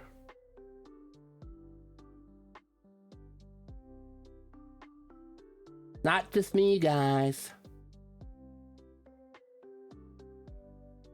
See what's there? Yeah. Buy a cat. Bruh, my apartment would not be pet friendly right now. Like, it's too small. We don't really have a garden where they could like run around if it's like a more active pet. Like, the pet would not have the best of times here, sadly. Even if we get like an indoor cat.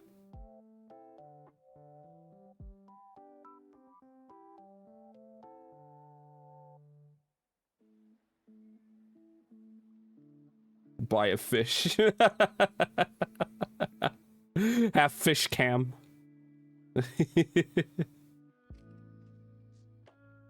Eat fish on stream. Oh god. I actually that's the funny part. I actually don't like fish as much. Really. Not that big of a fish guy in food wise.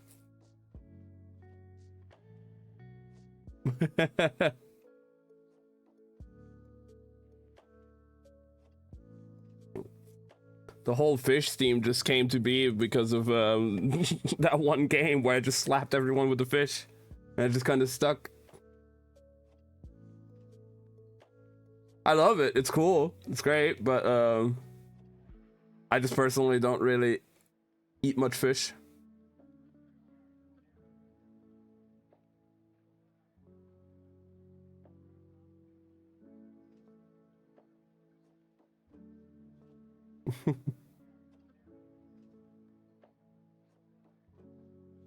My dad's the same. Like, my dad doesn't really eat much fish either. So in like back then, me and my dad would like go just fishing just as a hobby.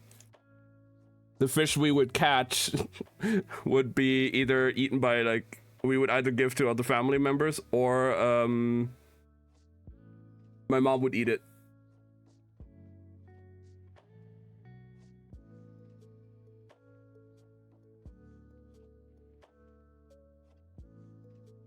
The thing is, I haven't really tried out much different fish. I'm not against trying it out, but the fish I've tried, especially the way some of it was prepared, just wasn't for me. Like shrimp, It's okay.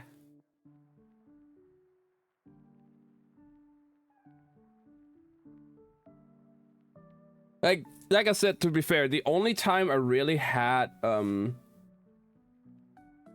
like sushi with fish in it and not like vegetable sushi or something, like I also had like some like tamago stuff, like just like egg on rice kind of stuff.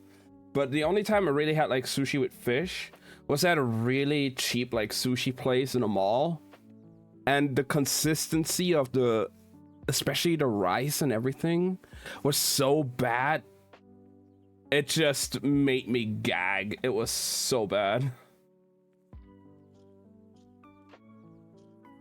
That was the only time I had some with fish. When I met up with some friends from the south, like southwest of Germany, we went to like an all-you-can-eat Asian buffet, and I had like some, just like some veggie sushi, like just like cucumber and stuff like that, and that was really good.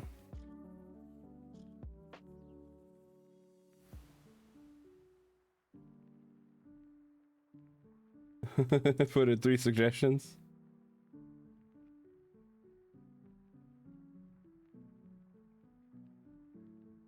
What's the German cuisine? A lot of different. We have a lot of potato meals, bread,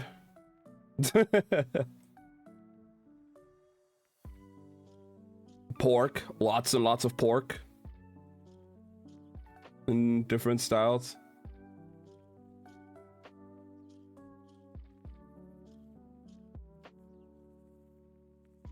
One thing, for example, which I am not too big a fan of myself, but my parents love it, is the fact that we have raw pork mince, like just raw pork mince on a bread roll with some onion and like salt and pepper, and that's like a breakfast.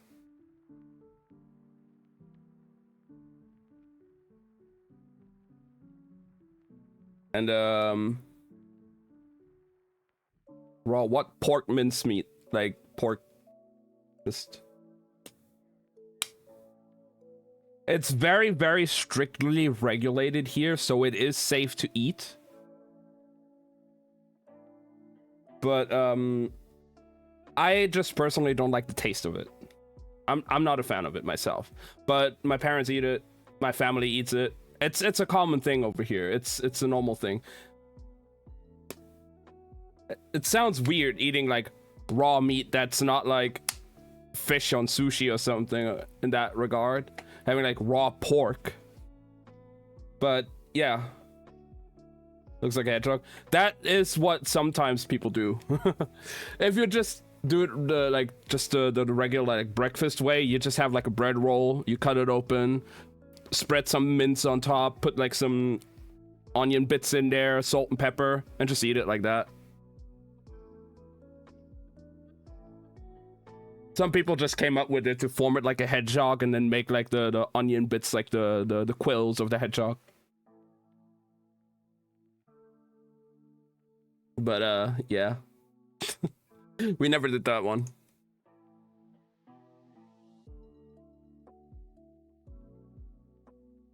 That is a thing though. That is true.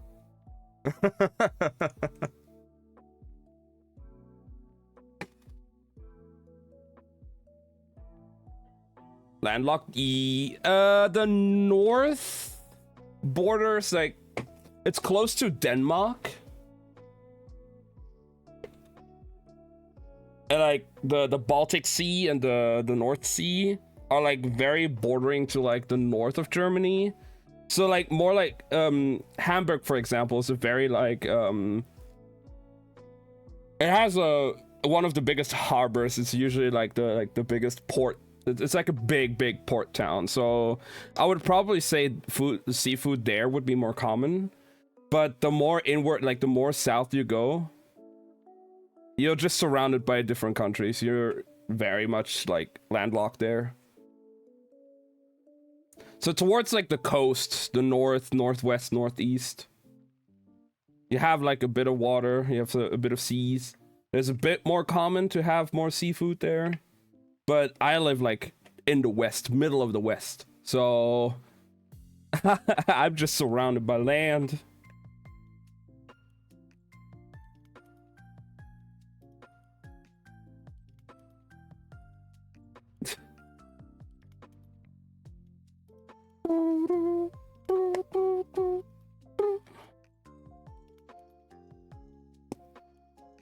Is it expensive? It's not like just buy. You can always just.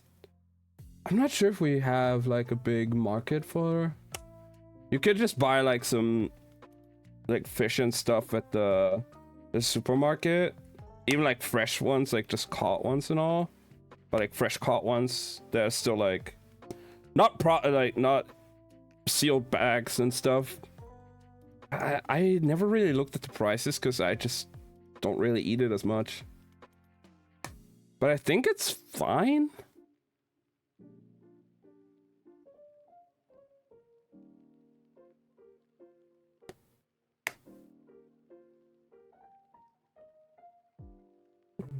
I know Hamburg again, it is our biggest like port city.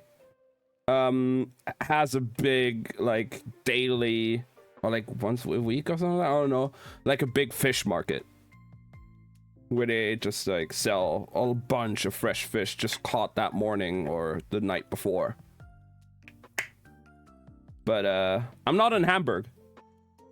I'm not there. I'm close to Düsseldorf. I'm not in Düsseldorf.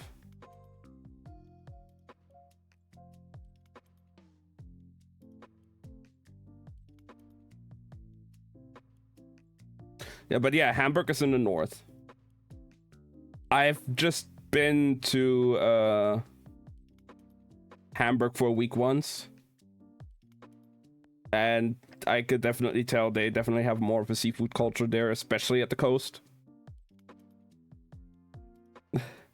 And they have that big fish market and stuff. I had a few friends from Hamburg that I used to play Warframe with as well. They always told me about it, that they got some fresh stuff there and all. So yeah, actually about German stereotypes and culture. We could do that. Talk about about it a bit during like a just chatting section in the birthday stream or something.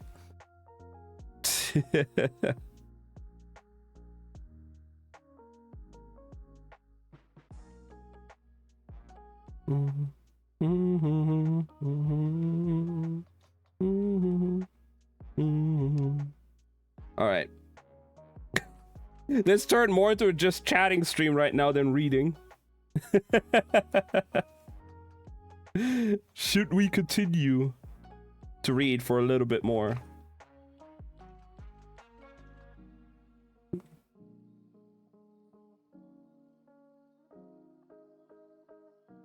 No more Pokemon summer event. You could still catch Pokemon though.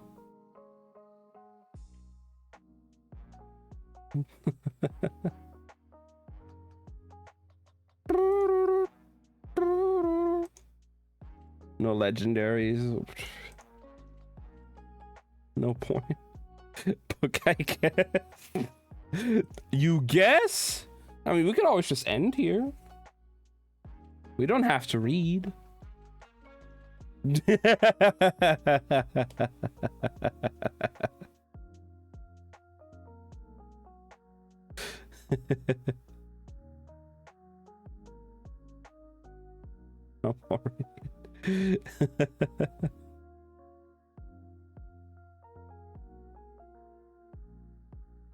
All right, let's continue for like, I don't know, 3-4 more parts. I don't think we can go through maybe another whole chapter. I don't know how long it'll be, but we can do a few more parts, that's for sure. We're already like, we're almost where I stopped reading. How long is the book? This one has 666 pages. We are now at page 109.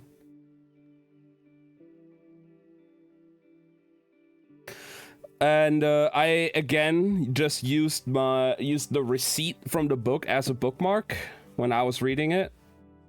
And that receipt was on page 166. So I guess that was as far as I read. So we are almost now at the point where I don't know what's going to happen anymore.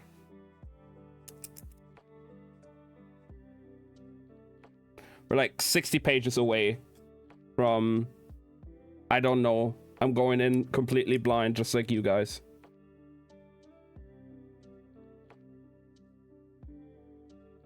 So I'll probably say it's probably going to be 4 or 5 streams, maybe 6 streams long, depending on how long we do each stream.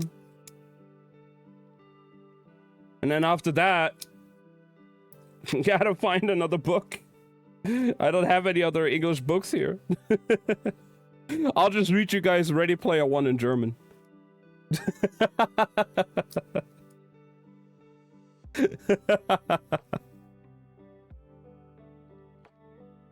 Ja, bitte.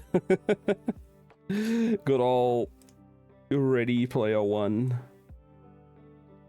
Good book. Really good book. If I could get an English copy of it, I would read it on stream. I enjoyed it.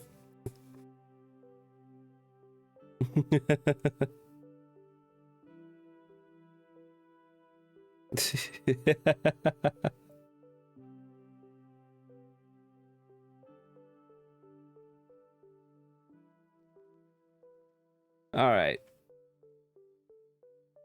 Shall we continue?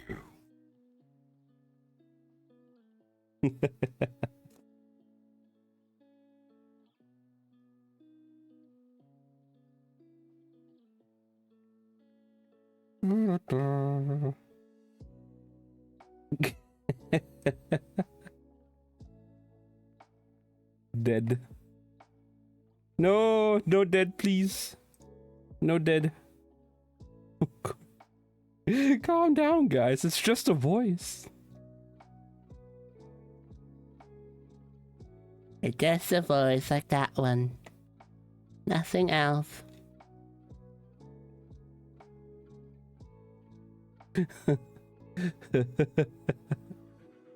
I mean, I am reading words on the screen.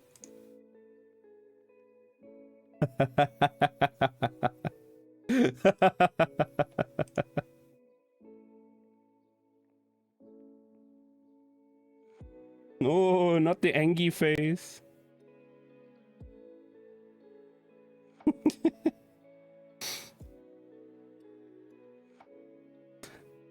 All right. Alucard had been dreaming of the sea when he heard the door open. It wasn't a loud sound, but it was so out of place, at odds with the ocean spray and the summer gulls. He rolled over, lost for a moment in the haze of sleep, his body aching from the abuse of the tournament and his head full of silk.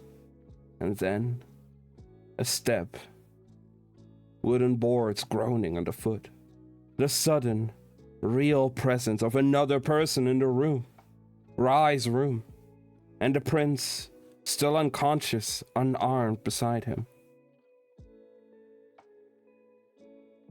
Alucard rose in a single fluid motion, the water from the glass beside the bed rising up and freezing into a dagger against his palm. Show yourself! He held the shard in a fighting stance, ready to strike as the intruder continued his slow march forward. The room around them was dim. A lamp burning just behind the intruder's back, casting him in shadow.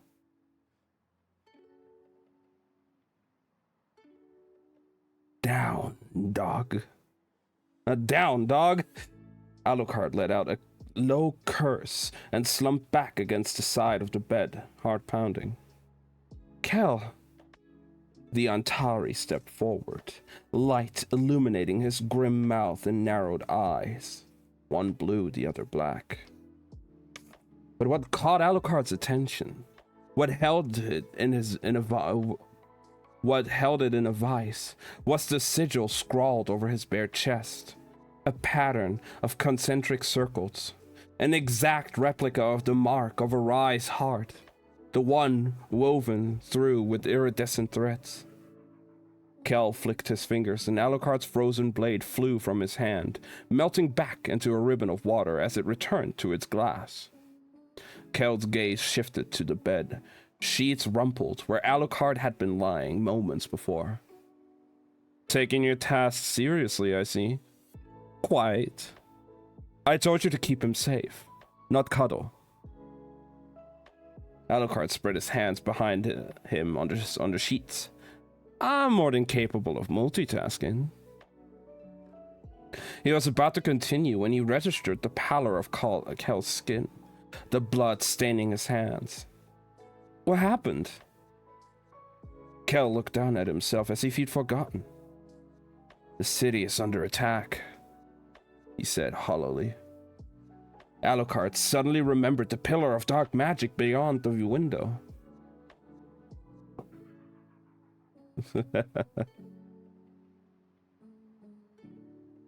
Fracturing across the sky, he spun back toward the balcony and stiffened at the side. There was no familiar red light against the clouds, no glow from the river below.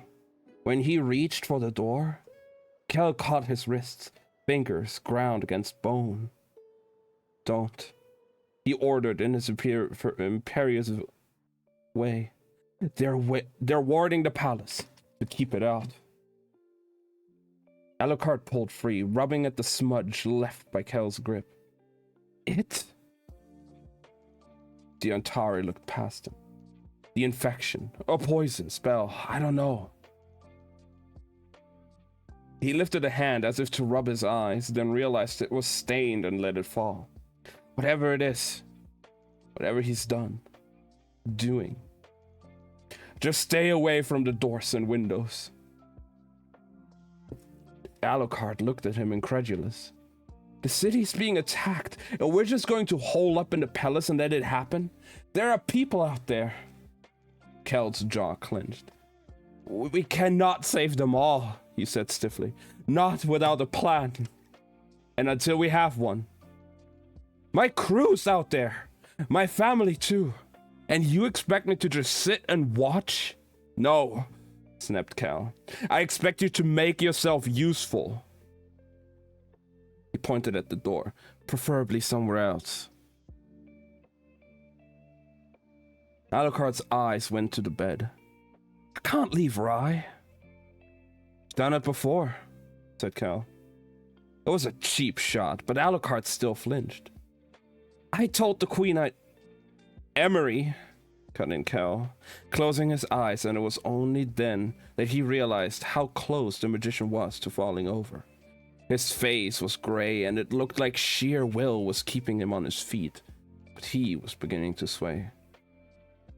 You're one of the best magicians in this city, said Kel, wincing as if the admission hurt. Prove it. Go and help the priests, help the king, help someone who needs it. You cannot help my brother anymore tonight. Alucard swallowed and nodded. All right. He forced himself to cross the chamber, glancing back only once, to see Kel half sinking, half falling into the chair beside the prince's bed. The hall beyond Rye's room was strangely empty. Alucard made it to the stairs before he saw the first servants hurrying past, their arms full of cloth and sand and water basins, not the tools for binding wounds, but the ones needed for making wards. A guard rounded the corner, his helmet under his arm. There was a line of blood across his forehead, but he didn't appear wounded, but the mark was too deliberate to be the weary wiping of a brow. Through a set of wooden doors, Alucard saw the king surrounded by members of his guard, all of them bent over a large map of the city. Runners carried word of new attacks, and with every one, King Maxime placed a black coin atop the parchment. As Alucard moved through halls, down flights of stairs, he felt like he'd woken from a dream into a nightmare. Hours before, the palace had brimmed with life. Now, the only motions were nervous, halting. The faces masked by shock. In a trance, his feet found the grand, the palace's largest ballroom, and stopped cold. Alucard Emery rarely felt helpless, but now he stood in stunned silence. 2 nights before, men and women had danced here in pools of light as music played from gold days. 2 nights before, Rye had stood there, dressed in red and gold, the shining counterpiece of the ball. A centerpiece of the ball. 2 nights before, this had been a place of laughter and song, crystal glasses and whispered conversation. Now, Ostra and Vestra huddled together in shock. A wide-robed priest stood at every window, hands pressed flat against glass as they wove the spells around the palace, shielding it against the poisonous night. He could see their magic, pale and shimmering, as it cast its net over the windows and the walls. It looked fragile compared with the heavy shadows that pushed against the glass, wanting in. Standing there at the mouth of the ballroom, Alucard's ears caught slices of information, too thin and all confused, tangling with one another until he couldn't pick the news apart, sort the real from the fabulous, the truth from the fear. The city was under attack. A monster had come to London. A fog was poisoning the people, invading their minds, driving them mad. It was like the Black Night all over again, they said, but worse. That plague had taken 20, 30, and passed by touch. This, it seemed, moved on air itself. It had taken hundreds, maybe even thousands. And it was spreading.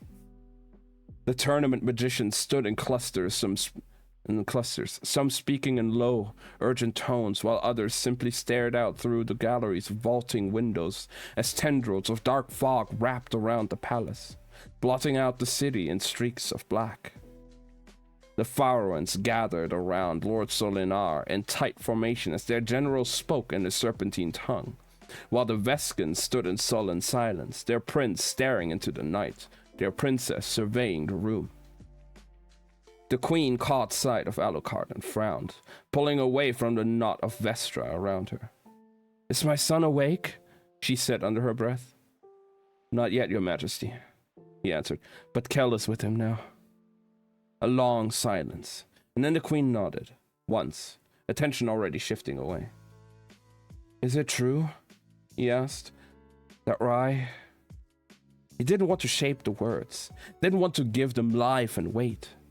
He'd picked up fragments in the chaos of Rye's collapse, seen the matching spellwork on Kelt's chest. "Someone has wounded you," he'd said nights before, offering the kiss the seal above the prince's heart. But someone had done worse than that. "You will recover now," she said. "That is what matters." He wanted to say something else, to tell her he was worried too. He wondered if she knew how much she knew about his summer with her son, how much he cared. She was already moving away, and he was left with the words going sour on his tongue. "All right then, who's next?" said a familiar voice nearby, and Alucard turned again to see his thief surrounded by palace guards. His pulse quickened until he realized Bart wasn't in any danger. The guards were kneeling around her, and Lila Bard, of all people, was touching each of their foreheads as if bestowing a blessing. Head bowed. She almost looked like a saint. If a saint dressed in all black and carried knives. If a saint blessed using blood. He went to her as the guards peeled away, each anointed with a line of red. Up close, Bard looked pale. Shadows like bruises beneath her eyes, jaw clenched, as she wrapped the cut in linen. "Keep some of that in your own veins if you can," he said, reaching out to help her tie the knot. She looked up, and he stiffened at the unnatural glint in her gaze. The glass surface of her right eye, once a brown that almost matched her left, was shattered. "Your eye," he said dumbly. "I know. It looks dangerous? Painful." His fingers drifted to the dried blood, caught like a tear. in the outer corner of the ruined eye, a nick where a knife had grazed the skin. Long night? She let out a single stifled laugh. And getting longer. Hydrate. Alright. Give me a second.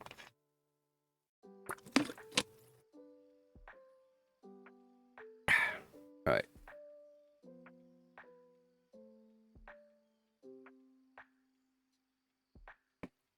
Alucard's gaze tracked from the guard's marked skin to their hair-stained fingers. A spell? Bart shrugged. A blessing. He raised a brow. Haven't you heard? She added absently. Aven.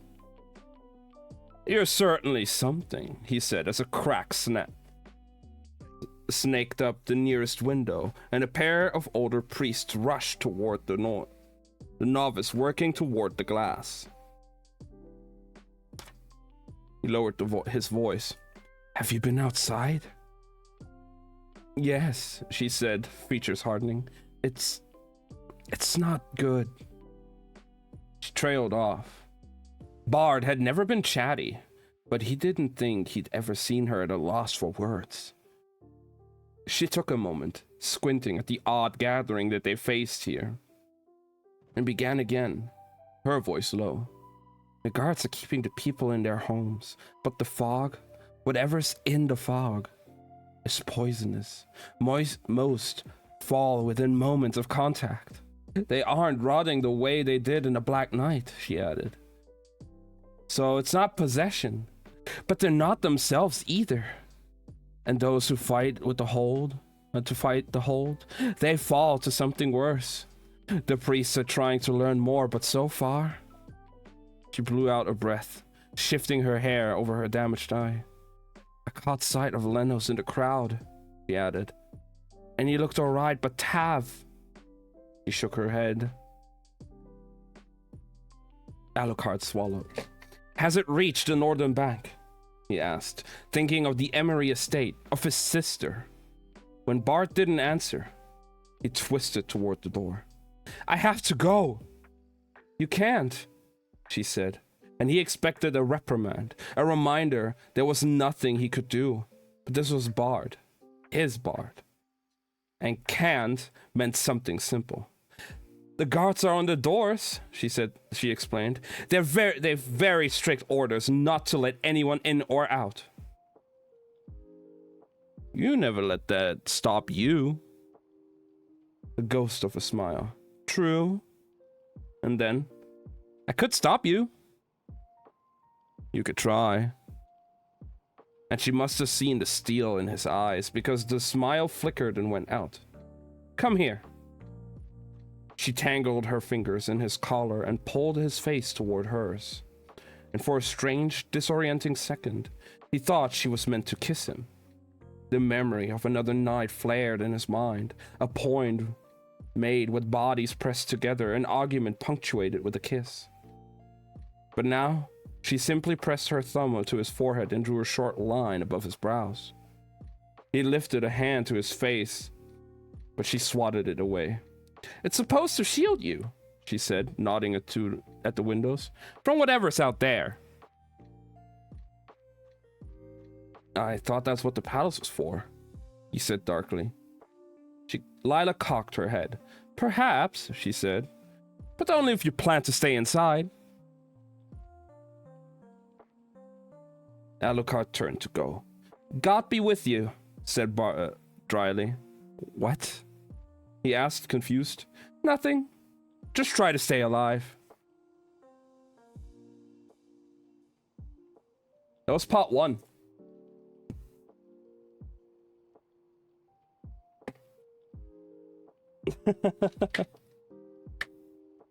Damn. Why do I... That's where a goodbye came from. Yeah. Oh, man. Why does Alucard... I mean, I get it. Alucard wants to go to his family estate and look if his family is alright. But I don't know if he can do much against this.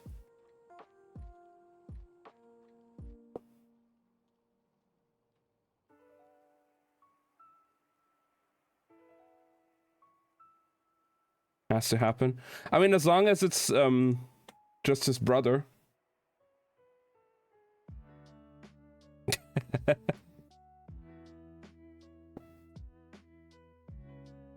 Oh god, if his sister would die, that would just full on break him.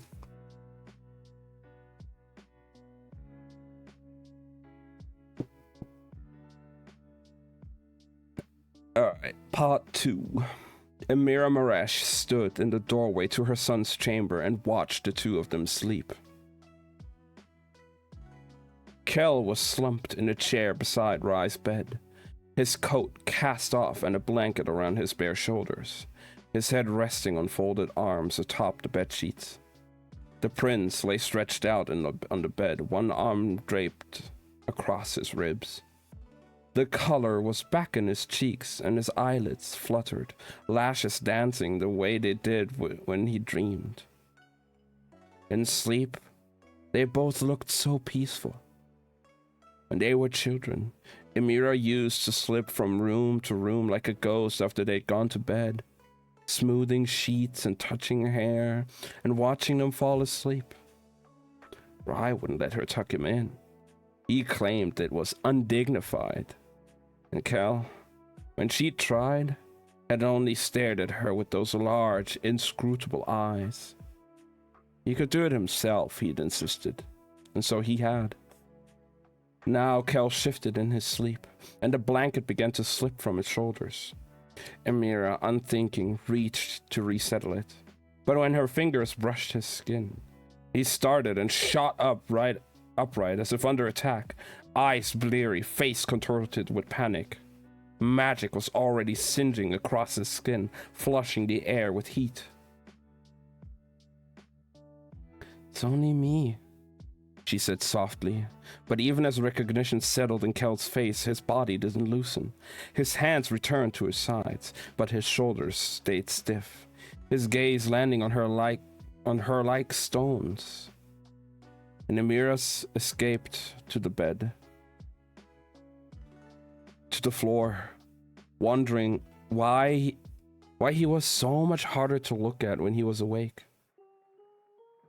"Your Majesty," he said, reverent but cold. "Kel," she said, trying to find her warmth. She meant to go on, meant his name to be the beginning of a question. Where did you go? What happened to you? To my son? But he was already on his feet, already taking up his coat. "Didn't mean to wake you," she said. Kel scrubbed at his eyes. "I didn't mean to sleep." She wanted to stop him and couldn't. Didn't. "I'm sorry," he said from the doorway. "I know it's my fault." No, she wanted to say, and yes, because every time she looked at Kel, she saw Rai too, begging for his brother, saw him coughing up blood from someone else's wound, saw him still as death, no longer a prince at all, but a body, a corpse, a thing long gone. But he'd come back, and she knew it was Kel's spell that had done it.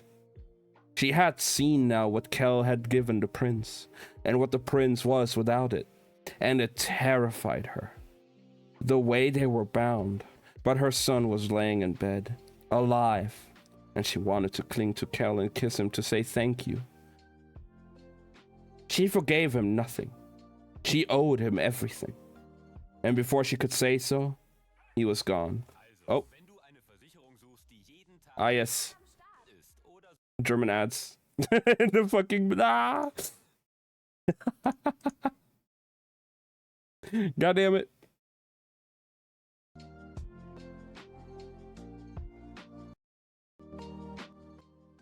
The random German ads just cutting in. Leave me alone. And before she could say so, he was gone. When the door shut behind him, Amira sank into Kel's abandoned seat. Words waited in her mouth, unsaid. She swallowed them, wincing as though they scratched on the way down. She leaned forward, resting one hand gently over Rye's. His skin was smooth and warm, his pulse strong. Tears slid down her cheek and froze as they fell, tiny beads of ice landing in her lap, only to melt again into her dress.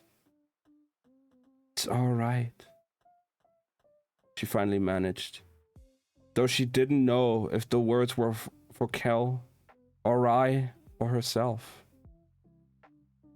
Emira had never wanted to be a mother. She'd certainly never planned on being queen. Before she married Maxime, Emira had been the second child of Volnosaro, fourth noble line from the throne behind the Maresh and the Emery and the Loreni. Growing up, she was the kind of girl who broke things. Eggs and glass jars, porcelain cups and mirrors. You could break a stone, her father would used to tease. She didn't know if she was clumsy or cursed, only that in her hands, things always fell apart. It had seemed a cruel joke when her element proved to be neither steel nor wind, but water, ice, easily made, easily ruined. The idea of children had always terrified her. They were so small, so fragile, so easily broken. But then came Prince Maxime, with his solid strength, his steel resolve, his kindness like running water under heavy winter snow. She knew what it meant to be a queen, what it entailed, though even then she'd secretly hoped it wouldn't happen, couldn't happen. But it did. And for 9 months she'd moved as if cupping a candle in a very strong wind. For 9 months she'd held her breath, buoyed only by the knowledge that if anyone came for her son, they would have to go through her. For 9 months she'd prayed to the sources and the nameless saints and the dead Nazaro to lift her curse or stay its hand. And then Rai was born. He was perfect, and she knew she would spend the rest of her life afraid. Every time the prince tumbled, every time he fell, she was the one fighting tears. Rai would spring up with a laugh, rubbing his bruises away like dirt, and be off again, charging toward the next catastrophe. And Emira would be left standing there, hands still outstretched as if to catch him. Relax, Maxime would say. Boys don't break so easily. Our son will be as strong as forged steel and thick ice. But Maxime was wrong. Steel rusted, and ice was only strong until a crack sent it shattering to the ground. She lay awake at night, waiting for the crash, knowing it would come. And instead came Kel. Kel, who carried a world of magic in his blood. Kel, who was unbreakable. Kel, who could protect her son. At first, I wanted to raise you as brothers. Emira didn't know when she had started talking instead of thinking, but she heard her voice echo gently through the prince's chambers. You were so close in age. I thought it would be nice. Maxime had always wanted more than one, but I couldn't bring myself to have another. She leaned forward. I worried, that you might not get along. Kel was so quiet and you so loud, like morning and midnight. But you were thick as veins from the start. And it was all well enough when the only danger came from slick stairs and bruised knees. But then the shadows came and stole you away. And Kel wasn't there because you two were playing one of your games. After that, I realized you didn't need a brother. You needed a guardian. I tried to raise Kel as a ward, then not your son, and not a son. But it was too late. You were inseparable. I thought that maybe as you aged, you would drift, Kel to magic and you to the crown. You're so different. I hoped that time would carve some space between you. But you grew together instead of apart. A flutter of movement on the bed, the shift of legs against sheets. And she was up, brushing the dark curls from his cheek, whispering, "Rye." His fingers curled in the sheets, his sleep growing shallow, restless. A word escaped his lips, little more than exhale, but she recognized the sound and shape of Kel's name before at last her son woke up. That's the end of part 2.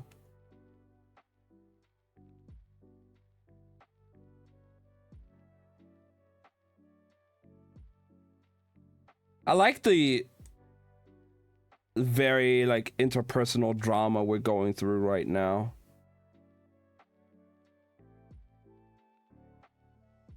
Taking a step back from the action and the curse and the poison and all of that fog and all of the horrible things going on, and just having these like very human moments between the characters. It's really good.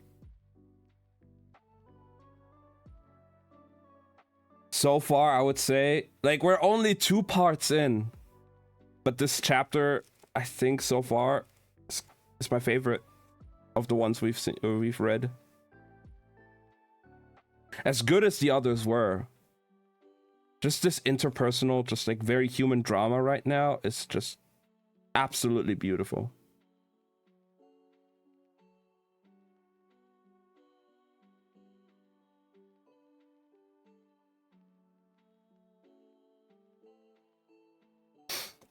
So let's continue. Part 3. For a moment, Rai was caught between sleep and waking, impenetrable darkness and riot of color. A word sat on his tongue, the echo of something already said, but it melted away thin as a wafer of sugar. Where was he? Where had he been? In the courtyard, searching for Kel, and then falling straight through the stone floor and into the dark place, the one that reached for him every time he slept.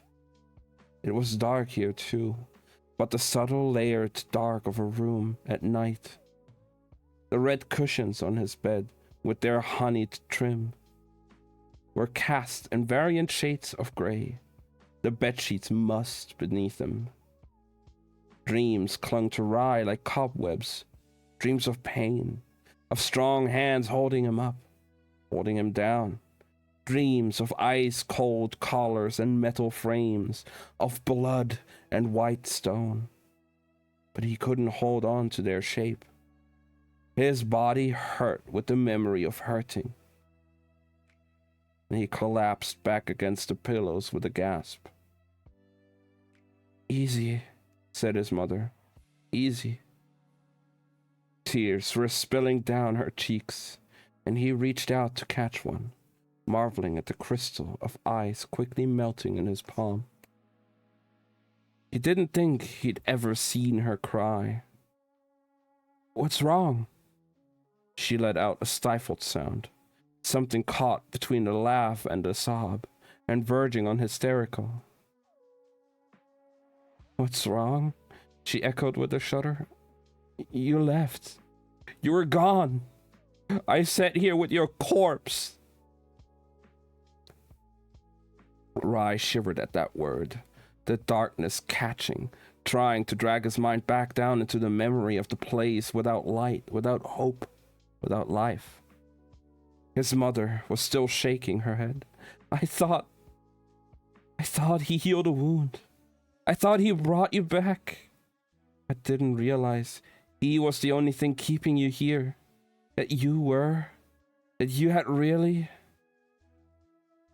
Her voice hitched. "I'm here now," he soothed, even though part of him still felt caught somewhere else. He was pulling free of that place, moment by moment, inch by inch. And where's Kel? The queen tensed and pulled away. What happened?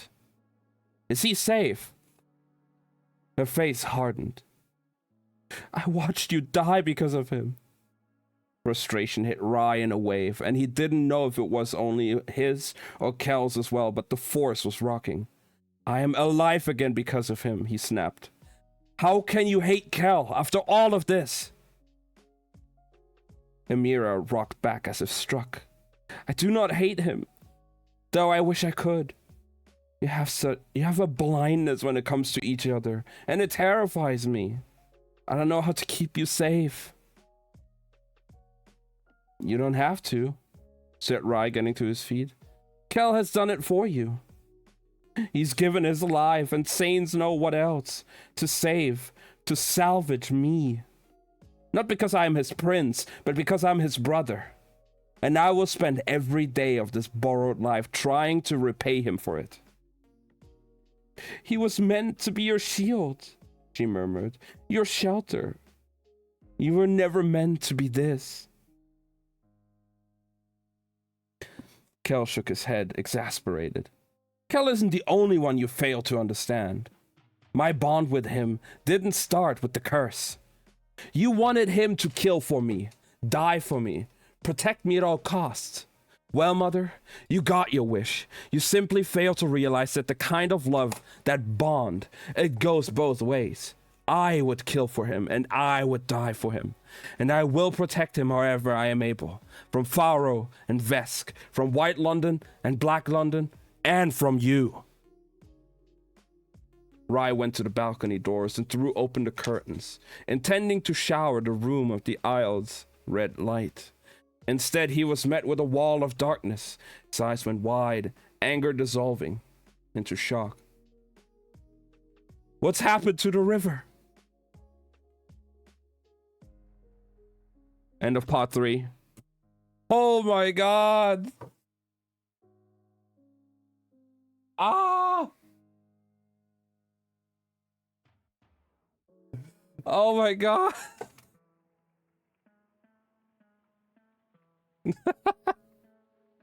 That was so good! That was so fucking good.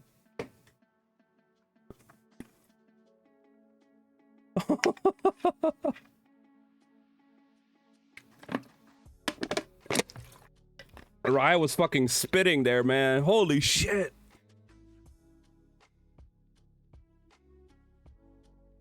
But he had to. Oh, that was so good.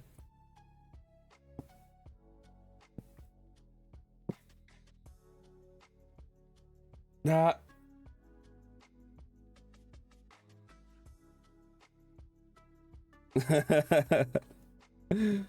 Part 4. Lila rinsed the blood from her hands, amazed that she had any left. Her body was a patchwork of pain. Funny how it still found ways to surprise her, and under that, a hollowness she knew from hungry days and freezing nights. She stared down at the bowl, her focus sliding. Tieran had seen her calf, where Oika's knife had gone in, her ribs, where she'd hit the roof, her arm, where she'd drawn blood after blood after blood. Then when he was done, he had touched his fingers to her chin, tipped it up, his gaze a weight, solid but strangely welcome. Still in one piece? He'd asked, and she remembered her ruined eye. More or less. The room had swayed a little, and Tieran had steadied her. You need to rest, he'd said. She'd knocked his hand away. Sleep is for the rich and the bored, she'd say. I am neither, and I know my limits. You might have known them before you came here, he lectured. Before you took up magic. But power has its own boundaries. She'd brush him off again. Though in truth, she was tired in a way she'd rarely known. A tire that went down far past skin and muscle and even bone, dragged its fingers through her mind until everything rippled and blurred. A tire that made it hard to breathe, hard to think, hard to be. Tieran had sighed and turned to go as she dug the stone shard of Astrid's cheek from her coat pocket. I guess I've answered the question. When it comes to you and questions, Miss Bard, said the priest without looking back, I think we've just begun. Another drop of blood hit the water, clouding the basin, and Lila thought of the mirror in the black market at Sasson Roach, the way it had nicked her fingers, taken blood in trade for a future that could be hers. On one side, the promise, on the other, the means. How tempting it had been to turn the mirror over, not because she wanted what she'd seen, but simply because there was power in the knowing. Blood swirled in the bowl between her hands, twisting into almost shapes before dissolving into a pinkish mist. Someone cleared their throat, and Lila looked up.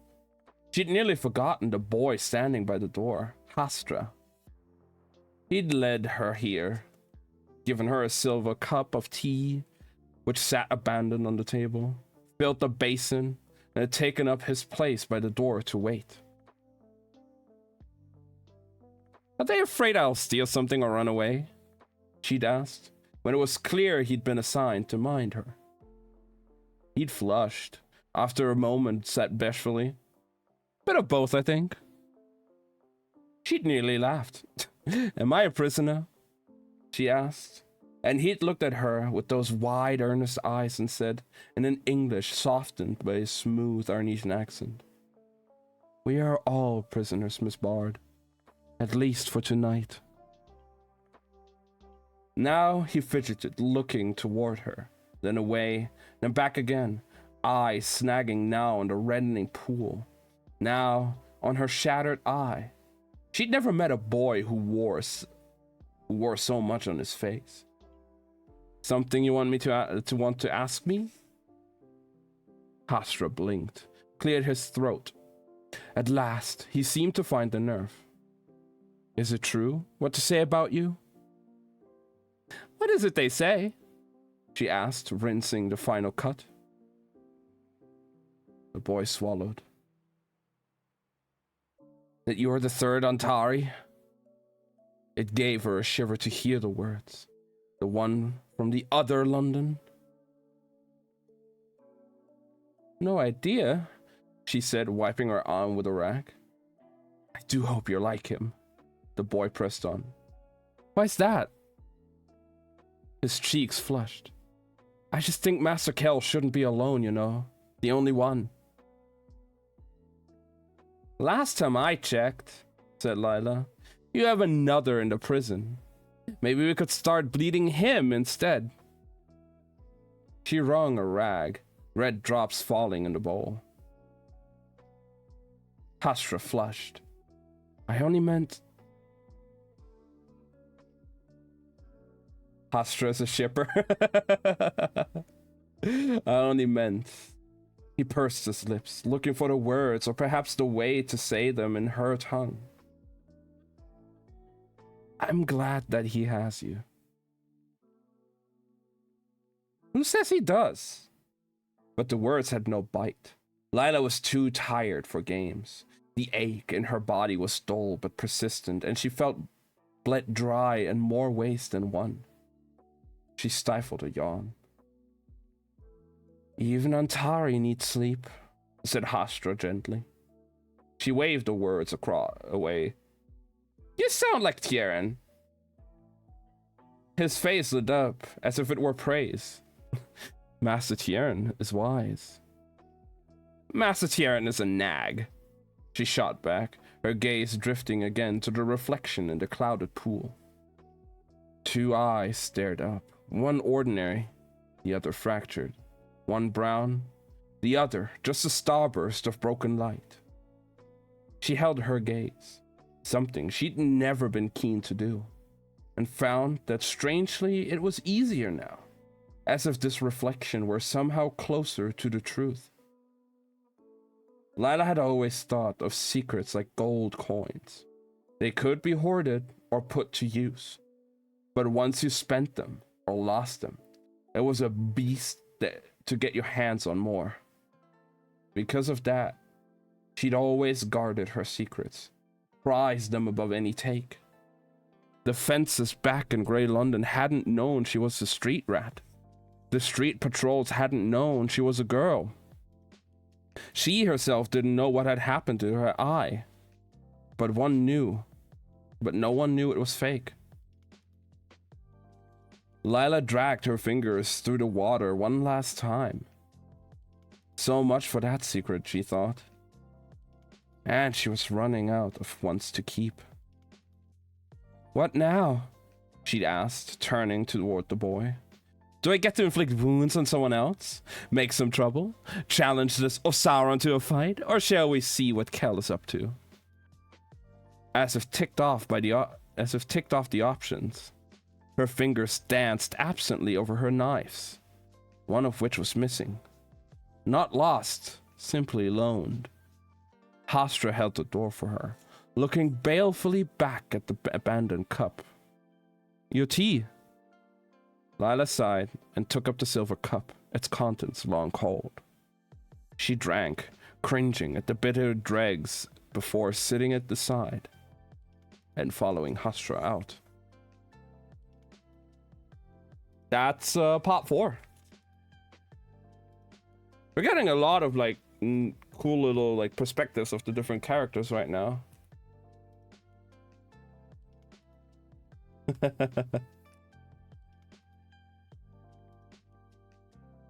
We love Lila. Lila has no emotions. We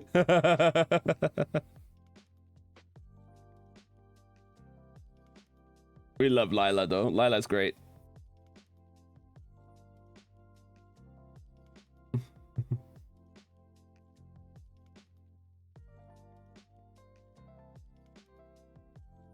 Alright, part 5. Kel didn't realize he was looking for Lila, not until he collided with someone who wasn't her. Oh, said the girl, resplendent in a green and silver dress. He caught her, steadying them both as the Vescan princess leaned into him instead of away. Her cheeks were flushed as if she'd been running, her eyes glassy with tears. At only 16, Cora still had the long-limbed gait of youth and the body of a young woman.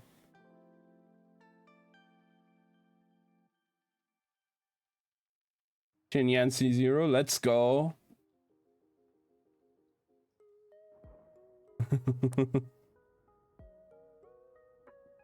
When he first saw her, he'd been struck by that contrast, but now she looked all child, all a girl playing dress-up in a world she wasn't ready for. He still couldn't believe that this was the one Rai had been afraid of. Your Highness? Your Highness? Master Kel, she answered breathlessly. What is going on? They won't tell us anything, but the man on the roof and that awful fog. Now the people in the streets, I saw them through the window before Cole pulled me away. She spoke quickly, her Vescan accent making her trip over every few words. What will happen to the rest of us? She was flush against him now, and he was grateful he had stopped at his own room to put on a shirt. He eased her back gently. So long as you stay in the palace, you'll be safe. Safe, she echoed, gaze slanting toward the nearest doors, glass panes frosted with winter chill and streaked with shadow. Think I'd only feel safe, she added, with you beside me.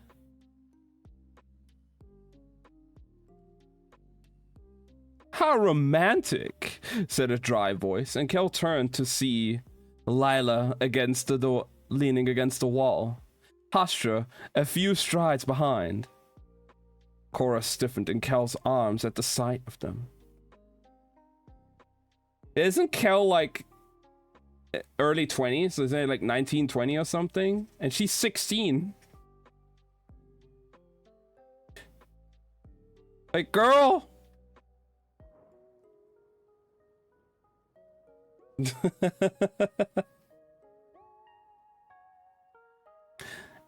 Am I interrupting? Asked Lila. Cora said yes. At the same time, Kel said no.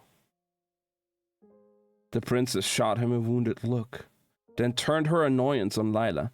Leave, she ordered in the imperious tone peculiar to royalty and spoiled children. Layla C6? Ooh, hell yeah. I only have like C2 Layla or something. I love Layla though. Layla is a great character.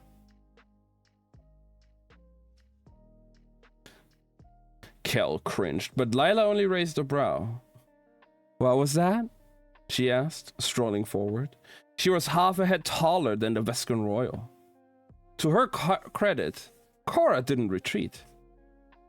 You are in the presence of a princess. I suggest you learn your place. And where is that princess? Beneath me. Lila smiled at that.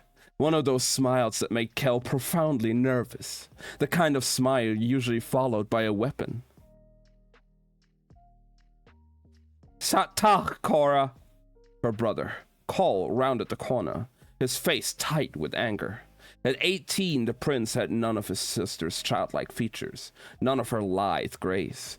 The last traces of youth lingered in his darting blue eyes, but in every other way he was an ox, a creature of brute strength. I told you to stay in the gallery. This isn't a game. A storm cloud crossed Cora's face. I was looking for the Antari. And now you found him. He nodded at once at Kel, and took his sister's arm. Come. Despite the difference in size, Cora wrenched free, but that was the sum of her defiance.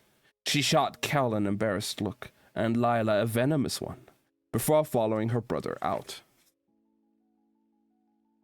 Don't kill the messenger, said Lila when... don't kill the messenger, said Lila when the two were gone. But I think the princess is trying to get into your... Her gaze trailed Kel up and down. Good graces. He rolled his eyes. She's just a child. Baby vipers still have fangs. Lila trailed off, swaying on her feet, the gentle rock of a body trying to find balance. She braced herself against the wall. Lila, he reached to steady her. Have you slept? Not you too, she snapped, flicking a hand dismissively at him and then back toward Hostra. What I need is a stiff drink and a solid plan. The words tumbled out in their usual acerbic way. But she didn't look well. Blood dotted her cheekbones, but it was her eyes. Again, her eyes. They caught him. One warm and brown, the other a burst of jagged lines. It looked wrong and yet right, and Kel couldn't tear his gaze away. Lila didn't even try. That was the thing about her. Every glance was a test, a challenge. Kel closed the gap between them and brought his hand to her face. The beat of her pulse and power strong against his palm. She tensed at the touch but didn't pull away. You don't look well, he whispered, his thumb tracing her jaw. All things considered, she murmured, I think I'm holding my own. Several feet away, Hostra looked like he was trying to melt into the wall. Go on, Kel told him, taking his eyes from Lila. Get some rest. Hostra shifted. I can't, sir, he said. I am to escort Miss Bart. I'll take care of that. I'll take that charge, cut in Kel. Hostra bit his lip and retreated several steps. Lila let her forehead come to rest against his, her face so close, the features blurred, and yet that fractured eye shone with frightening clarity.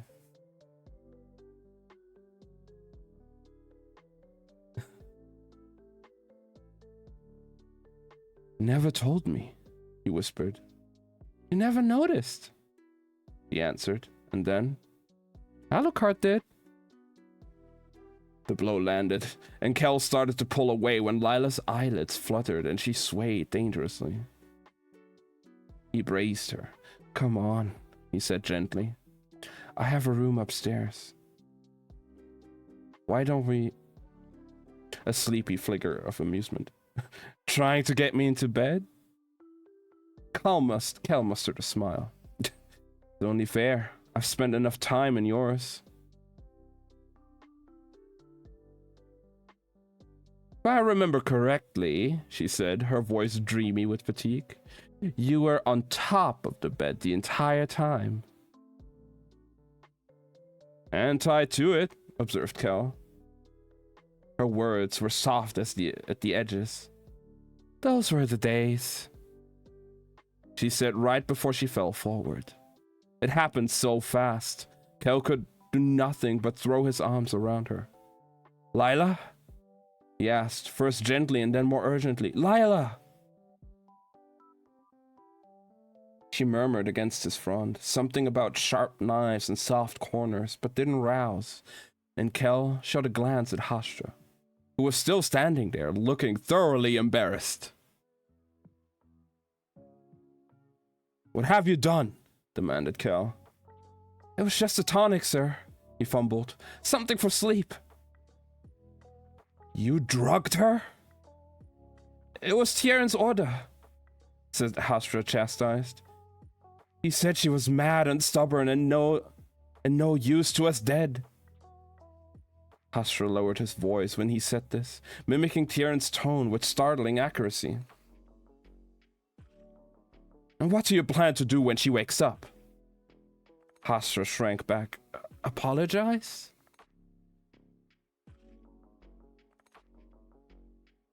Kel made an exasperated noise as Lila nuzzled his shoulder. I suggest, he snapped at the young man, you think of something better, like an escape route. Hashra paled, and Kel swept Lila up into his arm, amazed at her lightness. She took up so much space in the world, in his world. It was hard to imagine her being so light. In his mind, she was made of stone. Her head lolled against his chest. He realized that he'd never seen her sleep. Without the edge to her jaw, the crease in her brow, the glint in her glare. She looked startlingly young. Kel swept through the halls until he reached his room and lowered Lila onto the couch. Hashra handed him a blanket. Shouldn't you take her off her knives? There's not enough tonic in the world to risk it, said Kel. He stared to drape the blanket over her and then paused, frowning at the holsters that lined Lila's arms and legs. One of them was empty. It was probably nothing, he told himself, tucking her in, but the prickle of doubt followed him to his feet, a nagging worry that faded to a whisper as he stepped into the hall. Probably nothing, he thought, as he sagged against the door and scrubbed the dregs of sleep from his eyes. He hadn't meant to fall asleep earlier in Rye's room, had only wanted a moment of quiet, a second to catch his breath, to steady himself for all that was to come. Now he heard someone clear their throat and looked up to see Hashra, one hand still turning a coin over and over between his fingers. Let it go, said Kel. I can't, said the former guard. Kel willed the coin from Hashra's fingers into his. The guard made a small yelp, but didn't try to take it back. Up close, Kel saw it was an ordinary coin. It wasn't an ordinary coin. It was of white London make, a wooden disc with the remains of a control spell etched into its face. What had Hashra said? It's my fault she found you. So this was how Oika had done it. This was why Hastra blamed himself. Kel closed his hand over the coin and summoned fire, letting the flame devour the coin. There, he said, tipping ash from his palm. He pushed himself off the floor, but Hastra's gaze stayed stuck on the tiles. Is the prince truly alive? He whispered. Kel pulled back as if struck. Of course. Why would you ask? Hastra's wide brown eyes were tight with worry. You didn't see him, sir. The way he was before he came back. He wasn't just gone. It was like he'd been gone. Gone for a long time, like he'd never come back. Kel stiffened, but Hastra kept talking, his voice low but urgent, the color high in his cheeks. And the queen, she wouldn't leave his body. She kept saying over and over that he would come back, because you would come back. And I know you two have the same scar. I know you're bound together somehow, life to life, and, well, I know it's not my place. I know it's not, but I have to ask. Is it some cruel illusion? Is the real prince? Kel brought his hand to the guard's shoulders and felt the quiver in it. The genuine fear of Rai's life. For all his foolishness, those people loved his brother. The people loved his brother. Pointed down the hall.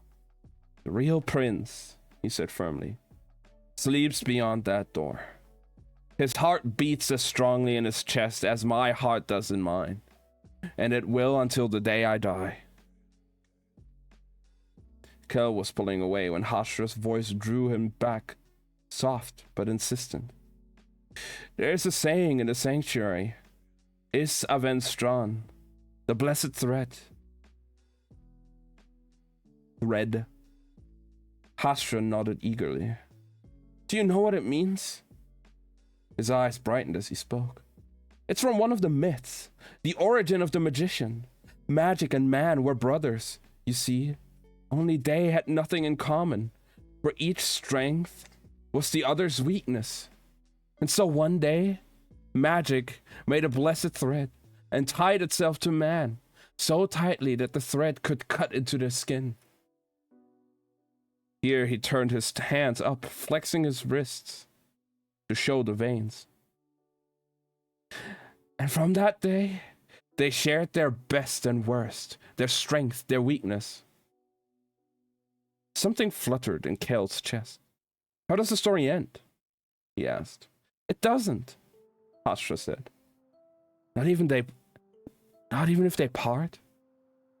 Hastra shook his head. There's no day anymore, Master Kel. Magic gave so much to man, and man so much to magic, that their edges blurred and their threads all tangled, and now they can't be pulled apart. They're bound together, you see, life to life, halves of a whole. If anyone tried to part them, they'd both unravel. And that was the end of part 5. Man, we are kind of like cruising through it here right now. Maybe we can actually finish this entire chapter still. I'm really liking this chapter. I am so enthralled into this chapter right now. Oh my god.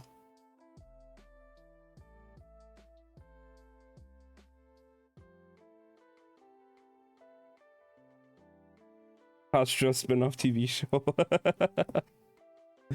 That would be cool.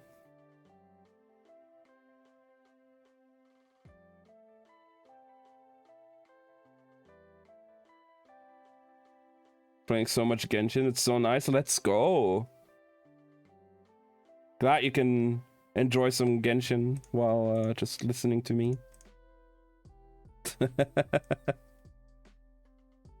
Listening to me yap all day.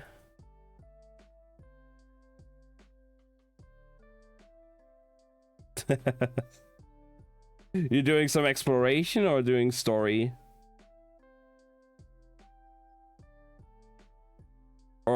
A bit of both.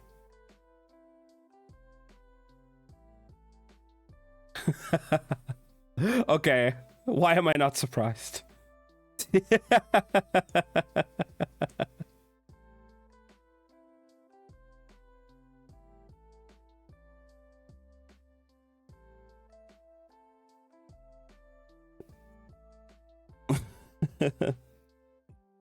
Fuck story, crystal chunks. If you continue like that, you'll probably have more than me.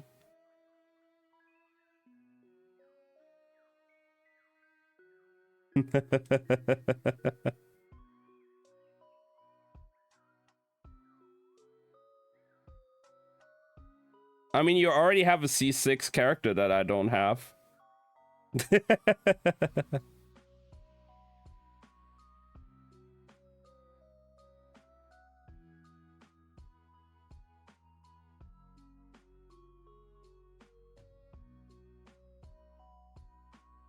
I also don't have C6 Yanfei. I have like C3, C4 Yanfei or something. So you have two C6s I don't have. See? Damn. Alright, girl.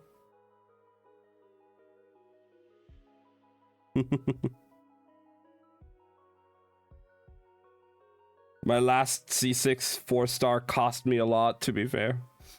It was painful.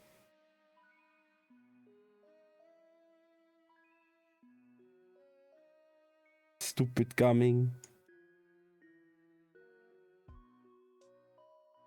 Bruce isn't allowed to play games. Yeah. Now you know what it takes to play Genshin. For you. Just beat yourself up for like 2 days.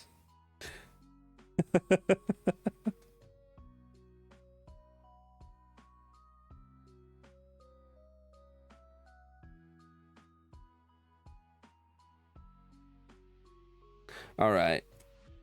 Time to continue with part 6.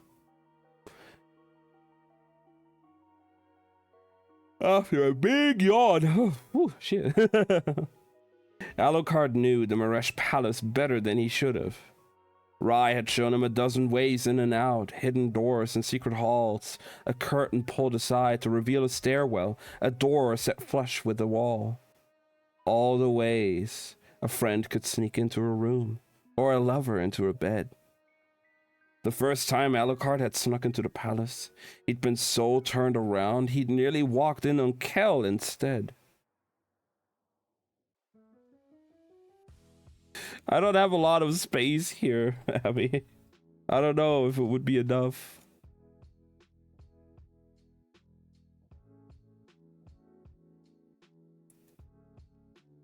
He would have if the Antari had actually been in his rooms, but the chamber was empty.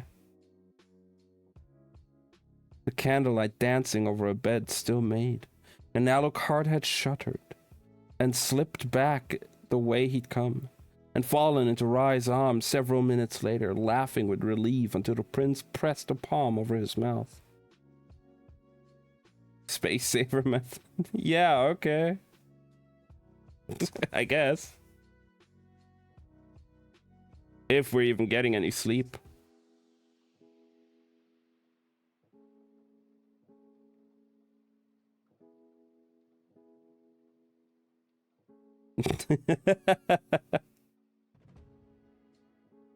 Who knows? We may be busy gaming all night. Who needs sleep anyway?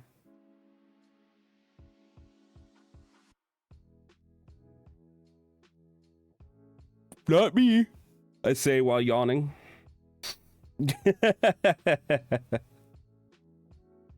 Sleep is for the rich and bored. Yeah, true.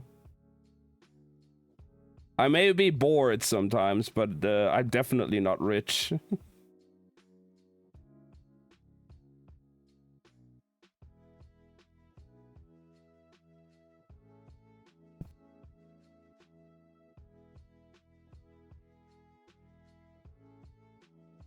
Now he raked his mind, trying to remember the nearest escape.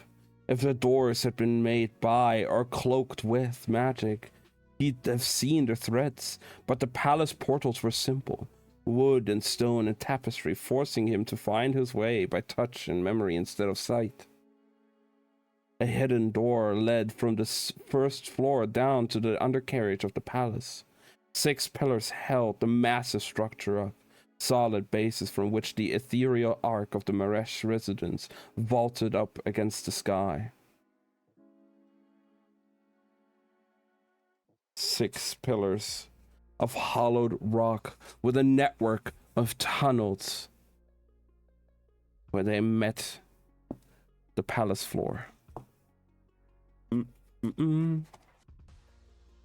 It was simply a matter of remembering which one to take. He descended into what he thought was the old sanctuary and found it converted into a kind of training chamber. The concentric circles of a meditation ring were still set in the middle, but the surfaces bore the scorches and stains befitting a sparring hall. A lone torch with its enchanted white fire cast the space in shades of gray and in the colorless haze. Alucard saw weapons scattered on the table and elements on another, bowls of water and sand, shards of stone. Amid them all, a small white flower was growing in a bowl of earth. Its leaves spilling over the side of the pot. A tame thing gone wild. Alucard took the stairwell of the opposite side of the room, pausing only when he reached the door at the top. Such a thin line, he thought, between inside and out, safe and exposed.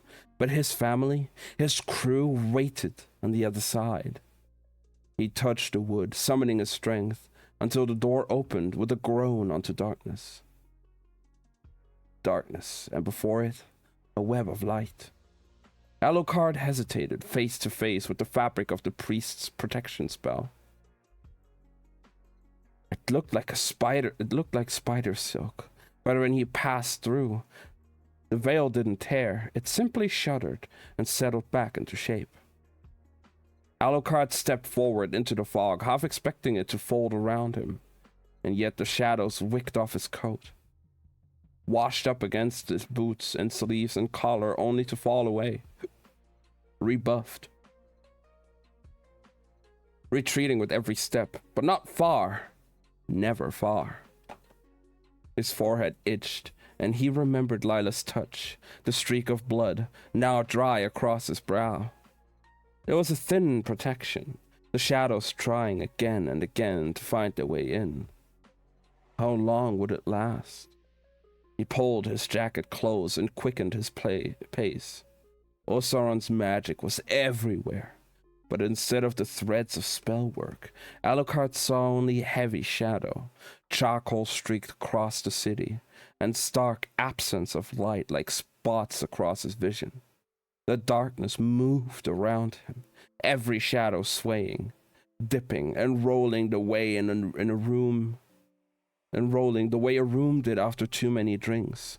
And woven through it all, the colliding scents of wood fire and spring blossom, snow melt and poppy, pipe smoke and summer wine, at turns sickly sweet and bitter, and all of it dizzying. The city was something out of a dream. London had always been made of sound as much as magic. The music drifting on the air, the singing glass and laughing crowds, the carriages and the bustle of the market. The sounds he heard now were all wrong. The wind was up, and on it he heard the hoofs of guards and horseback, the clank of metal and the multitude of ghostly voices, an echo of words that all broke down before they reached him, forming a terrible music. Voices, or maybe one voice repeating, looping over and under itself until it seemed like a chorus, the words just out of reach. But it was a world of whispers, and part of Alucard wanted to lean in, to listen, to strain until he could make out what it was saying. Instead, he said the names of everyone who needed him, of everyone he needed and everyone he wouldn't lose. Anissa, Strauss, Lenos, Vasri, Jinar, Rai, Delilah. The tournament tents sat empty, the fog reaching inside for signs of life. The streets were abandoned, the cities forced into their homes. As if wood and stone would be enough to stop the spell. Maybe it would, but Alucard doubted it. Down the road, the night market was on fire. A pair of guards worked furiously to put out the blaze, summoning water from the lightless isle, while two more tried to wrangle a group of men and women. The dark magic scrawled itself across their bodies, smudging out Alucard's vision, engulfing the light of their own energy. Blues and greens and reds and purples swallowed up with black. One of the women was crying, another was laughing at the flames. A man making for the river, arms outstretched, while another knelt silently, head tipped back toward the sky. Only the guards' mounts seemed immune to the magic. The horses snorted and flicked their tails, whinnying and stamping hoofs as if the fog as if it were a snake. Barras and Anissa waited across the river. The night spire bobbed in its berth. But Alucard felt himself moving toward the burning market and the guards as a man rushed toward one of them and met a rod in his hand. "Ras-ah!" called Alucard, ripping the pole from the man's grip right before it met the guard's neck. It went skittering away, but the sight of it had given the others an idea. Those on the ground began to rise, their movements strangely fluid, almost coordinated, as if guided by the same invisible hand. The guard shot toward his horse, but there wasn't time. They were on him, hands tearing blindly at the armor as Alucard surged toward them. A man was beating the guard's helmeted head against the stones, saying, "Let him in! Let him in!" Alucard tore the man off, but instead of letting go, tumbling away, the man held fast so Alucard's arm, fingers digging in. "Have you met the Shadow King?" he asked, eyes wide and swirling with fog, veins edging toward black. Alucard drove his boot into the man's face, tearing himself free. "Get inside," ordered the second guard, quickly before his voice was cut off by the scrape of metal and the wet sound of a blade finding flesh. He looked down at the royal half-sword, his sword, protruding from his chest. Is it bad? It kind of is.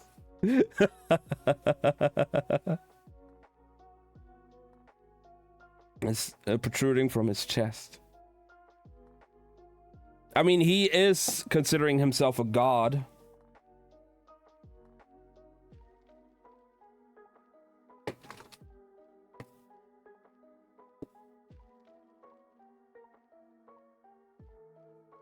As he slumped to his knees, the woman holding the sword's hilt flashed Alucard a dazzling smile. "Why won't you let him in?" she asked. The two guards lay dead on the ground, and now a dozen pairs of poisoned eyes swiveled toward him. Darkness webbed across their skin. Alucard scrambled to his feet and began to back away. Fire was still tearing through the market tent, exposing the metal cords that kept the fabric taut, the steel turning red with heat. They came at him in a wave. Alucard swore and flicked his fingers, and the metal snapped free as they fell on him. The cords snaked through the air, first toward his hands, and then sharply away. It caught the men and women in its metal grip, coiling around arms and legs, but if they felt its bite or burn, it didn't show.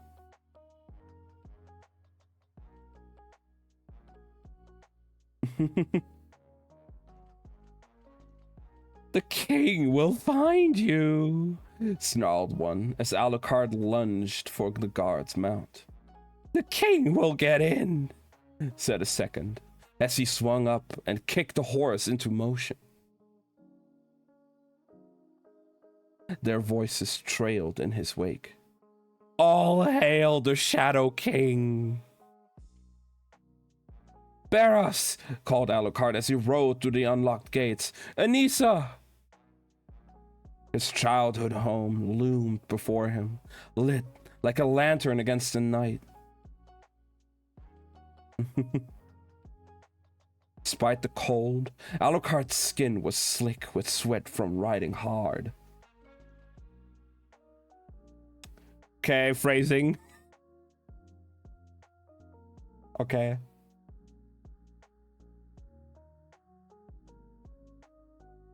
Where was I? Oh, there.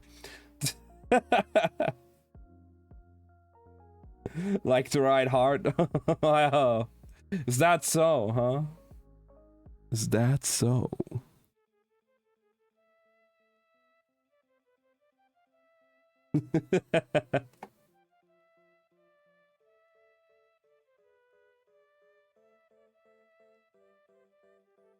The subway and it's hard.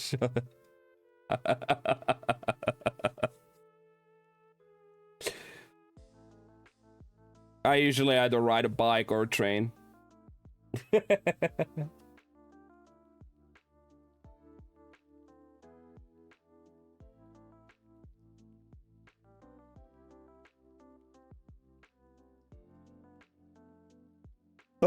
Sorry. He'd crossed the copper bridge, held his breath for the full stretch of the as the oily slick of poisoning magic roiled on the surface of the river below. He'd hoped desperately, dumbly, that the sickness, whatever it was, hasn't reached the north bank. But the moment his mount's hoofs touched solid earth, those hopes crumbled. More chaos. The people moved in mobs, the marked from the Shal alongside the nobles in their winter fineries. Still done up from the last of the tournament balls, all searching of those who hadn't fallen to the spell and dragging them under. And through it all, the same haunting chant. Have you met the head? Have you met the king? Anissa, Strass, Lenos. Alucard spurred the horse on. Vasri, Jinnah, Rai, Delilah. Alucard swung down the borrowed horse and hurried up the steps. The front door was ajar. The servants were gone. The front hall sat empty, safe for the fog. Anissa! He called again, moving from the foyer into the library into the dining room into the salon. In every room, the lamps were lit, the fires burned, the air stifling with heat. In every room, the low fog twisted around table legs and through chairs, crept the walls like trellis vines. Barras! For saint's sake, be still.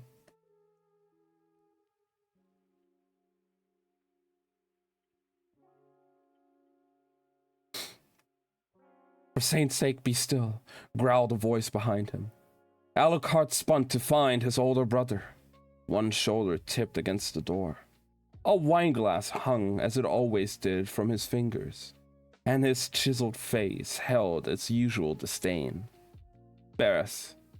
Ordinary, impertinent Barras.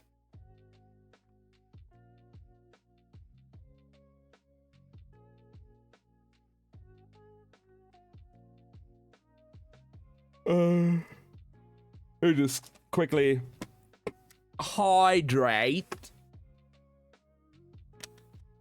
God, I'm gonna run out of water here.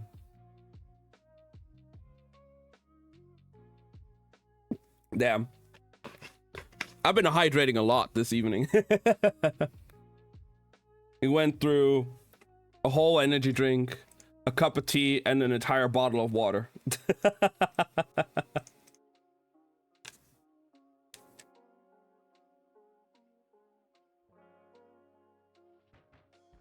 Should go at midnight. Then you missed me singing. But no, I get it. I get it.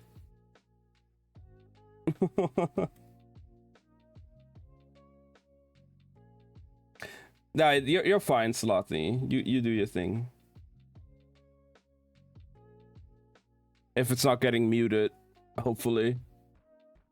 I'll see if what I can do with it. Hopefully I can make something.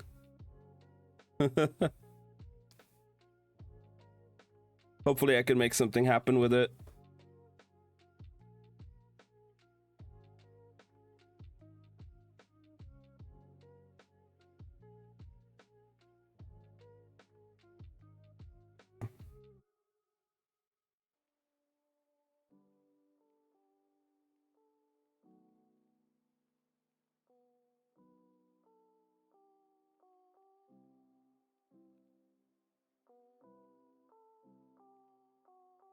I was listening without screens. I mean, that's not. It's all good.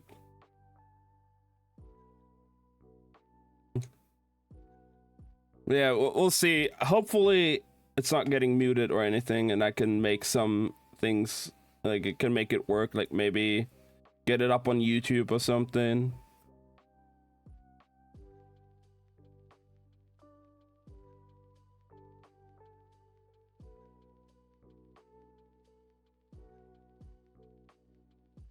Or maybe I could just have it as a highlight on the channel.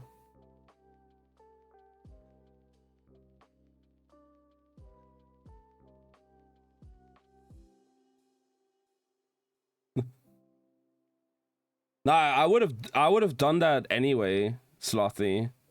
Make it like available in some way for people to listen to whenever.